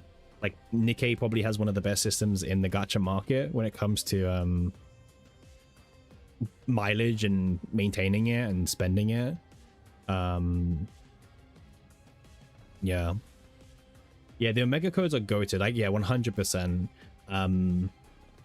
Omega codes are insanely goated. Like, I know they're very limited, but like that doesn't matter with how good they are. Yeah, the omega code is such a good system. Yeah, exactly. Nikkei, also I don't think Nikkei has a cap on the mileage, no? In terms of how many copies you can buy. Not that when I played for like, not that I remember, but I didn't play for very long. Because there was a new game coming out and I hopped over to that new game.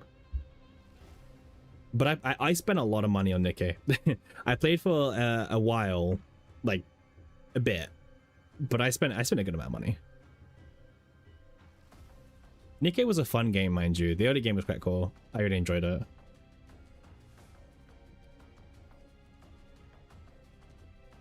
And obviously, swiping is swiping. Lots of pools, right? I think we spoke about this Pon, right? But like, I purchased every pop-up pack. Hearing how gacha players cope is amusing. What do you mean cope?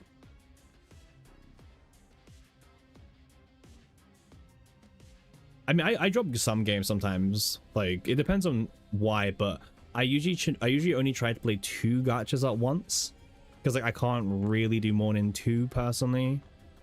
Two's like my good number. Any more than 2, then I'm probably neglecting like you, to be honest. So if you're like one of my 2 gachas, you're probably like good for a long time. If you're like the 3rd or the 4th, then it's kind of rip, I would say. But yeah, the Nikkei pop-up deals, I remember buying every pop-up deal as the story went through. And they just became like more expensive, I remember, but they gave you more crystals obviously as well. Yeah. My very first +7 chords unit was Emma, which was like kind of scuffed. Emma being your first like +7 core. But yeah, just to find gacha in general. What do you mean, gods? I don't know if anyone justifies gacha. Ethereum restart was your 3rd for 6 months. You had no life during that time. I played it for like a month. Pon. Maybe we indirectly crossed paths. But no, I mean, that was a game I could not maintain playing. Like, I tried to really like it. I tried, but the amount of time commitment was way too demanding for Ethereum restart. But I did try to like it. Like, I think I said the story. I tried it in the first beta. I tried it second beta. Tried it at launch. But even after all of that, I just couldn't love the game. It just felt a bit... something was off. Ah, okay, maybe we didn't cross these paths then. Yeah, that's fair. Yeah. Unfortunately, those type of games have that kind of community. Ah, because your friend recommended it. Okay, yeah, that's fair. What a bad friend, by the way. What a bad friend. Even I wouldn't wish that on my worst enemy. I wouldn't wish that on my worst nightmare of an enemy. Playing Ethereum restart? Oh, God. He dropped in the first month too? Well, oh, but you kept going. Wait, he dropped in the first month, but you went for like, what, 6 months? Fair play. Nikkei doesn't have pity? Only sparking to guarantee? I don't remember. It's been a long time since I played Nikkei. You stick to it because you wanted to give it a good try? I mean, 6 months is a hell of a good try. I would have said like 3 months was enough. Maybe even 2 months was enough. But I respect you giving it 6 months.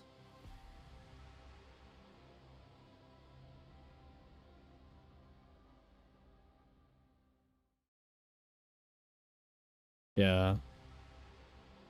I mean, one of the things I will say about Ethereum was that they made too many mistakes right at the very beginning.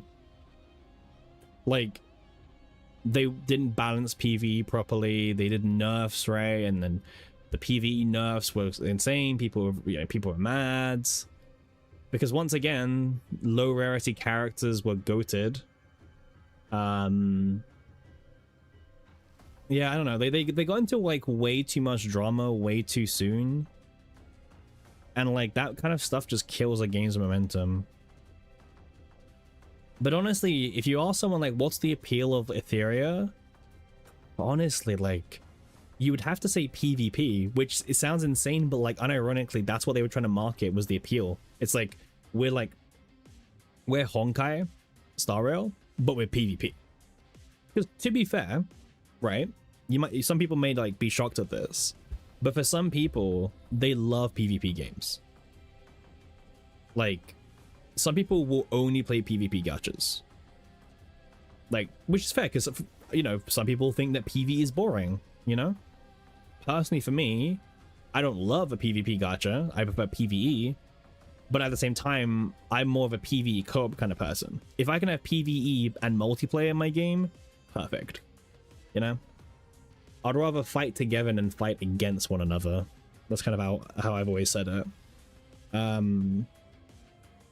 Like, personally. Like, I don't mind games that PvP and gacha don't mix. Yeah, I mean, if the game is a PvP focused game, unless you have like balanced PvP, which most of the time they don't, it's not really gonna work. Most of the time I treat PvP like a side mode, you know? You dipped your toes into the gacha pool somewhat recently, and it's like you are comparing punishments. Like, here they at least use loot to win the deal, but here they give you a couple. I mean, I get. If you don't come from like a gacha background, you might think like gacha is like the worst thing in the world, right? But then like, when you're comparing systems, it might come across like, oh, like in general, it's bad, but then this one's more bad than this one, right? I get that. Like that's how I'm reading your message. If you come from that point of view, I think the biggest appeal of gacha games, right, is because of the amount of money they make. They're able to turn around live updates, some of the fastest in the industry. So if you want to play a game that has lots of updates and frequent content, a gacha game is unironically probably one of the best. But then at the same time, the gacha system could either make or break your enjoyment of the game. Because gacha games try to like turn around like 3-week banners or 4-week banners or whatever, right? So they have to kind of keep on pumping out content at a good pace. Like if you play a lot of the, let's say, live service games that, for example, well, not even like some of the other games out there that have DLCs. DLCs in like an actual game, they can take months to come out. But a gacha game is expected to turn around said patch in like 3 weeks, maybe 6 weeks, depending on the game. Because of how much money they make, they're able to like fund it, essentially. It's one of those kind of like weird dynamics, right? It makes a lot of money, but because of that, it's able to do things that with that money you wouldn't be able to do normally. It's kind of also like a bit of a different discussion about like which region is producing the best quality games at the moment. Because China didn't always used to dominate the gacha scene. It used to be Japan for the longest time. But a lot of Japanese developers are very comfortable and very lazy in the sense like they don't want to innovate very much. They're happy with the, you know, if it works kind of approach. So a lot of the Japanese gacha games nowadays that were released a while ago look mega updated, like outdated. The UIs are trash. The gameplay looks like non-existent. But it worked because it worked. And only probably more like in the last 10 years, 5 years, or even maybe, you know, 10 years or whatever, we've really started to see these more higher quality games coming out of places like China and Korea. You can also read plenty of interviews where, you know, Japanese developers will admit that they don't have the kind of manpower of like the Chinese and Korean developers. And also Japan is very comfortable doing IP gacha slop, which are like just the worst of the industry. You came from PoE, you don't know how much money they're making, but surely enough. Yeah, but that's the difference, right? Like we can like quick question, like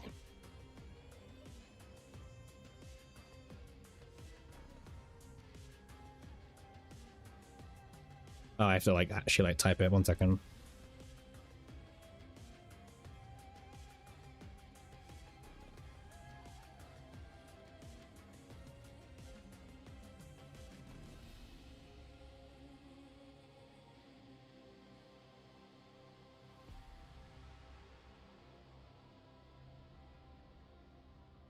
Yeah, like in 2025, for example, the studio behind Path of Exile reported around 320 million USD, which for the game, I mean, obviously it's one of the biggest non-gacha games out there. But then again, you compare it to like the top gacha games and they just like make more, you know what I mean? And in a world of like business is kind of the key thing, to make way more. Like Genshin and Honkai, realistically, they're in the billions. Low billions, but they're in the billions. You know? And like it's so hard to be like we have a module that makes $1 billion per game, by the way. I'm not saying Honkai and Genshin combined make $1 billion, I'm saying individually they make $1 billion USD a year. But not every gacha gets even close to that, by the way. We're talking like it's like that's reserved for like the big 5 or the big 3 that make $1 billion. Like very few games make $1 billion a year. Very few. You could count it on like one hand kind of thing, maybe 2. You treat gacha games as roguelikes where each new account you play is a new run. That's fair. What happened to YouTube? It's so barren there. Just decline. I don't know. YouTube kind of like sometimes dies, but then sometimes it peaks. I don't know. Like it was like earlier today it was at 20 views while Twitch was at like 15, and now it's flipped where like there's like 4 people on YouTube but 30 on Twitch. It just flips. Yeah. I mean, Pon was like the only person keeping YouTube alive for the most part. It was like Pon remove some other people as well until everyone moved over to Twitch, which was the smart move, to be fair. But yeah, many people moved over here. Yeah, and Thor as well. Yeah.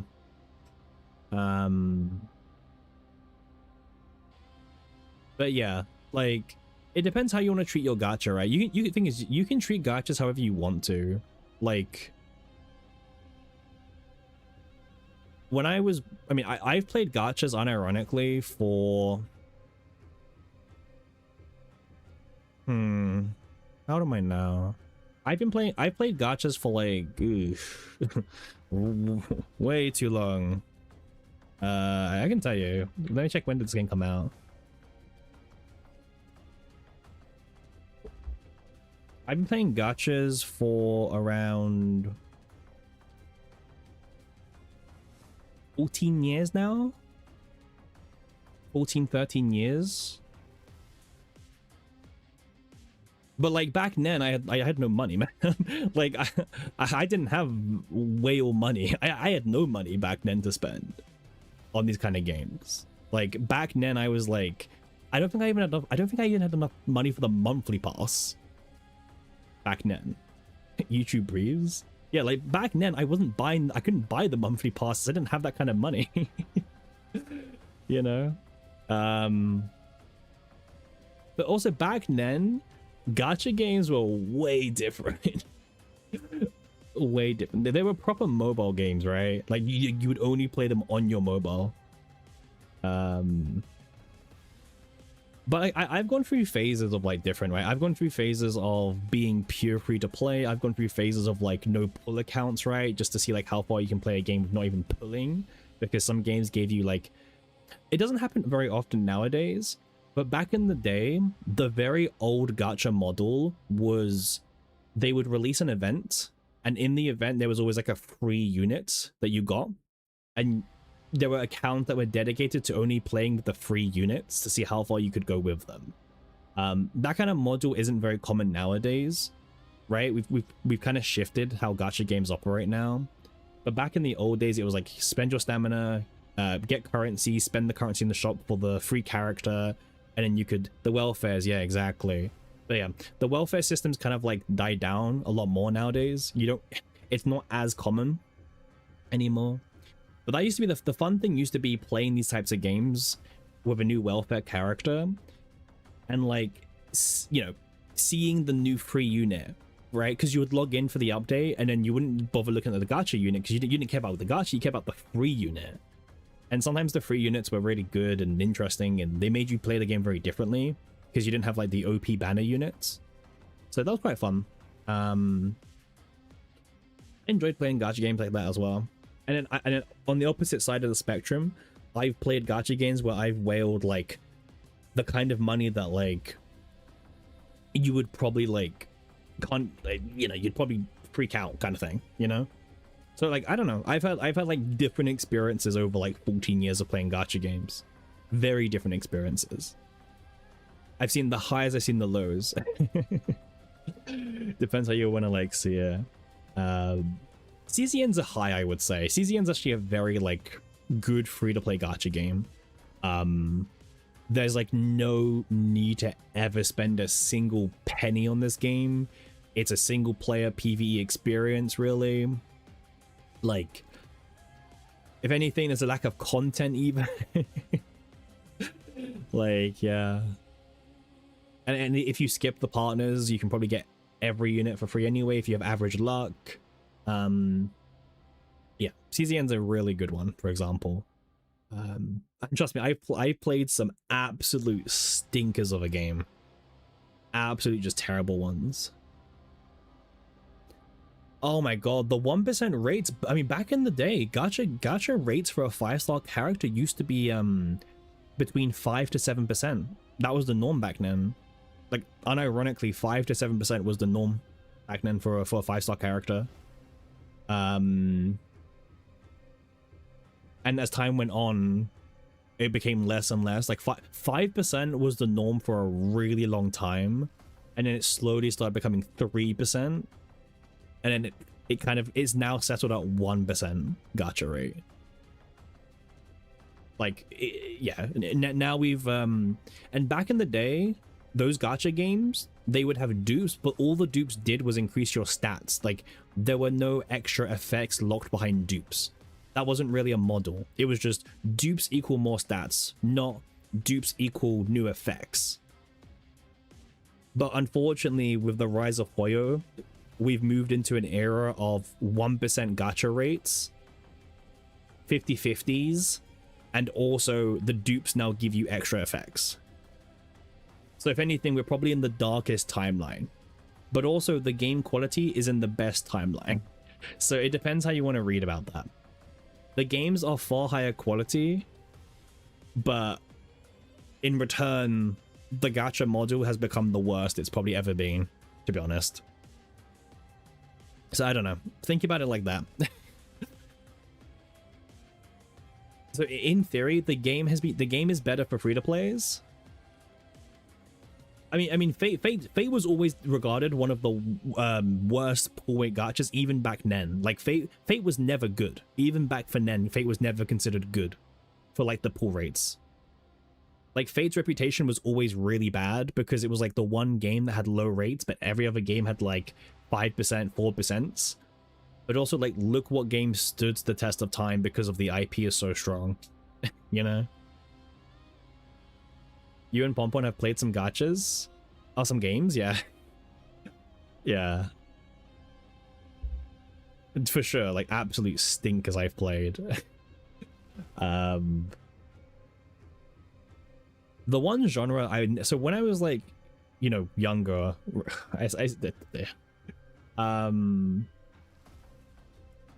you get why gacha became more popular and normalized over time in the public consensus, but there's no way of fighting. Yeah, yeah. At this point, there's like, it's like impossible to fight. It's become very normalized because of, well, I can tell you what. So COVID accelerated the popularity of gachas by like 10 years. Like COVID unironically just like accelerated the whole industry forward. Because the jump that we had from like where we were to like post Genshin era is ridiculous. Like the companies make more money than they ever did before. Workers are more overworked than they were ever before. But the quality of games is like way better than it ever could even imagine to have been. Like, it's kind of a weird like thing where like, as for the player it's like way better, but for everyone else it's like probably considerably worse. Epic 7 rates.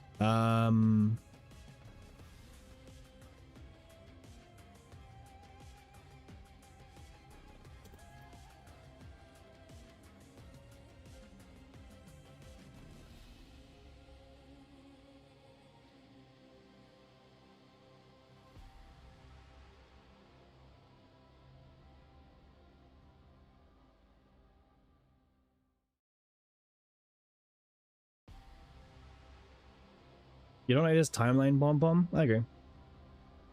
But this is the timeline where we meet each other. That's true. We don't like this timeline, but it's also the timeline where we as a community get to exist because of CZN. So, is it really all that bad? You know?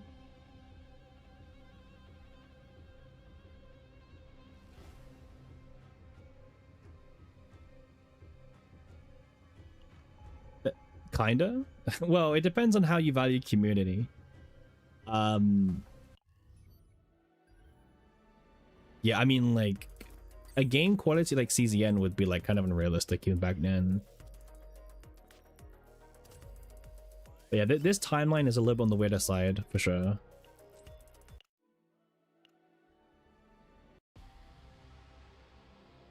It took you 20 minutes to realize we just transitioned into a background plus yap sesh. 20 minutes to realize that? The background yap sessions are the best because people start dropping off because we're yapping, but like you get some of the most like engaging parts of the stream.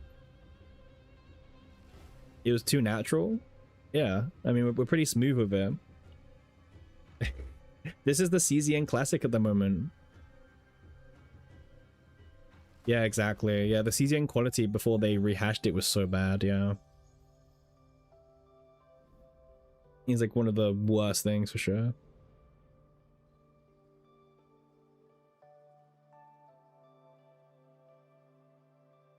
Just 10 more days? 10 more days until like new season slop. The thing is about the new season is we'll have the same pattern where like people play it.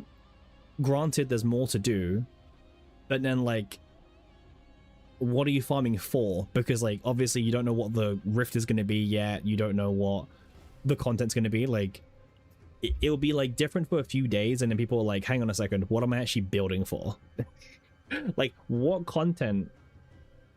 Because like people, like you've cleared tower with these characters already. It's sad that every new content is just new characters. Yeah, pretty much. Like we'll have the same game, we'll have the same loop where like the patch will happen. Achievements, yeah. I mean, are we making an achievement video? Probably next week. Oh, well, not next week, but you know, when the update goes live. Yeah, we'll get to enjoy the new Chaos Pon, the new cards, and then probably like a few days later we'll be like, what do we do? But yeah, the new content loop is a bit weird because the second and third character, more Nebula Distortion slop videos. Oh, Hacks, you don't know what I've got planned for this season. More Nebula Distortion slop. Wait until you see what I've got planned for this season. We've been planning. We have been planning for sure. I will say, for anyone who is wondering, the Faye video we uploaded 3 days ago has beaten the Yuki video. So the benchmark is still, can it beat the Yuki video? Which still hasn't even crossed 1,000 views, by the way. So just a little update that the Yuki video has been defeated by Faye. To no one's surprise, probably. Poor Yuki. The Yuki vid is like the most cursed vid of the channel. It's like the benchmark now of just like, can it get higher than the Yuki vid? But yeah, you best believe we'll be doing some absolute Nebula Distortion slop videos when season 4 comes out. The one turn clear, this character's insane, this character's broken. The good old videos, the titles.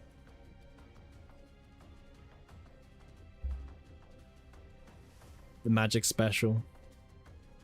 I think it's also hard to argue against it when like my best performing video is Nebula Distortion. Like, it's not even close, by the way. My Nebula Distortion content just like absolutely just like destroys everything else view-wise.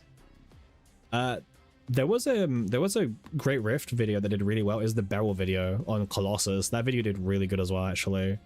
So Beryl was the only person to like break that. They will also do some changes from preseason, so they will be fixed for real, for real. Hell no. I don't know, man. Oh wait, actually wait, there's a couple of like discussion points we can quickly take a look at actually. Upload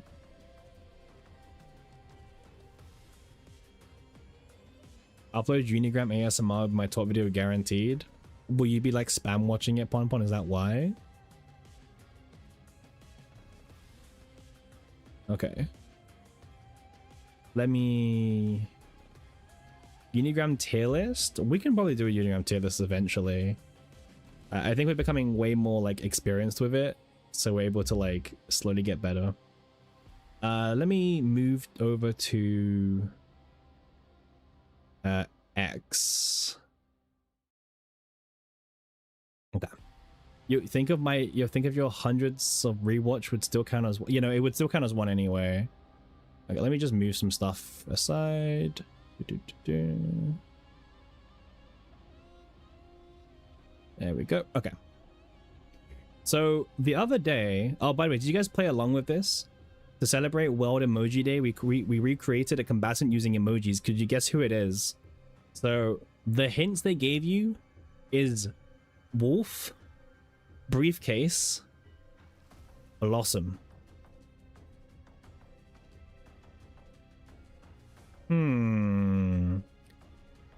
Check the comments. Okay. What? Wait, what? Oh, share your favorite combatant using emojis? Okay, well, I mean, listen, I don't need to like guess who Lana's is, okay? Lana's is just, okay. My new favorite? Okay, well, Cassius. Is this Rita?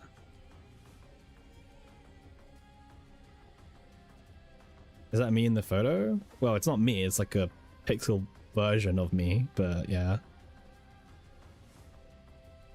I'm well aware that my name, bro, I've like DDoSed my name like a million times already, so it doesn't really matter. It doesn't matter. Wait, is the third one Rita? The one with like the hourglasses and the clocks? Is that Rita? Yeah, okay, it's Rita. Oh, wait, guys, okay, wait. All right, that reminds me, there was some drama. There was drama on Twitter, if you guys can believe it.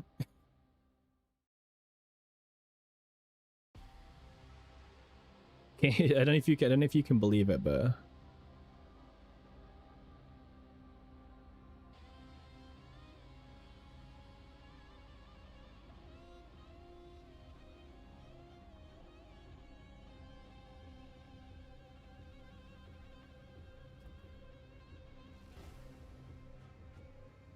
one second. Okay, let me see if I can find it.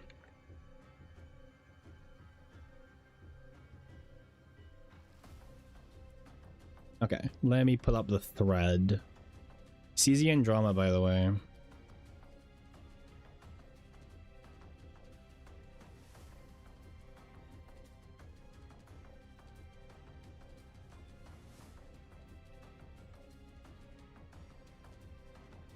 Okay. So if you guys may or may not have missed this out, is the most recent story panel with Tressa. Now, if you haven't read this one already, it's kind of cute, right? It's just a very simple, cute panel, the story one with Tressa. You know, getting patted down by the nurses and everything like that, and then, you know, very Tressa nosebleed, right? Very like hard-coded Yuri vibes, okay? Which, I mean, hey, we're a goon game, right? CZN is kind of more of a Guna game nowadays, to be fair, so sure, whatever. It's like Yuri bait. It's a Yuri bait story panel. Now, the actual artist who designed it did a retweet about, you know, they're the one who actually drew the panel, like the Tressa panel. And they had like a blast drawing the whole thing, right? And like a lot of their comments are just like absolute just crap. Like this one. It will pay me to feed your art to AI or harass. Stop this Yuri nonsense you have recently implemented. This hurts me more than it hurts you. Even if you block me, I can simply make more accounts or send people to harass you or the devs. This is CZN, an ML game. Respect it. Don't bring Yuri where it's not needed, freak. You had so many ideas, you chose one of the worst. You could have done better than that Yuri trash. Like, it's so stupid, man. Thankfully, there's like some people being like actually kind of nice about it. Like, look at this. Like, please stop with the Yuri. No one in the CZN community likes this. Respectfully, thank you. And like, I hover over them. They're like, Vexer, CZN enjoyer.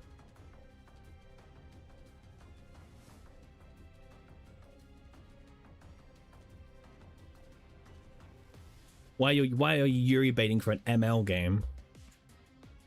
Yeah. The Kaleidoscope, Kaleido Discord is on shutdown right now because fucking hell, man. Like, I don't know, man. The gacha community is ridiculously unhinged. Like, who actually cares? Does anyone actually care that like the most recent panel was Yuri bait? Does anyone actually care? I read these sometimes and they're funny. Or like I just move over. Like, I don't know. Imagine being like actually genuinely upset that like there's some Yuri bait in your content, in your game. Like a lot of Yuri bait actually, yeah. I'm not going to click on their profiles. I clicked on some of the haters profiles earlier and like it's the typical anti-gay / trans / I know what's right, you know, that kind of account. Like it's that very typical profile. So like you're not missing anything. It's just pure hate speech from them as well. Those usernames are gross too. Yeah, it's just like pure hate accounts. Like they don't share anything interesting. Yeah. Like, you're not missing anything by not seeing them, kind of thing. They look like engagement bots. I mean, we had our first engagement bot, if you guys remember. Remember the engagement bot we had on YouTube? The one that was like, what's your stance on the Palestine war? Like, what side do you pick? It's like, what the fuck, man? Like, actually insane engagement.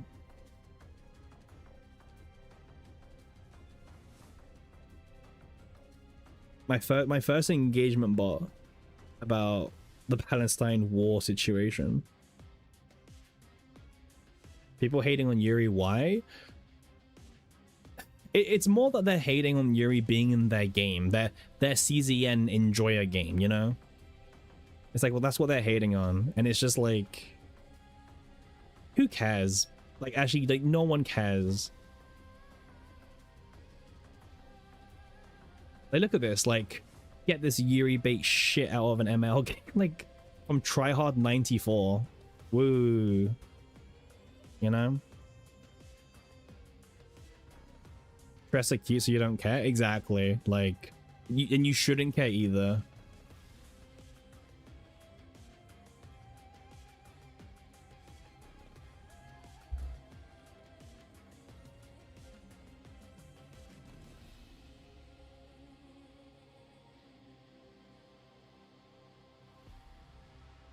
Guna DJs don't want any competition with their waifus? Yeah, exactly. Like, anyway, this isn't actually even the thread I was going to bring up. It was actually down here.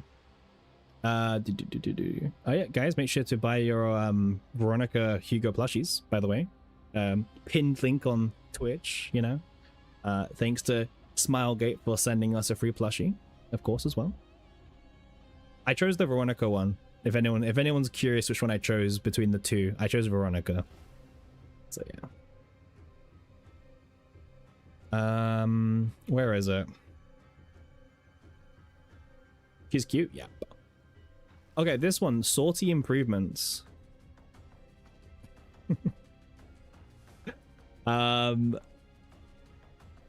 So they did a post about salty improvements, and like the top comment is like, Y'all didn't do shit but restart the fucking potential tree. Quit doing that shit. Leave the fucking... This guy he's just mad about the tree. He doesn't care about the black mass. He doesn't care about mutation core. He's just mad about the tree being reset. He doesn't care about anything else. All roguelike modes are a grind, so you can build a safe deck. It's backwards design. They got a beautiful game, but haven't figured out what the grind is. That's kind of true, to be honest with you. The mode is way too grindy. Just to unlock the power-ups, I'd have to play hundreds of hours. It's way too much to ask from a mobile game. Kind of true a little bit. Not really an improvement, more like quality of life. Very boring. Very boring. Very boring mode. Need some way to speed up the runs in Sortie. You know what? Like, unironically, when I saw this, I was like, damn, I'm kind of shocked. Like, X actually cooking for once. Like, actually a thread that I can, like, actually agree with, like, most of the comments. Genuinely shocking. I mean, I'm glad that, like, people are realizing that, like, it needs improvements. Like, it's a cool idea.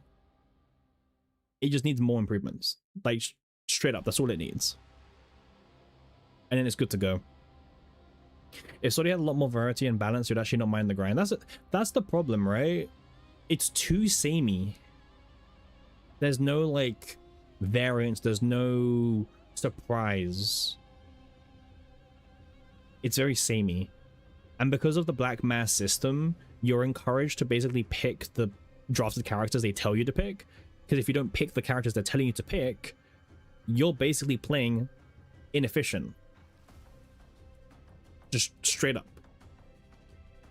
Like, if you don't play how they're telling you to play, you're just, like, losing materials and resources, and then, you know, they keep adding more to the shop and they punish you for missing it. Should you try and complete the Sortie shop? If you wanna. I mean, it's crazy, but I'll say fair play. But yeah.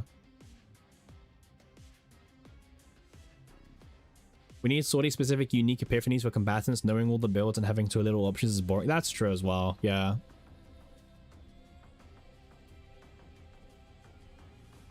Also, wait, like, okay, wait. Sortie improvements. Can we, like, take a look at what they're saying is an improvement? Let's take a look.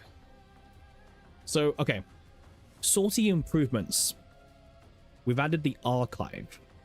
So now you can see all the equipment and cards. Okay, so not really a... Yeah.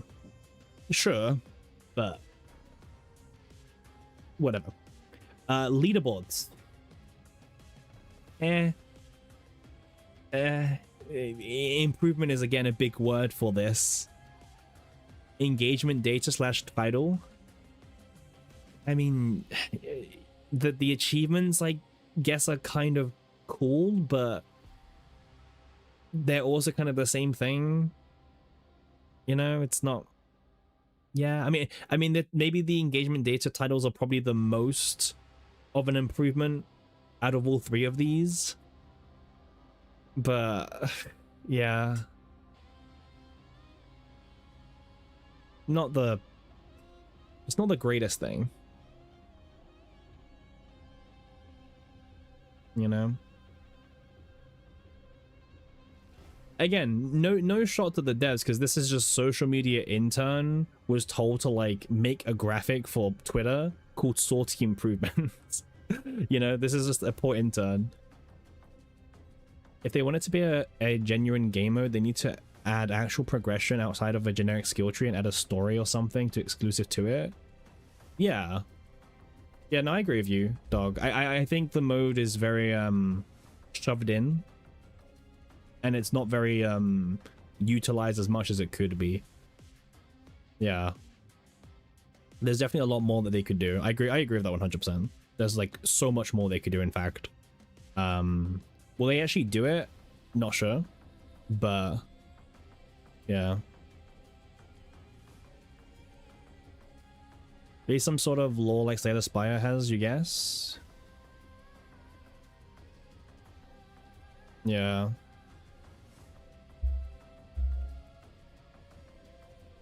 I mean, that's also, like, the kind of the problem, that there's just not enough, like, reason to want to play Sortie, right? It's hard, man. I think Sortie is, like, a genuinely, like, okay mode,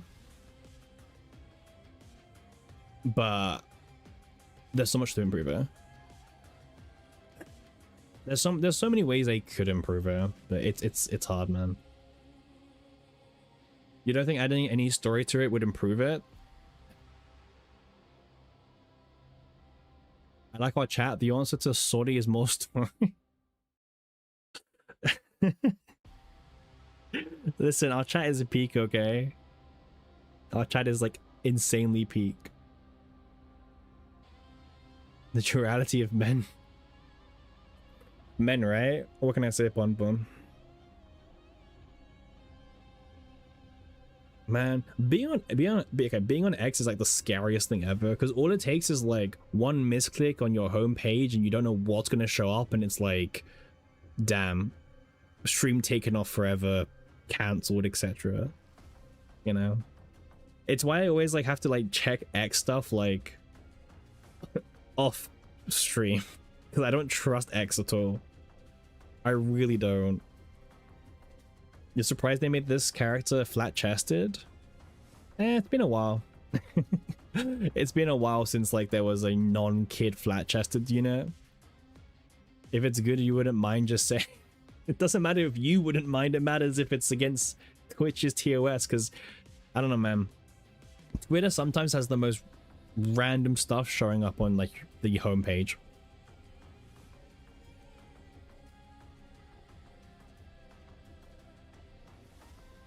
But yeah, I mean, I think she's cute, by the way. I don't know about you guys, but I think she's cute. Oh my god, 1 second. Just moving.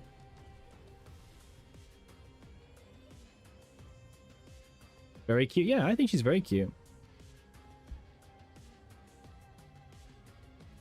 You like her over phase design? Yeah, I get behind that.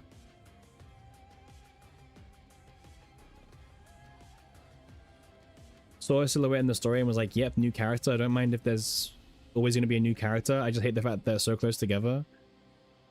Boohoo. Finally appreciate it. No, I think she's super cute. Small boobs, you like that, Cougar? Fair enough. This is my favorite comment. Wait, wasn't she supposed to be void? According to the coloring of the letters in the teaser and the info at the live stream? Bro, people got like giga baited by that. And like, I don't know which content creator started that rumor, okay? Someone told someone to start farming void, okay? I don't know who was the original person. WD? WG?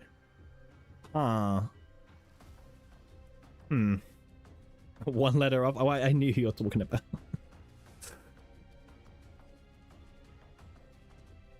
She looks like she'd be a partner instead. Really?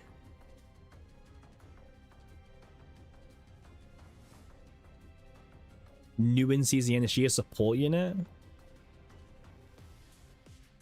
Small breasts, we will be pulling. Woo. People just hating? Yeah. My pool's already gone. Interesting design. She got a thumbs up badge? Yeah, she got a thumbs up badge. Don't have any tickets for her. I'm cooked, bro. Wait, I want to see how cooked bro is.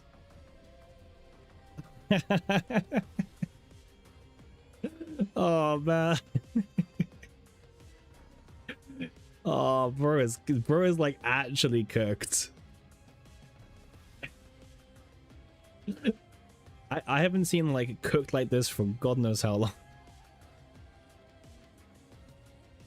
Damn. It's swiping time.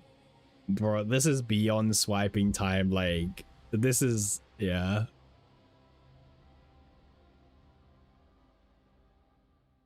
Bro was single pulling? Yeah, actually he probably was, yeah. You still find it weird how frequently people justify pulling for partners? Yeah. 70 pulls remain in the, yeah, that's the worst part. I still remember they've been promoting Sortie as a mode of crazy deck building potential, that it would be possible to do insane stuff because, you know, it's just one run in, out, no save data. But instead it's just the same pick what is generically good and pray that it would be enough. Yeah. There's also another like part to it. Wait, let me see if I can find it without like doxing anyone. I'd rather not like chests and stuff, but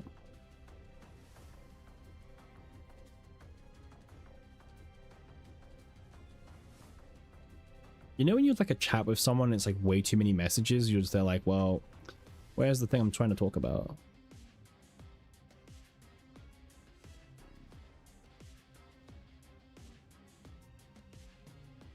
Oh yeah, someone asked me the other day about the divine cores are fake. Yeah, it's not fake. Yeah. Like this image they showed us in the last roadmap stream for Sortie like ages ago. Like this is like the god material, the god selectors cores. They exist. They've been in the files for a long ass time. They just don't want to release them. They could have released them from the beginning. Hong Kong if you pun pun. Hong Kong, I guess. I mean, they'll probably release them. I mean, I've said this for a long time now. I think they'll release them probably in the anniversary or something, and like that will create like a oh my god, devs listened, devs W moment. You know, people praising the devs. Make a system, but release it a bit shit, and then like release the fix to the problem that you created. And get praised for it, you know? Easy business 101. Make it the problem. Make this, isn't this orbs? Yeah, this is the save data current. This is like the editing currency for each god.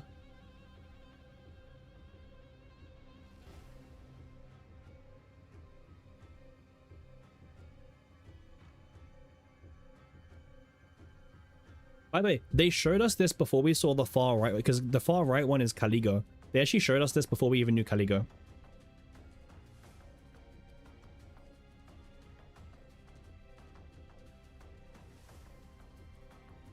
They're better than none removed, but also at the same time, we shouldn't settle for a worse system just because, like, it's better than before.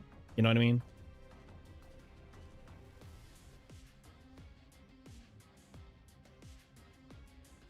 Because, like, also at the same time, you can't also say with a heavy heart that, like, Sortie respects your playtime, because it doesn't.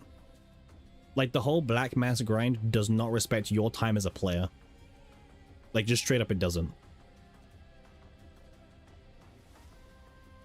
Let me guess, these will cost 20k each. Honestly, no idea. You would assume that they would sell them in the cash shop as well, but pff, the devs seem to be very allergic to making money. So, honestly, no idea. Postponed it for Annie? Probably. Yeah. Need the chaos? I mean, the game in general doesn't really respect your time. That's why we need the things that help us more now.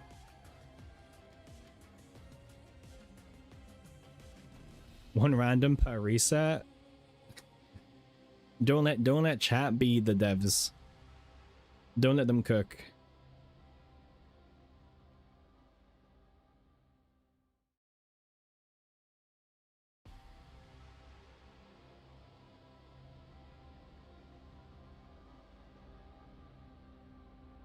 One random per reset.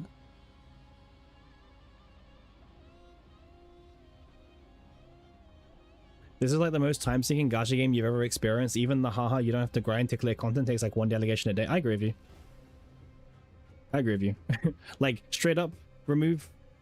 Yeah, this game is like the biggest time-consuming game. I mean, it makes it great for streaming, by the way, because you know we get to stream it for like an hours a day. But yeah, it does, like, from an actual playing experience, yikes, it can be rough. They had more content. Yeah, bro, we've been saying this for a long time about there's a huge lack of content to like use your save data decks on. Like, the only content right now is really tower.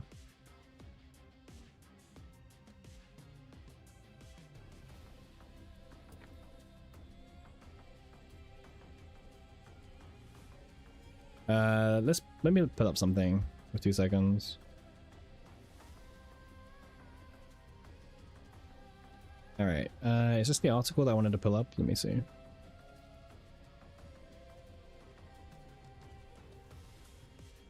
Okay. I mean, this was like the last roadmap we've had, by the way. Let me pull it up. Yeah. So the last roadmap we had from the devs was in December 2025. That's the last we heard of a roadmap. Roadmap where? It's been 7 months. All right, so let's see what of the roadmap has been released, okay?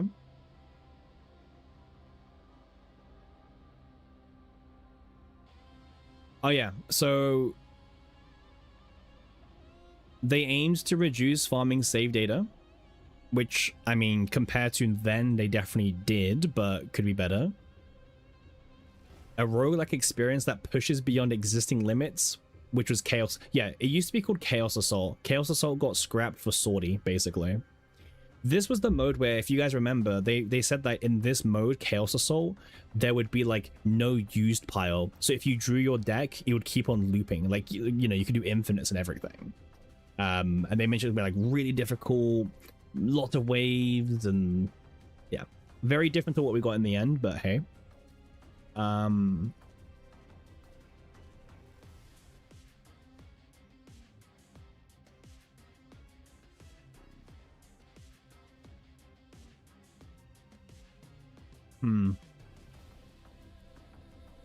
Just skimming some of this other stuff here as well. They reduce difficulty, increase randomness, and average playtime. Yeah. Okay. So they did make this. Now I'll be honest with you. I didn't like this mode at all. I did like, I think I did one of each god, and that was it. I hate how this is still in the pool today. Like, if you roll a new chaos, you could get 3 of the interventions, and like no like the interventions are there to just clog up your pool. There should be a simple button that lets you turn it off and on. That's it. There should be no reason why like the interventions clog your pool up, basically. Yeah, 100% Pon. It's about breaking the game. So yeah, this mode. Yeah, the best thing about this is how each god gives you lots of crystals. That's the best thing about this mode. Archive, I'm not. Yeah. Yeah, I mean, they did add new things to the breakdown screen. They did do this, to be fair, so yeah.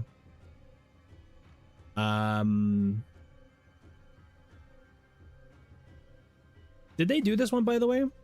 So, dining together at the diner or receiving unstable DMs based on the mental state. Did they do that?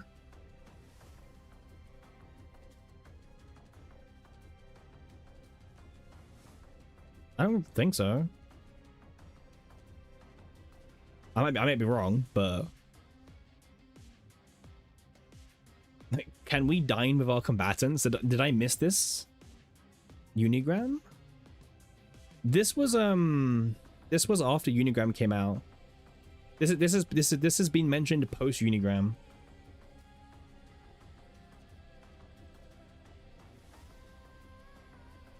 Yeah, I don't know. I don't know about this one. Oh man, the new content where monster cards can be obtained by defeating powerful enemies can be incorporated into your save data and used in combat. This was Arena. This was Arena.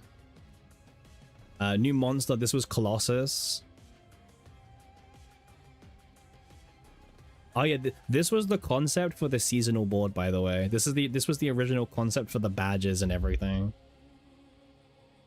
Yeah. And this is what it was going to look like in concept.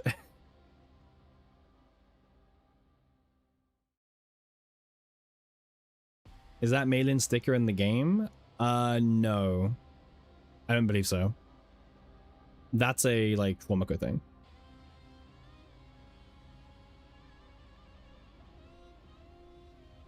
Spiral Towers. To be fair, they did deliver. You see, up to 150 floors. There's no time limit. They did deliver on this. Okay, whether you like it or not, they did deliver.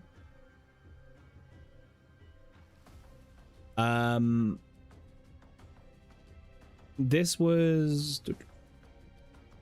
Oh, this was the syncing your level up thing, which they kind of did, but it was only for the seasonal chaos. But yeah. Oh no, sorry, this is the one thing. This is the one where you get to choose one character, and then that one character. Oh no, sorry, it's both. It's both. It's the one where you get to do the chaos with anything, but then also in the same patch we got the one where you can just put one character into like the system and it automatically levels up.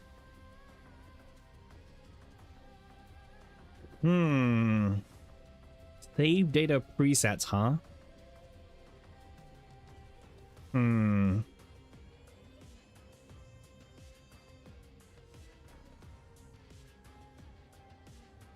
Just saying.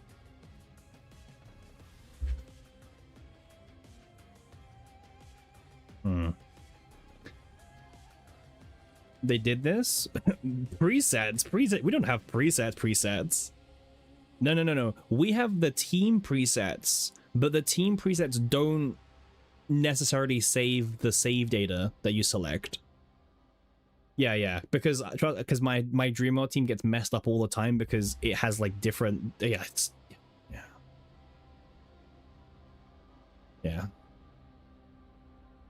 Oh, by the way, this never happened. By the way, borrow save data. You will be able to borrow friends' save data to play. Each friend's save data can be borrowed once per day and can only be used in simulation dungeons. They were like, guys, you can borrow your friend's save data, but only for simulation dungeons and only once per day. Like, huh? like what? Yeah, I mean, to be fair, if they didn't do this because it's pointless, then good. Once per day and only for simulation.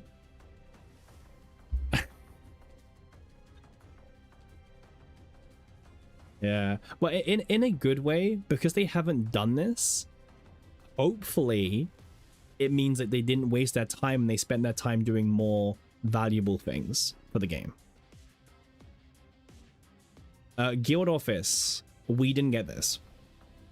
The Guild Office was meant to be like weekly mission requests for like more currency, like do X, get Y, basically. It was meant to be like a weekly bounty mode where like you'd go into it and like it would give you weekly missions to complete and then you'd get like rewards. But it would have been cool. Yeah, but we just didn't get it. Yeah, see like this. Purification rewards players with large quantities of crystals of discord and growth currency. But yeah.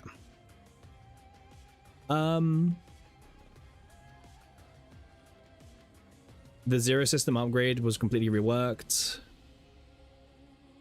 I mean, this is true.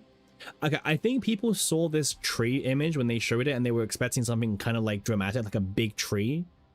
Turns out, we just get to pick every option of the tree. And it's like one tree basically. Yeah. But yeah, I mean, hey. And then with balance updates, yeah, yep. Wait, they mentioned common cards, right?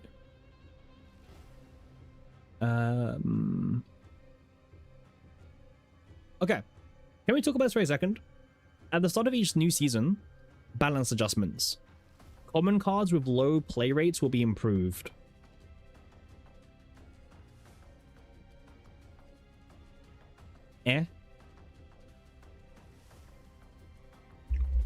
Like how many common cards have got buffed? Like, not like I can count how many got nerfed, but how many got buffed? Like, how many bad ones got buffed?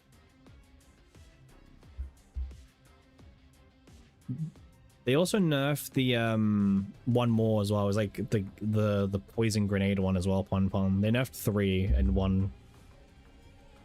They were improved for Sortie. Yeah.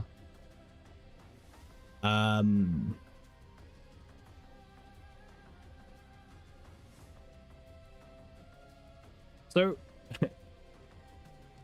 who used that? I have no idea. Yeah, this is when they were nerfing Cassius and Tressa and they were justifying why.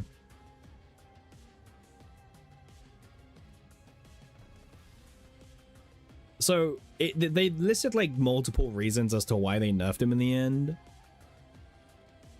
I mean, this bit was true. The synergy was like way beyond what they were expecting. And like it broke the game balance. And they're like, however, this has also led to unusually long battles, 3 to 4 times longer than normal, which has increased overall player fatigue. So part of the reason as well is they want you players to not feel fatigued. They care about you guys not being burnt out. Think about that, huh?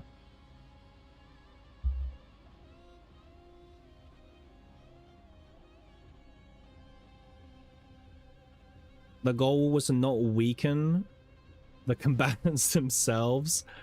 Brother, like, now that because like, okay, we didn't actually know what the nerfs were at this point, but like now we know the nerfs and like reading their like reasoning again. Can you read this, guys? The highlighted text, please. I'm not gonna read it out loud, but if you guys can read it, that'd be great. Thank you.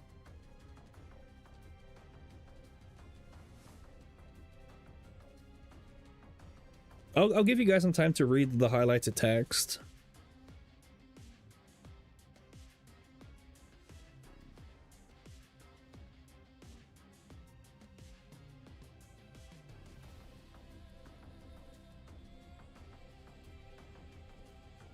For those lurkers, by the way, in chat, I'll read out for you. Even after these changes, Tressa will continue to shine as one of the game's strongest damage dealers.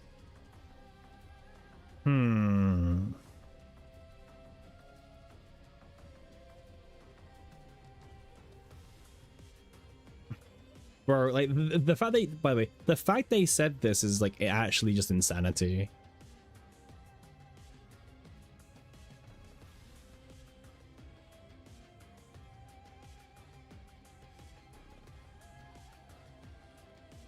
I like how they say, like, they aim to maintain the character's role and position, but they're like, we understand that some players may still perceive this as a nerf.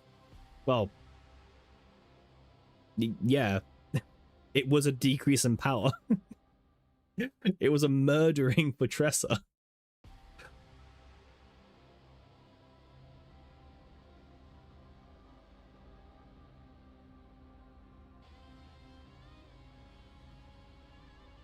I mean, they gave us this. They did allow us to decorate our ID cards, so W devs, I guess, right? Memory fragment UI.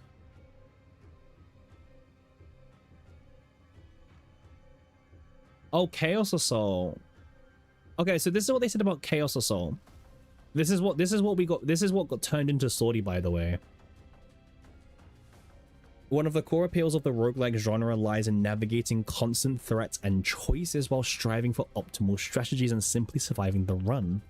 Chaos Assault is new content designed to further embrace the roguelike experience. Chaos Assault is intended for Protosses who wish to experience CZN more deeply as a roguelike. Unlike the existing Chaos, which begins safely in outer regions, this mode starts in far more dangerous and lethal areas.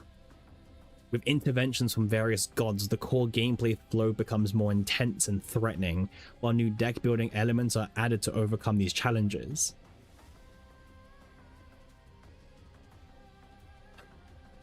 I don't know, man. They were cooking, but they deleted her most fun epiphany. They nerfed everything. Yeah, but like they murdered her. They just murdered her. Like, there's no like actual defense. Oh yeah, Purification Protocol, by the way. New save data mode that was revealed and teased 7 months ago now. This was kind of cool. This was the mode where you would deploy characters across multiple areas to defeat the malware codes to restore a hacked system. But unlike normal content, the stress levels do not reset between the stages. And then they also had a new code breaker item that would like give you some support effects in the stages. Yeah. This wasn't the corrupted mode, by the way. This was meant to be a whole new save data mode. But like they just, I don't know. I don't know what happened to this. Soon, TM, I guess.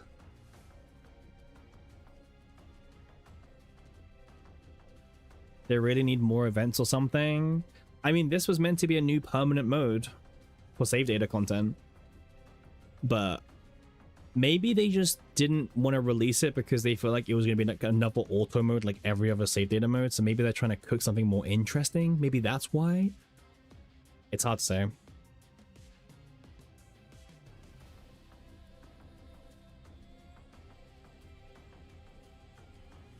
Oh, challenge mission, by the way. New stickers. Growth guide. Corruption. Now, this is what people have been wanting for a long time.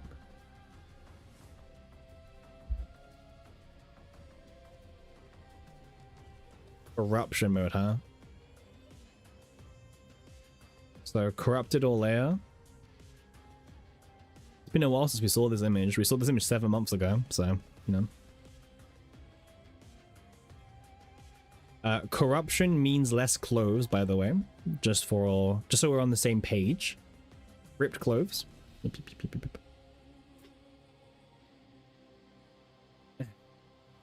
I see. Yep. Ripped clothes is what corrupted means. In Hugo's case, I mean, Hugo looks amazing. Yeah. Corrupted Hugo looks so good. Just give you content with crystals, you don't care if it's good or not. Fair. F in the chat, yeah. So this is how they described it. To confront the escalating threat of chaos, combatants will gain access to a new power, Corruption, which is a new growth system designed to enable combatants to challenge stronger threats. Beyond simple stat progression, Corruption introduces new effects and skill changes that allow existing combatants to shine in new ways and enable fresh build possibilities. Corrupted combatants will also receive unique breakdown visuals, dialogue, and designs, revealing an entirely new side of each character. The system will be rolled out per combatant and is targeted for... Okay, so this got delayed. We know this got delayed, okay? They said at the start of Season 3 that it was pushed back. So we do know it was delayed. We look forward to seeing combatants who have struggled in the meta demonstrate renewed strength. It's funny they say struggled in the meta and the first thing they show is like Hugo. Like Hugo is not struggled. Hugo is like one of the actually probably one of the best characters in the game, unironically. I don't know, maybe the devs, they will delay this shit until EOS. Nah, they'll release it soon. They'll definitely release it. I have faith they will, but I have no idea as to when. They mean gooning meta? Ah, okay. Hey, look, they did not add hotkey mapping. Oh yeah, they were planning to do PC mapping. Key mapping will be available. Yep. Sure. We're just making like pure lies now. Full voiceover support for trauma code stories will be added gradually.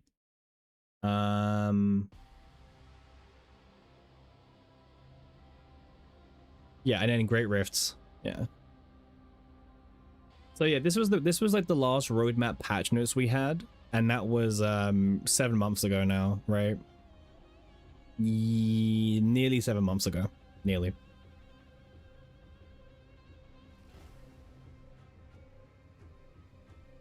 I mean, hopefully we get a new one soon, right? That's all I can ask for. There's clearly a lot of content they have cooked in the kitchen, and it would be good to see it.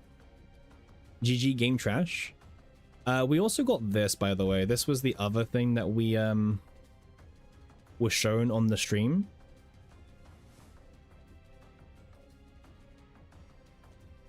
This was the roadmap they showed us a long time ago. Now, to be fair, a lot of this stuff did happen, but Season 3 is where it gets a bit weird.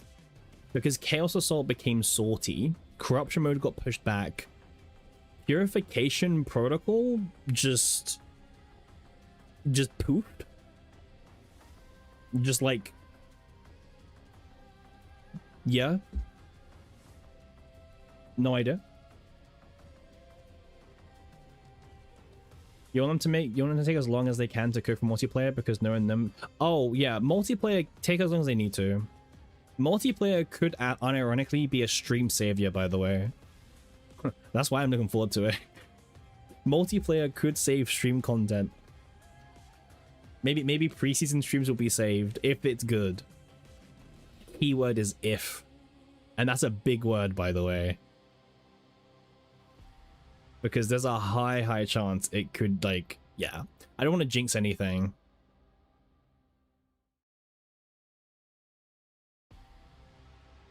There was memory fragment improvements. The UI. The UI got it, well, improve is a big word. Not like Cappy selling carries in co-op with his whale account.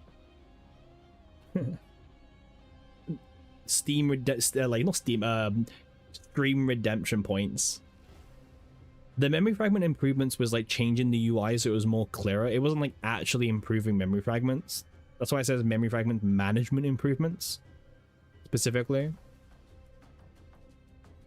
which is the important thing.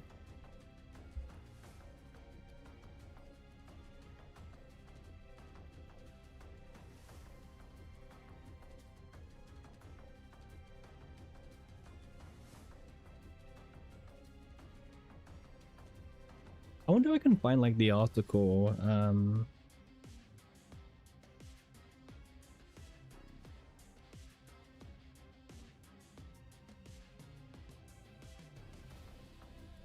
Oh, this is it. I found the article. This was like one of the dev articles that was like done. Well, it was an interview article, but it went kind of under the radar a little bit. It was to like celebrate the 6-month anniversary. Some of the key highlights would be probably a bit further down. Difficult launch. Yep. Meeting users offline. Yep. JP interview? I don't think it was JP.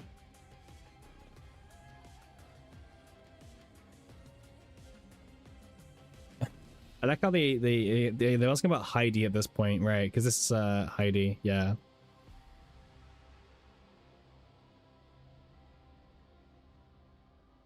I mean, they weren't joking. She has a powerful finisher card, comparable to Pale Shooting Star. Oof. I don't know if I'd say comparable to Shooting Star. It was quite a bit better. She possesses Draw. That's true. Yep. Oh yeah, this is the question. Are you considering a separate schedule for seasonal reruns? So this was like in question about Serenial coming back. But they plan to like work on this basically.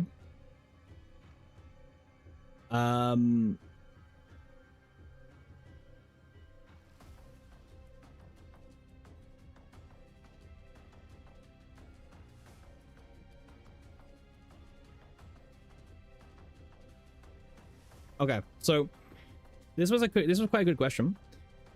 You introduced the new roguelike mode Sortie. When did you start preparing for it? The agenda itself was around since the first Great Rift. So they started prepping the idea of Sortie around the first Great Rift, not when the game was being designed, because they were reading player feedback about how players wanted roguelike, not save data. Okay, so they listened to the players and they got to work and create it and start creating Sortie shortly after. We judged that a roguelike with a predetermined correct answer would be difficult to service long term, and they wanted to rush it out as quickly as possible. So they started designing it properly in February. So they turned it over in like a few months time.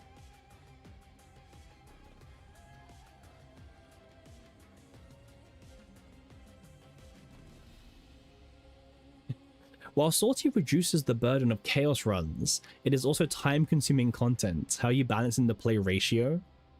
We've thought a lot about that. To give you the conclusion first, we want to position it so that any user, whether they're new, core, or focused on growth, can easily log in and play around roguelike. Sure. Since chaos is also a roguelike, it takes a bit of time. To address this, we are adding a new combat skip, so that's a delegation, which is limited, by the way. You know, limited currency. Additionally, by securing materials, so they wanted to lower the burden.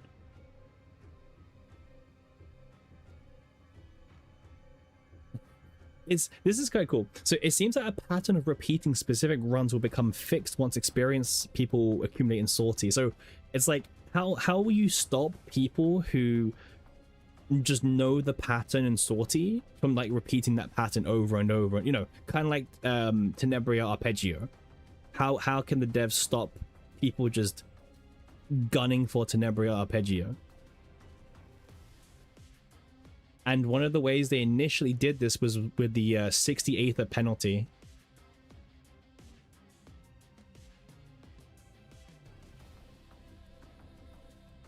Or 30 at first, the 30 entry cost.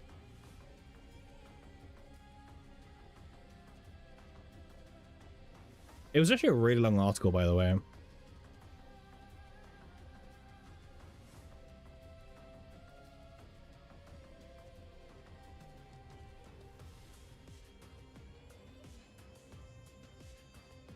You mentioned in the last broadcast that multiplayer is in development.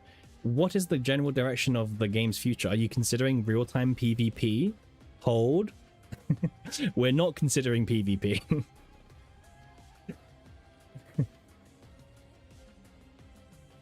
We're currently in the stage of thinking about how to incorporate multiplayer in a fun way. Rather than simply adding one multiplayer content, we're proceeding in a direction where we support multiplayer modes for all major content, such as the Great Rift and Sortie, so that users can enjoy them with friends or acquaintances.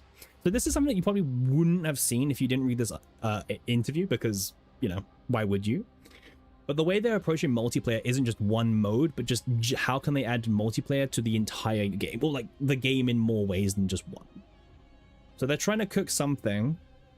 Now, what will that look like? No idea.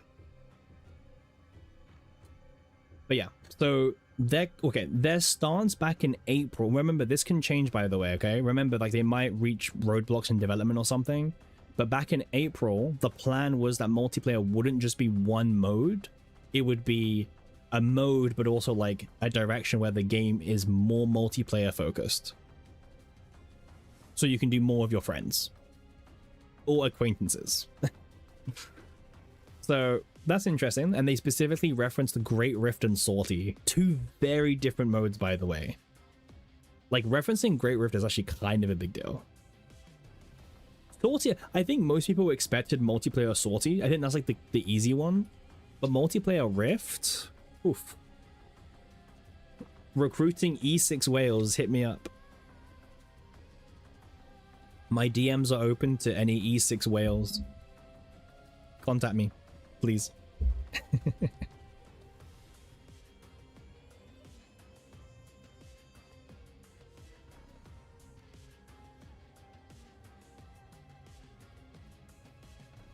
Oh yeah, this was okay, bro. Like I said, this interview was actually really good. Since the Great Rift, there has been a trend of copying top-tier user decks exactly. There is feedback that it's difficult to follow the strategies because character situations vary. It's a double-edged sword. However, I believe there's a clear advantage in that a beginner user can refer to them, so we will leave Great Rift as it is. But we intend to show through the system what type of save data each combatant is utilizing for each piece of content. By the fatigue of refining a single piece of save data is very high. I myself feel my motivation drop after refining one deck to reach Great Rift Master. That's why we want to secure convenience through things like tactical delegation and save data editing rights. In fact, I believe the reason users can't consider various challenges is that the fatigue of converging on a single deck is too high. So it's not really changed too much. The high end of a deck is still way too high. Yeah.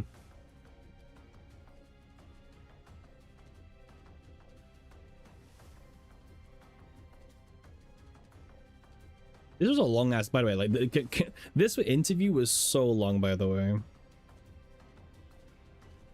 Story revision. Oh, corruption mode. Wait, okay. Great interview. Yeah, really good stuff. Some announced items, including corruption mode, has not been applied. How is development progressing? I want to reiterate that the story part was delayed due to various issues, including dubbing, and I apologize again. Regarding corruption, we were pursuing diversification, such as gimmick arrangements, presentation, and appearance changes for existing characters.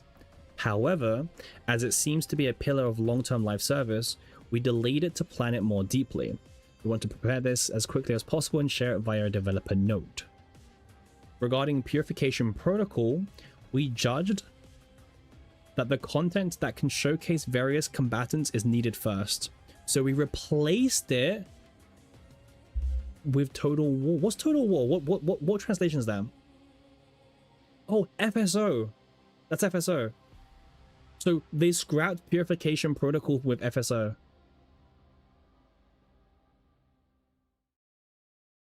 That's what happened to Purification Protocol. Again, you wouldn't know if you didn't read this article. So they scrapped Protocol and they replaced it with FSO instead. We did get it. You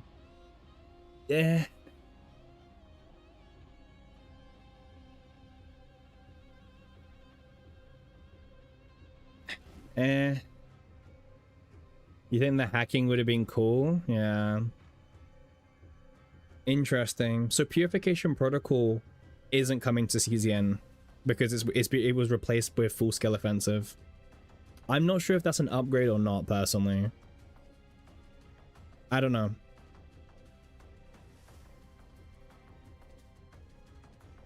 It's not? Yeah. Regarding the challenges I mentioned before, we judged that releasing them as they were would be too exhausting. Therefore, wait. Regarding the challenges I mentioned before, we judged that releasing them as they were would be too exhausting. We reduced and applied it as a system called Unconsciousness Awakening in Sortie, which focuses on digging into each combatant. What, you mean the thing where you need to do 50 like full runs to get level 62? God.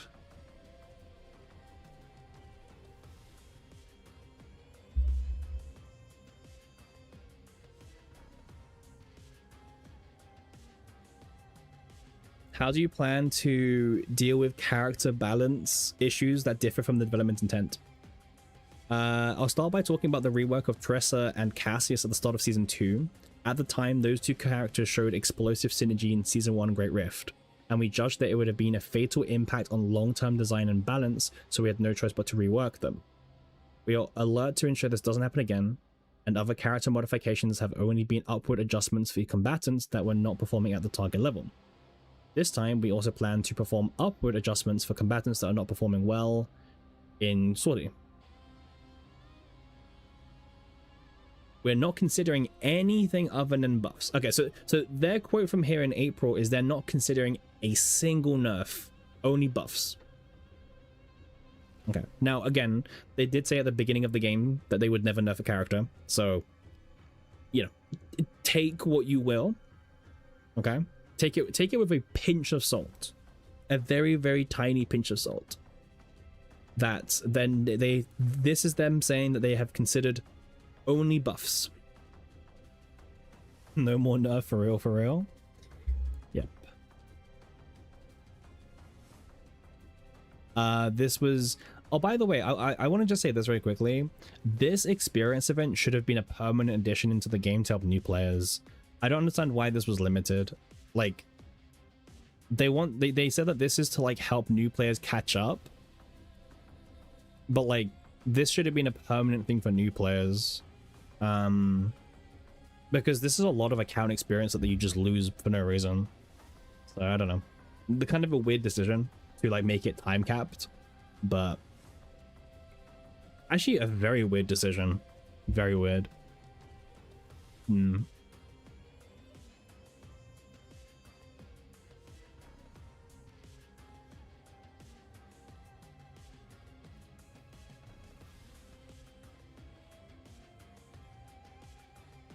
Just skimming some of the parts, bro.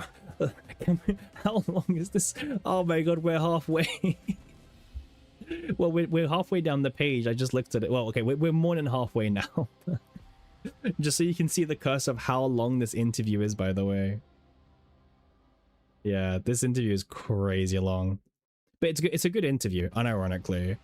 There's a lot of things that you probably would have questions on, but you wouldn't have like found it. Just not reading everything.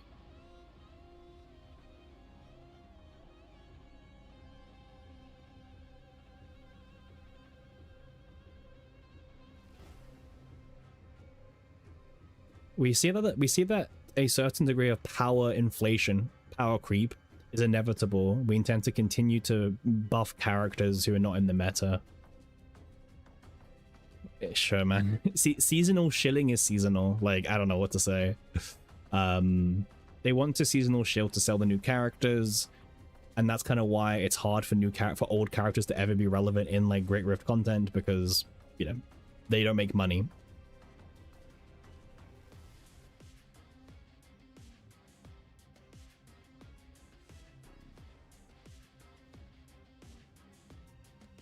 Slay the Spire 2 mention. They're looking and using as references not only Slay the Spire, but all games with fun content. It is true that we are preparing multiplayer by being inspired by the multiplayer mode of Slay the Spire 2. That makes sense. I think everyone kind of knew, you know, because Slay the Spire 2 came out, and then a month later in an interview, or in the stream, the devs were like, oh, by the way, we're doing multiplayer too now. Like, ah, wow. Interesting.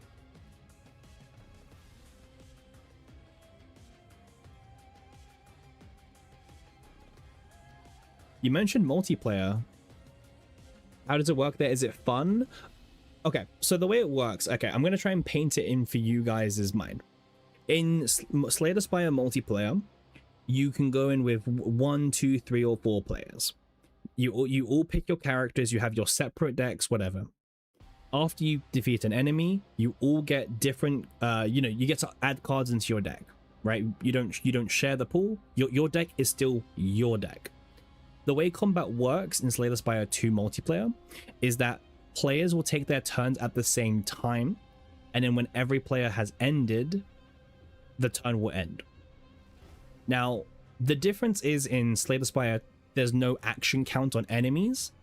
The enemies will act when they act, you know, when you're done, right? Hey, how you doing, Justin? So it's a bit different already, but say for example, how it would work remove is, let's say me and you are playing together, okay? So I would have my own AP, you would have your own AP, I would have my 5-card hand, you know, basically imagine single player. The multiplayer part of it, however, is that all debuffs and buffs are still applied to like everyone, right? So for example, you can apply vulnerable on the enemy, and then I could use my hue to follow up at the same time. You know what I mean? So like you can like kind of like coordinate using buffs and debuffs at the right time. No, this is an article back in April, Justin, but like a lot of people didn't know this article even existed, so I'm kind of just going through it now. It's a very like high detailed article. Like, it's long, by the way, like really long. So we're just finishing up going through it, by the way, but yeah.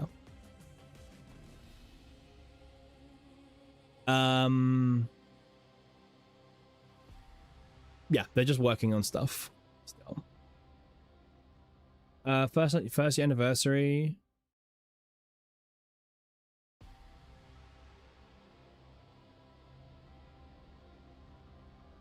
Anything interesting here? I don't think so.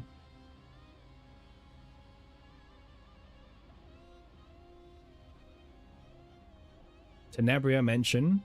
Epic 7 collab mention, by the way. We're colleagues in the same company. CZN is almost the only roguelike deck builder with beautiful girls in life service. I'm curious if you add more male characters in the future. Hold. Male mentioned? That is a very difficult and embarrassing question.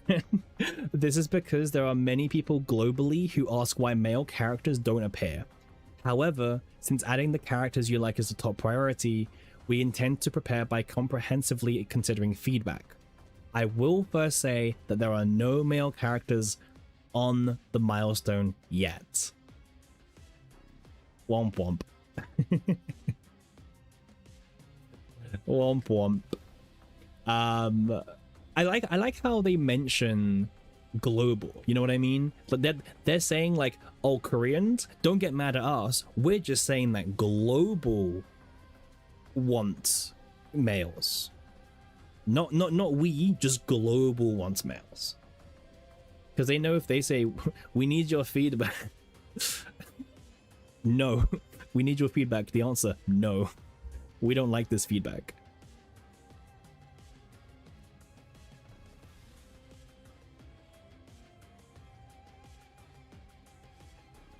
Yeah, we need your feedback, I know.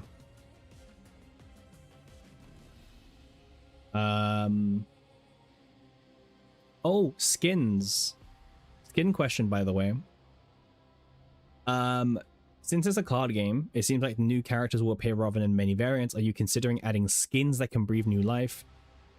I think the corruption mode I mentioned earlier will be a way to further activate previous characters. Since we aim for the best 2D quality, we have to prepare a lot of resources, blah blah. It seems difficult to apply it right away.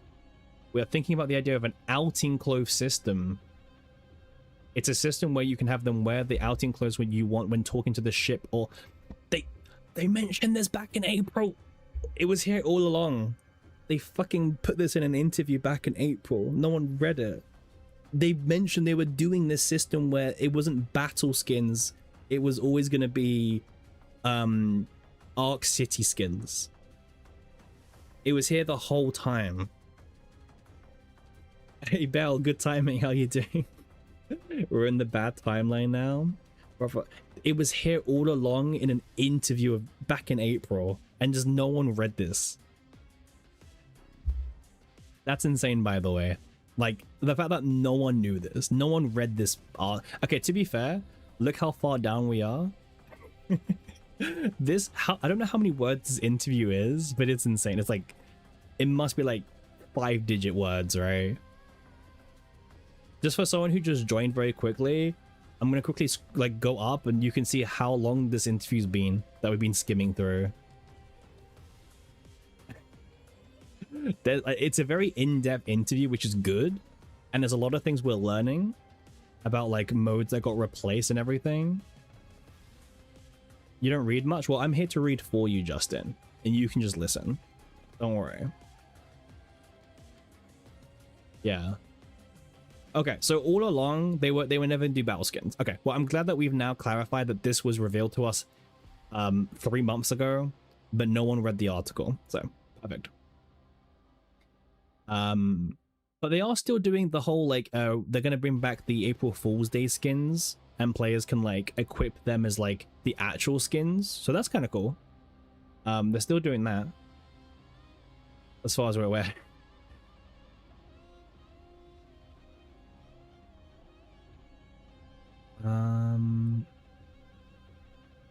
Oh, they're talking about like memes here, like CZN memes.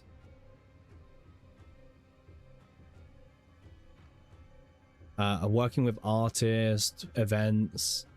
Why should I play CZN right now? The card skins are cool, yeah.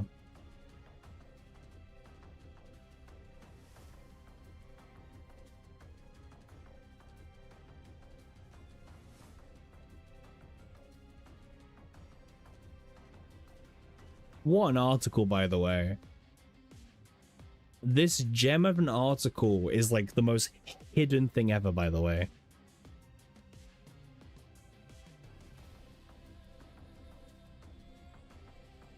You just want card art packs in LT units and we can pick ones to use? Yeah. Great article. Like, actually really informative article. So to summarize a few things for anyone who just joined, by the way, or joined mid, there's a couple probably like quite cool things that we learned today, or maybe not cool things depending on what you want to say. So the first thing I would say is that they spoke about sortie in the article as well. A lot of sortie content. They also mentioned that in multiplayer, so the way they're approaching multiplayer is they're not doing one mode for multiplayer. Okay, sorry. So they're not planning a multiplayer mode, but they're planning to incorporate multiplayer into multiple modes. And they referenced Great Rift and Sortie as like two examples of like where they can maybe put multiplayer moving forward. So we could see multiplayer Great Rift / multiplayer Sortie. I think the Sortie one we kind of predicted already, but Great Rift was a very unique one that we only learned today. We just saw today from this article back in April. They also confirmed there's no PvP being considered at all. So hard no on PvP. They mentioned that they don't mind people copying Great Rift decks. They have no intentions of stopping people from looking at the decks on the leaderboard. They're keeping that. I know some people mentioned that they should stop letting people look at the top decks, but they disagree. They think that they should be allowed to look at the top decks. Probably one of the bigger things that we learned was what happened with full the mode. What was it called again? It's like it was a new save data mode that we talked about. It was like this one here. Where is it? This one. Purification Protocol. This was meant to be a new save data mode that the idea behind it was, you know, the stress levels wouldn't reset in between stages. It was a whole new mode. This mode was replaced with Full Scale Offensive. So this mode is no longer coming to the game as of now. Full Scale Offensive replaced it basically. So pro and con, you know, you have to, you know, interpret yourself if you think that's a good thing or a bad thing. So yeah, this is dead. This is no longer happening for now. And we got Full Scale instead. So yeah. But yeah, I think that's like the key things from the interview that I remembered. I might have missed something else because this interview was a crazy long article, but very good as well. Very, very good. They spoke about Tressa Cassius nerfs as well. They also said that they have no plans to nerf characters anymore. So from now, they're not considering any more nerfs. Just buffs. Only buffs. We will see if this lasts. We will have to see. I don't know how bullish I will be on the idea of no more nerfs ever again. That's quite a big thing to say. But yeah.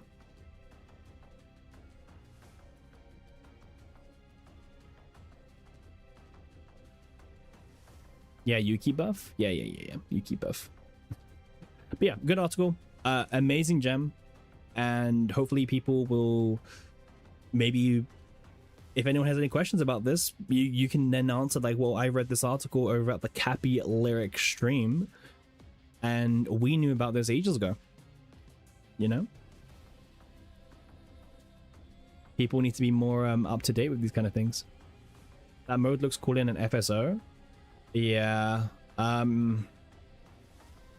Yeah.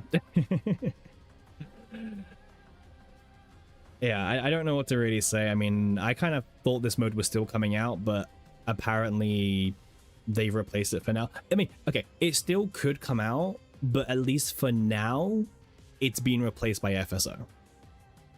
We need more modes. I know, Belle. That's why I'm a bit disappointed to hear that instead of like getting more modes. We've just replaced one of a new mode, and yeah, that's kind of unfortunate. Yeah, new modes. We've been maybe, but yeah, we don't know. To be fair, we don't know. Corruption still is coming soon. They just said it's just too much work. That's why it's delayed, because they're planning to do like new arts and new everything for the corrupted characters, but also they're planning to release them, you know, not all at the same time, like periodically.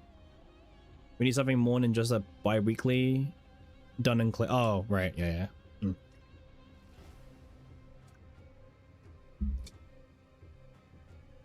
Yeah,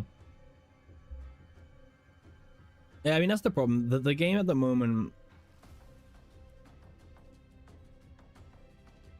I mean, to be honest, Remove, they've kind of done this in the past a little bit with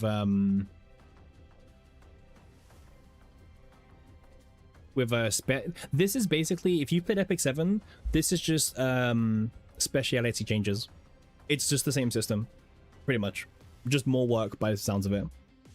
It sounds like the same exact system that Epic 7 has.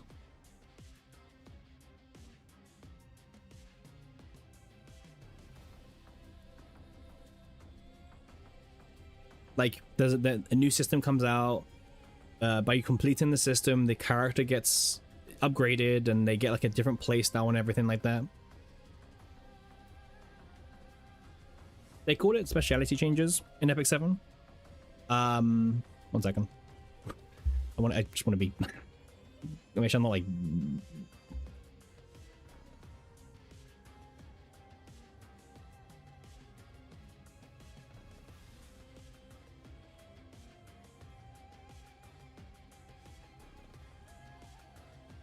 okay, so this is for Epic 7 on how it works. Am I zooming on the naked or layer? What, you mean this one?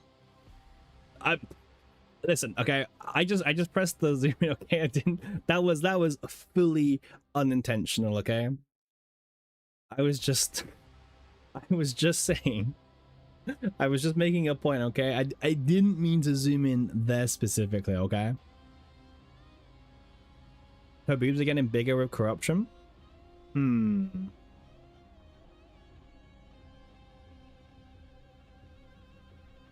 got caught? You get caught? No, I didn't get caught. My mouse was here, okay? I just pressed left click and it just, you know, it zoomed into where the part was, you know? That's what it was. But yeah, in Epic 7, the way it works is that you have characters, and like these characters have like missions, and by completing the missions, the character gets like maybe a different appearance, a new skill, which maybe sometimes changes like how the unit plays, sometimes depending on the unit. But to like get the, yeah, you can see here, so like the base unit, and then once you complete their missions to upgrade them into the new form, right, they become like an upgraded version with like a new design and potential new skills. Like, so this kind of system, they've done something similar in the past. I'm not saying it will be the same system 1-to-1, but like they've got some experience with doing this. Like, look at this, like Hazel into mascot Hazel, like very different. You know what I mean? I'll try to zoom in a bit more.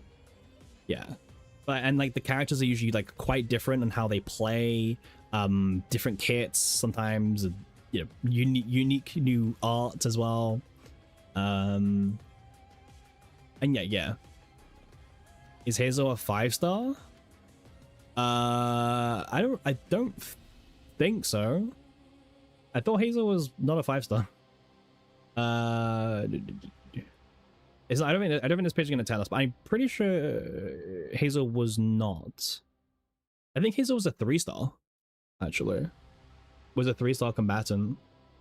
But yeah, Epic 7 was like, and like this didn't cost money, by the way, right? This didn't cost money.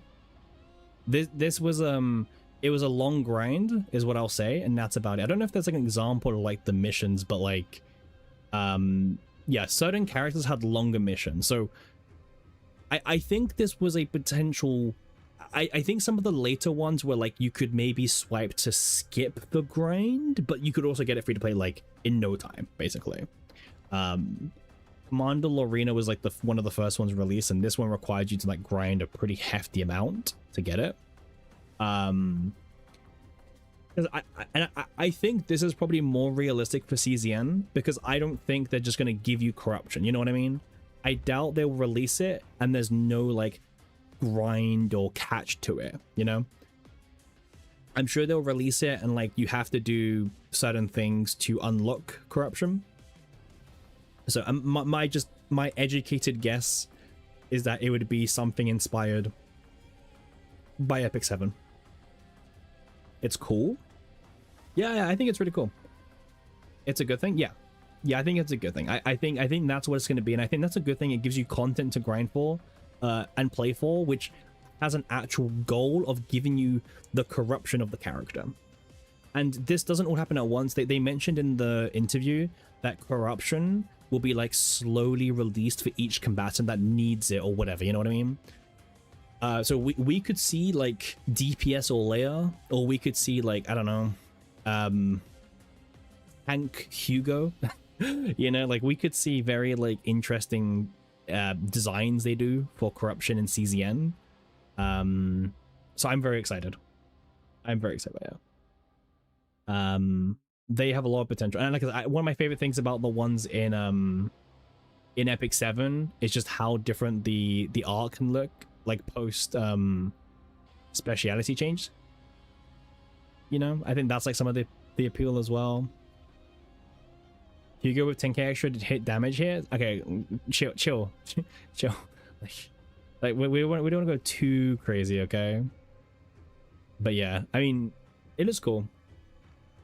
More lobby art would be cool. You know what? I'll take more lobby art. More lobby art, unironically, would probably be like one of the best things.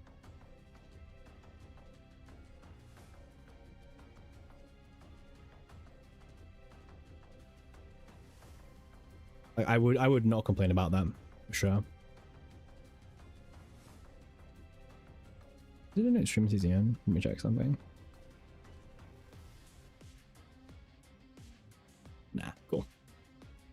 But yeah, for now anyway, we have to kind of make up our own content. For now, we're kind of in this like weird position of like, okay, well, we're waiting for the new season to start, and we know it's going to be kind of the same thing. Have you farmed for Hilde? Yeah, I've well, not fully. I'm still waiting for like the ranger materials and stuff, but she'll be ready for day one. Yeah. We will have her farmed and ready to go for day one for sure.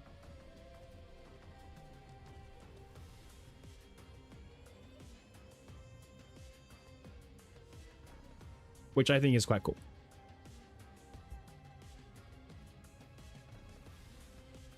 Let's can I link the interview? Of course, Cornbread Man. I'm very happy to link the interview because I think it's a really cool piece, which just no one read. I'll post a link on Twitch and on YouTube.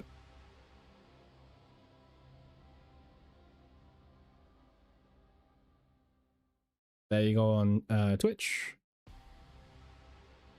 and here you go on. Well, I did the other way around. YouTube, then Twitch. I said the other way around. No, you guys are welcome. This makes a little bit less math. Like I said, this is why people should be following the Cappy Lyric channel. Not only do you get crazy long live streams where you can stay up late and skip your sleep pattern. Cappy Lyric or Sync Lyric? What do you mean? You mean like what do I prefer? Hey, don't worry, Pon. We'll end soon, okay? We're in soon, okay? Doing great. You had enough at the beginning of the stream. You're half paying attention, or are you just reviewing older patch notes? Not patch notes, Moo. It was more dev note. Like it was more like an interview that the devs had with like this cup with like a Korean magazine. But like obviously there was a lot of good information in there. And it's just one of those things that a lot of players just didn't know even existed, right? So that's what we went through. We went through that whole article, and yes, we did review the old roadmap for the devs because this is like 7 months old. And yeah, it's 7 months old, and we wanted to like kind of compare everything that the devs have released and haven't released. Good night, guys. I didn't say I'm going to sleep now. Why is everyone saying good night? I'm still here. I'm not. I said in a bit, not now. Why is everyone else like I'm going to sleep? You guys are great. Pon, hang in there, okay? You're doing great. Discord? Oh, wait, right.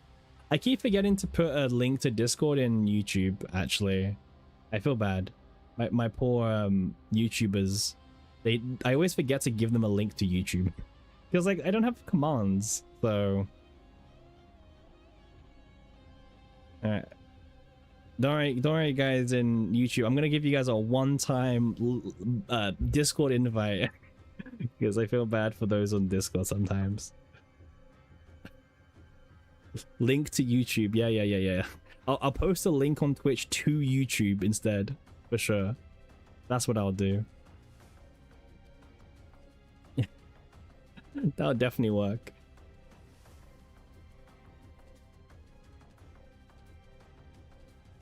By the way, I will say today's been a weird day. We had like a lot of viewers actually while we were doing sortie. Comment so strong you get the streamer to post to himself. Well, it's the least I can do. Listen, I'm like Mr. Streamer, very lazy.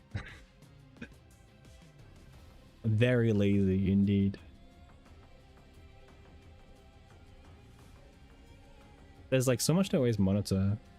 Wait, when does the update happen? The update. Okay, so the update's in 11 days. Okay, so in 11 days time, I will be here. The moment the servers go live, I'll be here.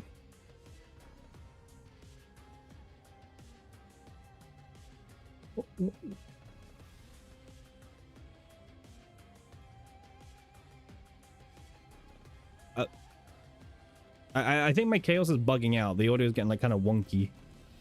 That can't be a good sign. What? Okay. The moment the servers go live, I will be here. Okay, we'll be streaming.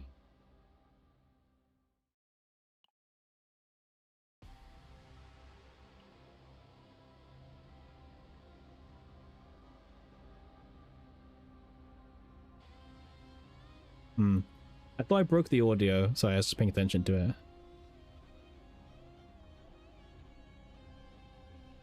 I think we're good. We're good. Okay. You're gonna be in bed and you know it. No, guys, okay. First of all, I'm European, which means I have the best time zone for maintenance. Okay? I'll be taking the time off work, and I will be here the moment the servers go live. I will be streaming. In fact, no, I'll be streaming even before the servers go live. In fact, we will be streaming when the servers go down, and we'll be streaming the entire time in maintenance. In fact, see, it's getting better. Okay. We won't shut down the stream. We will have this. We will be streaming the entire time that maintenance is going on. Okay. It will be a 24/7. Wait, okay, no, not 7. 24-hour stream. Okay, you're hearing it here. I've declared it.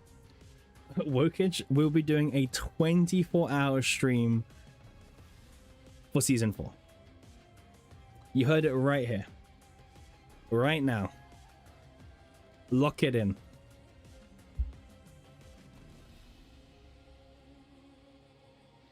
We'll be dead by lunch. Okay, fine. Wait, okay. Pon. Let me negotiate. Instead of doing a maintenance live stream, the moment season 4 goes live, 24-hour live stream. There you go. Look at him. It's a 7-hour flight or 45-minute drive. Okay, Pompon said okay. So you heard it here first. We will do a 24-hour live stream for season 4. Now realistically, we will have like 2 hours of content.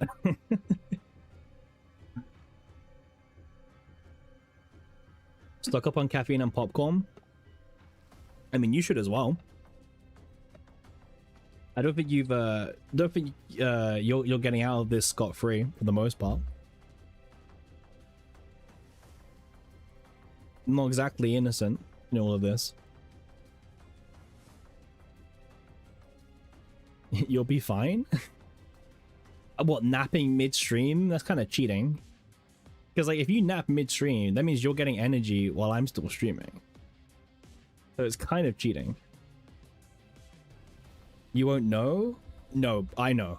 Like, so this is the thing. Pompon's like, I don't know when they nap, but like, it's the most obvious thing ever because Pompon doesn't send a message for like half an hour. And when Pompon doesn't send a message for half an hour, you know, like they're dead, basically. Like, it's the most obvious thing.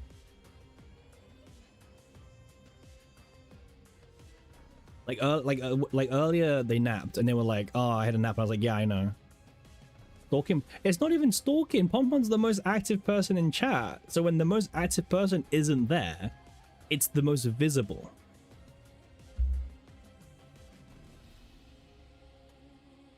You lurk? No, you lurk. Pompon doesn't. That's the difference. Some of you do lurk. You can lurk? Yeah, you can do, but you don't. How do you know that? What, that you lurk? I know that you lurk, dog. I can see. I can see that you lurk. Pre-fun. Pre-fun. What kind of copy paste is this? I think he can see every viewer watching. If I can, Pon, I haven't found out how to do that. Okay. You're forgetting that we've been streaming for like 2 months now. Like we're still a baby. We're still new to this whole like go live and see what happens.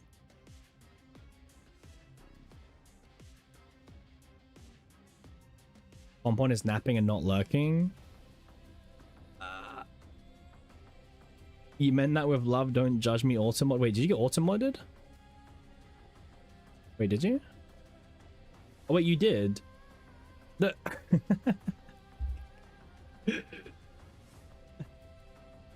you got your goodnight Hoga automod. Automod does a good job. Yes, our LARPer hardcore streamer is just a baby. What?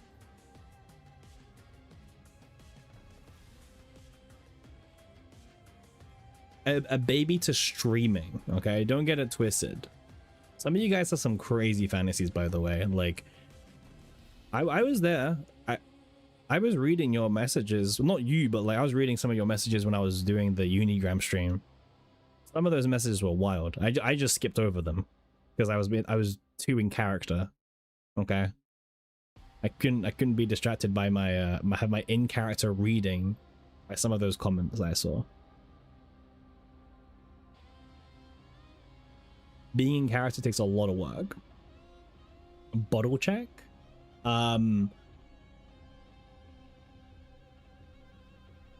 You're the one that makes it horny. What?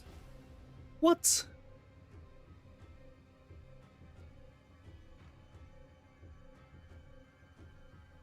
What? I don't know where that's coming from, but I don't do anything of the sort unironically. That's no. I'm talking about the Unigram stream, not that. The unigram is yeah, okay, yeah, the unigram is just Guna slop. Like if we read the I mean, what we saw the Naja one where like the commander just makes her just try on lots of different outfits out of the blue. Stage 1 denial? Nope. This is just slander going on. I'm like actually just getting slandered right now. Actual just hate watchers. People don't want to see me succeed. I heard you doing the Heidi Marie voice.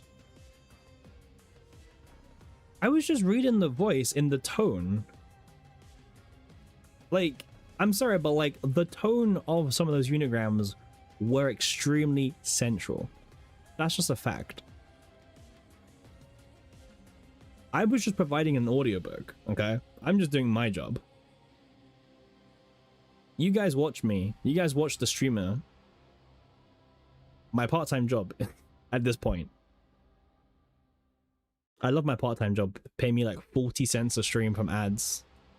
Are you ready for 24 hours slander and hate watching? Nah, you can't survive 24 hours. You'll like pass out.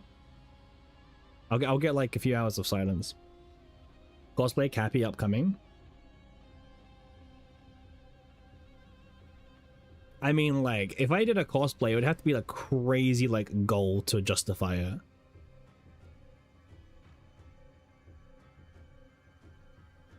I'm not saying no, but I'm saying like it'd have to be a ridiculous goal because like, come on. We're a faceless channel, first of all. You don't think Twitch lets you stream 24 hours? Hey, we'll make it work. Maybe 12? We've done more than 12 now. Made Heidi Cappy? Wait, no, I didn't agree as to what. I'm not doing a made Heidi. Aries will fund it. We have to exclude Aries out of this, okay? Aries can do some crazy stuff.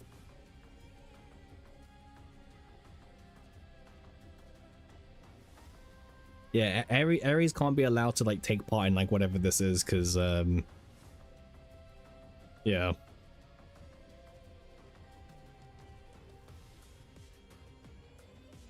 Think about the reward. You guys are insane. In fact, I should be saying that a 24-hour stream is the reward, in fact. It's like me giving up 24 hours to like stream, that's crazy, you know? You can't bribe him? Oh, I can be bribed. No, Pompon, I can be bribed. No. I can. Morals are there for a reason.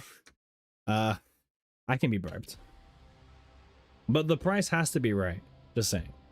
What did you do to your Twitch chat that more zesty? I don't know. I gave Ponpon a VIP badge and I think I've given them too much confidence. It's been downhill from that.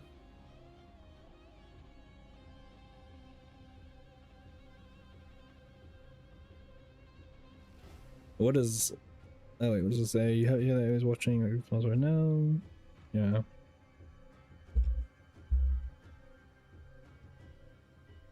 Oh, fun fact. I was talking to someone yesterday actually about, they were like, it's like a stream thing.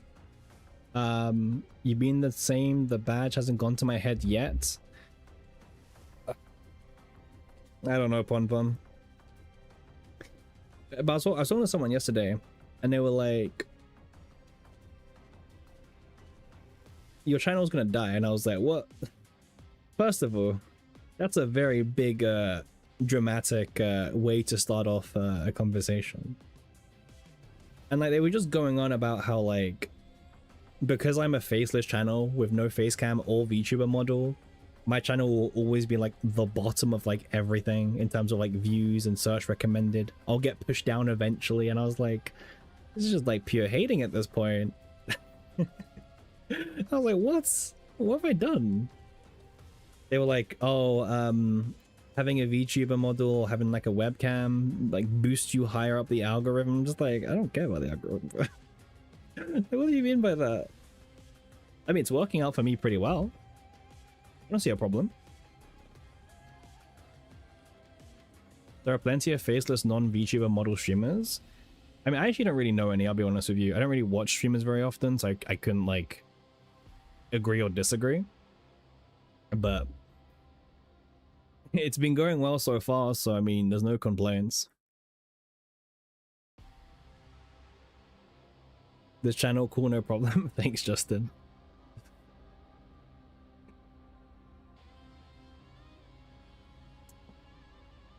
I mean, yesterday we played a whole different game, by the way. Like, yesterday we played a different game for like 5 hours. And we were still holding like, I mean, we were holding like 20 people until my stream died twice in a row. Which obviously kills your views because, you know, you crash. But even then, we were down to like 14, 13 or whatever it was, right? Which was pretty healthy, so. Playing a brand new game and still doing pretty good was like, unironically kind of like successful, so. I don't think I'm dying anytime soon. It was great having flashbang for 4 hours. You were watching it, Pon Pon, and I didn't force you to watch the stream. This is all like self-inflicted, essentially. You turned it off for the last time I was watching? Wait, what do you mean, Belle? Wait, you turned it off the last... What do you mean I turned off, sorry?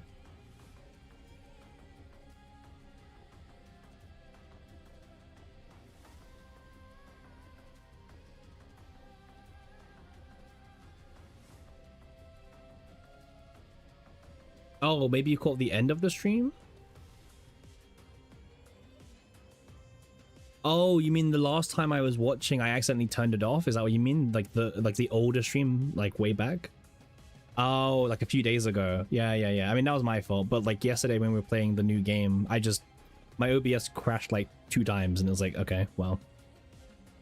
Fantastic. But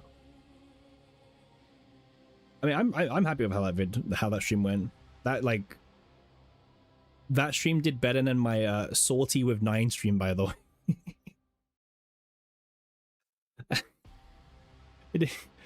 I got more. It did better than my Salty with 9 stream. That was the Unigram stream, by the way. The Unigram stream is not performing very well in comparison.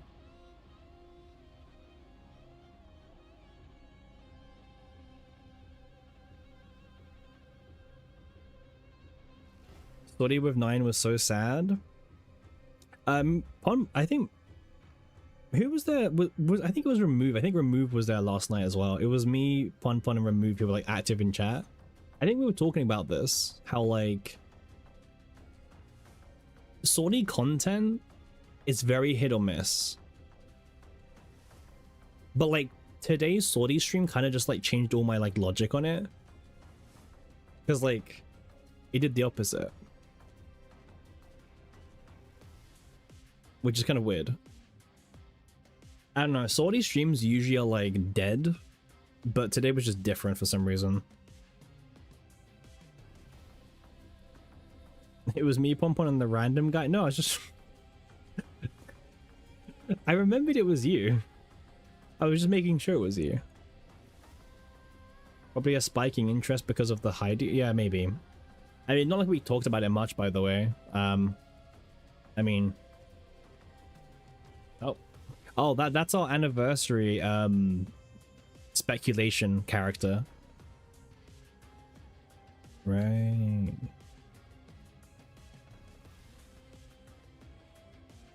I'm just checking all my images I've got saved right now. Why is she here? Because we were talking earlier about who the anniversary character will be, and I think she's got the best chance of being the anniversary character. Because we're going back to, we're doing the Justice Planet for Season 5, which is the anniversary. And I mean, hey, maybe some, like, Return of Judas or something, right? I don't know. I think she has a high chance of... Because, I mean, we're fighting the Dailos probably again. Enemies. The Dailos enemies. And I feel like she makes the most sense to be the anniversary character if we're fighting Dailos enemies again. Again, not confirmed, just speculation, but... Yeah.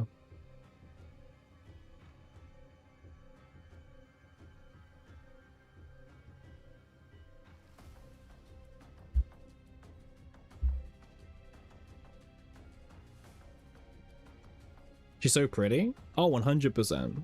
100% she's pretty, yeah.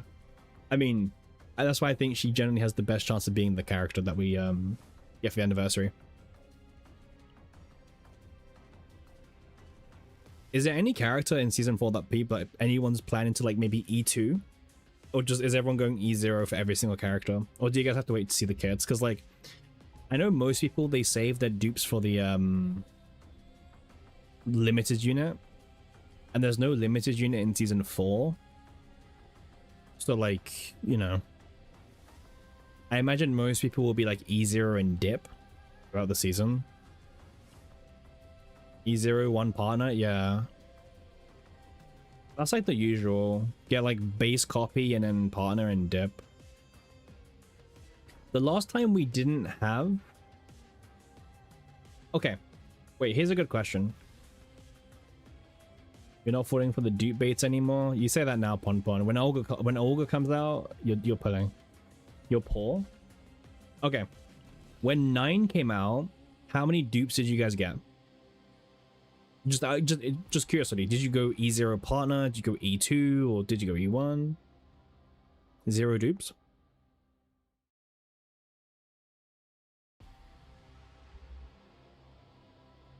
No partner? 1 dupe, 0? You didn't pull her? Okay, well, Pon Pon, I don't know, go sit in the corner or something. Come back. Okay. You thought her E1 was trash? Really? I thought it was a good quality of life. Yeah, Wilhelmina was better. Okay. Typhera. How many copies of Typhera did people get? / partner.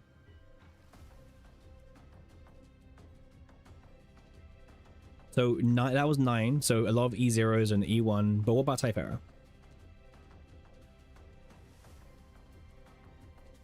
I also got 9 E0, by the way. I did E0 no partner for 9. 0? Yeah. For Typhera, I did E2, but no partner at first. But this was the first time I was in the content creator program, so things changed a little bit in terms of like the income I was getting. Okay, final question, Rita. How many copies / partner for Rita? No partner's wild, you're wild. E2 no partner. Pon Pon, I have a partner, okay? Leave me alone. You're wild, okay? Leave me alone. No bullying. E0 no partner. Oh, you didn't pull again on Rita. Wait, Pon Pon, did you pull on Typhera? E0 no partner. Same. 1 Rita. Worst decision ever. Yeah. Okay. The reason why I asked this question is because this season is the same as season 4. None of them will be limited characters. They will be all base, they're all standable characters. So think about that, okay? So for season 4, all of the characters, Arabella, Hilde, Olga, will all be standard pool characters. And after season 4 will be pre-season. After that will be the anniversary character. So probably be very cautious of your crystals or your gem income in season 4 if you're trying to save for the anniversary character. Maybe save your omega code as well, as a heads up, because remember that when season 5 begins, we won't get the omega code for season 5 until towards the end. Remember that, okay? So you know, if you get the character and you wait, you're gonna have to wait like an extra 6 weeks before you get the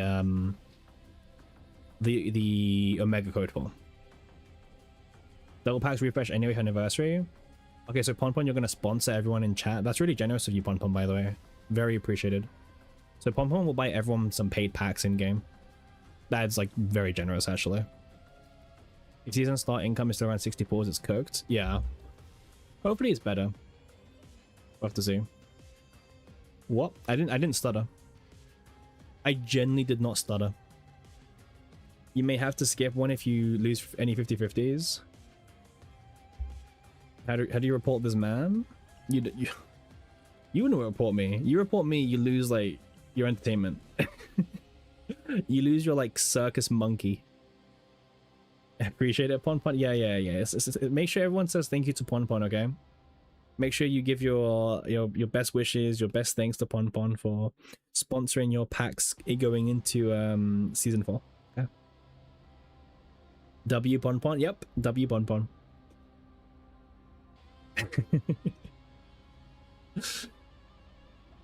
Very generous. Yeah, Pon Pon is insanely generous. Yep.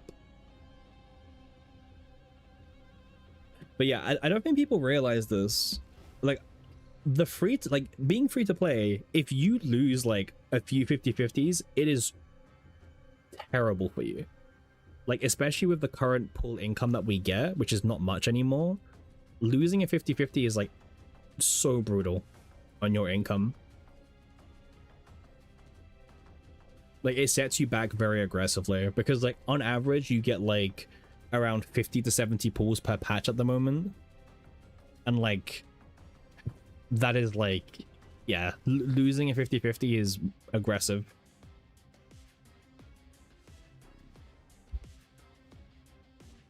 You can like, it just sets you back so far. That's why we skip Fae. Oh, I said people should skip Fae. I didn't say for 1 second that Fae's a must pull for people.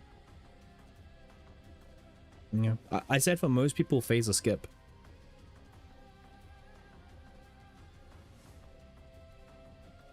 And I stick to that, to be honest with you. You've lost so many 50-50s at the start. You think 9 was your first one that you won? Damn. What character have you guys gone full pity for? My worst one that I remember was Diana, because I started with a fresh 70 and I had to like go to 140 to get Diana.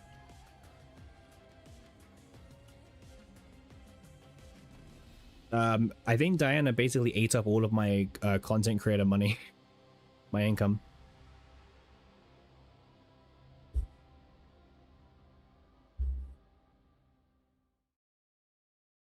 But yeah, Diana was my worst banner for sure. Had to go all the way to 50-50, lost it, all the way to hard pity. You went full 140 for Typhara? Yeah. What was your guys' best banner? So that's your worst, but what was your guys' best banner? Your most luckiest banner? Maybe you got the character in 110 pool, maybe you got like back to back, like...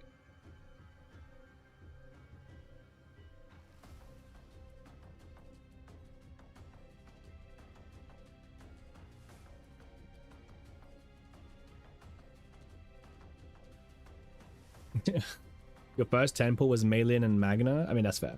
Chizuru got 2 in 110 pull. Congrats, Pon Pon. Congrats on the Chizuru. She was the first premium banner you pulled for. Condolences. Nothing too special. I think mine isn't even a combatant. I think mine is this. If you were here, you were here, you know? Yeah, if you were on stream on this day, you would know why I'm picking Arya as my luckiest banner. Your best bench warmer? Hey, it's a good place to be, right? Warm up the bench. You go full putty on just about all of them. You're just happy if you get them in the last 20 port. That's sad, Belle. Wishing you good luck for season 4. Are you planning to pull for every character in season 4? Or have you like decided to skip certain characters depending on how your luck goes on the first banner? A wild stream? Yeah. I'm glad you actually remember it, Bon Bon. Huh. That, I mean, fair. I'm just surprised you remember. 9 was your first? I think 9 was like an okay banner for me. I think I won 50-50 and that was it, but yeah. I mean, I said this so well, like, you're a pretty good memory. I said this as well in the past, but like my 50-50 win rate is really good. It's like 15 wins and 2 losses in the last 17. Way too lucky. Like the luck's gonna burn soon. Actually, no, it's like 18-3 or something now. Actually, you'll pull them all, but if you lose 50-50 on any of them, that will change who. Fair enough. I mean, I think Arabella's the most skippable personally, based on appearances. I think Olga is the least skippable, based on appearances. Again, I don't want to judge based on appearances, but kind of have to because we don't know their skills. So I might E2 Olga. Olga's the one I'm really looking forward to. I mean, obviously, if she's shit like Rita, then obviously I won't touch her, but you know, if she's like somewhat okay, then yeah, I'll probably E2 her. If I have the crystals, because I'm trying to save to E6 the anniversary character. You hope next preseason's a skip? They all have been so far. If it's Euphemia, you're cooked. Okay, well that's on you then.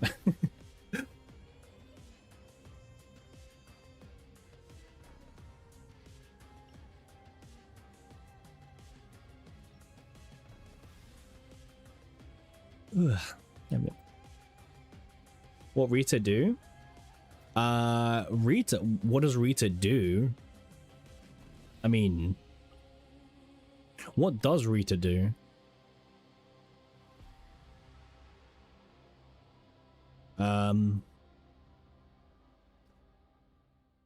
Yeah.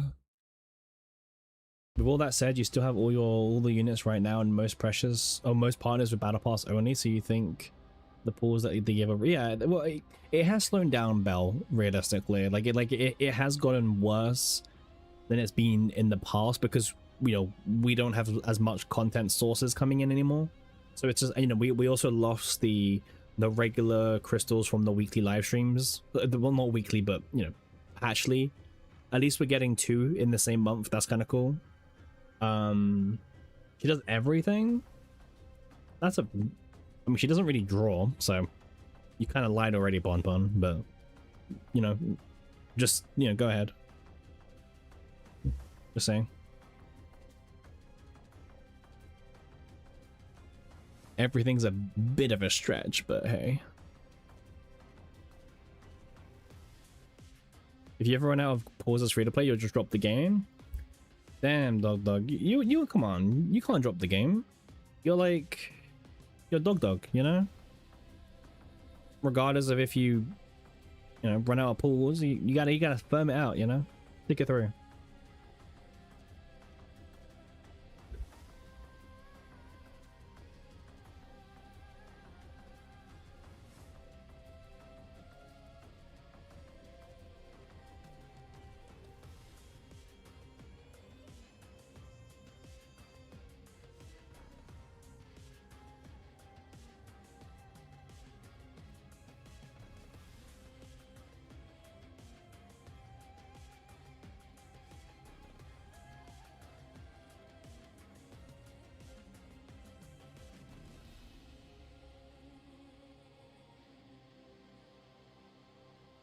Yeah, that's a lot of free-to-play sentiment on every game. True.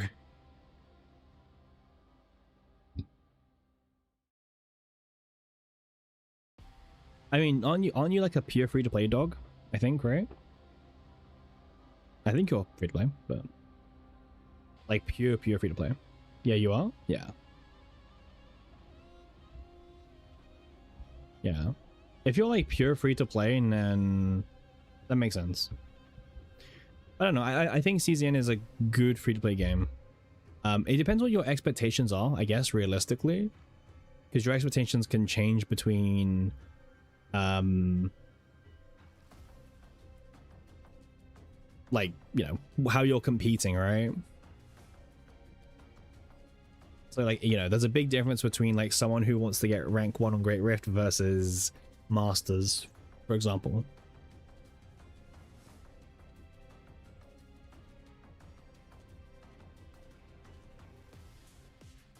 Mind you, actually, to be fair, I was planning to end stream 13 minutes ago.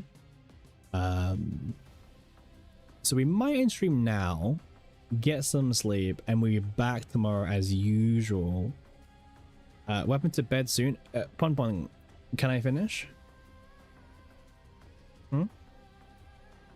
Am I allowed to finish my my sentence? Okay. As I was saying,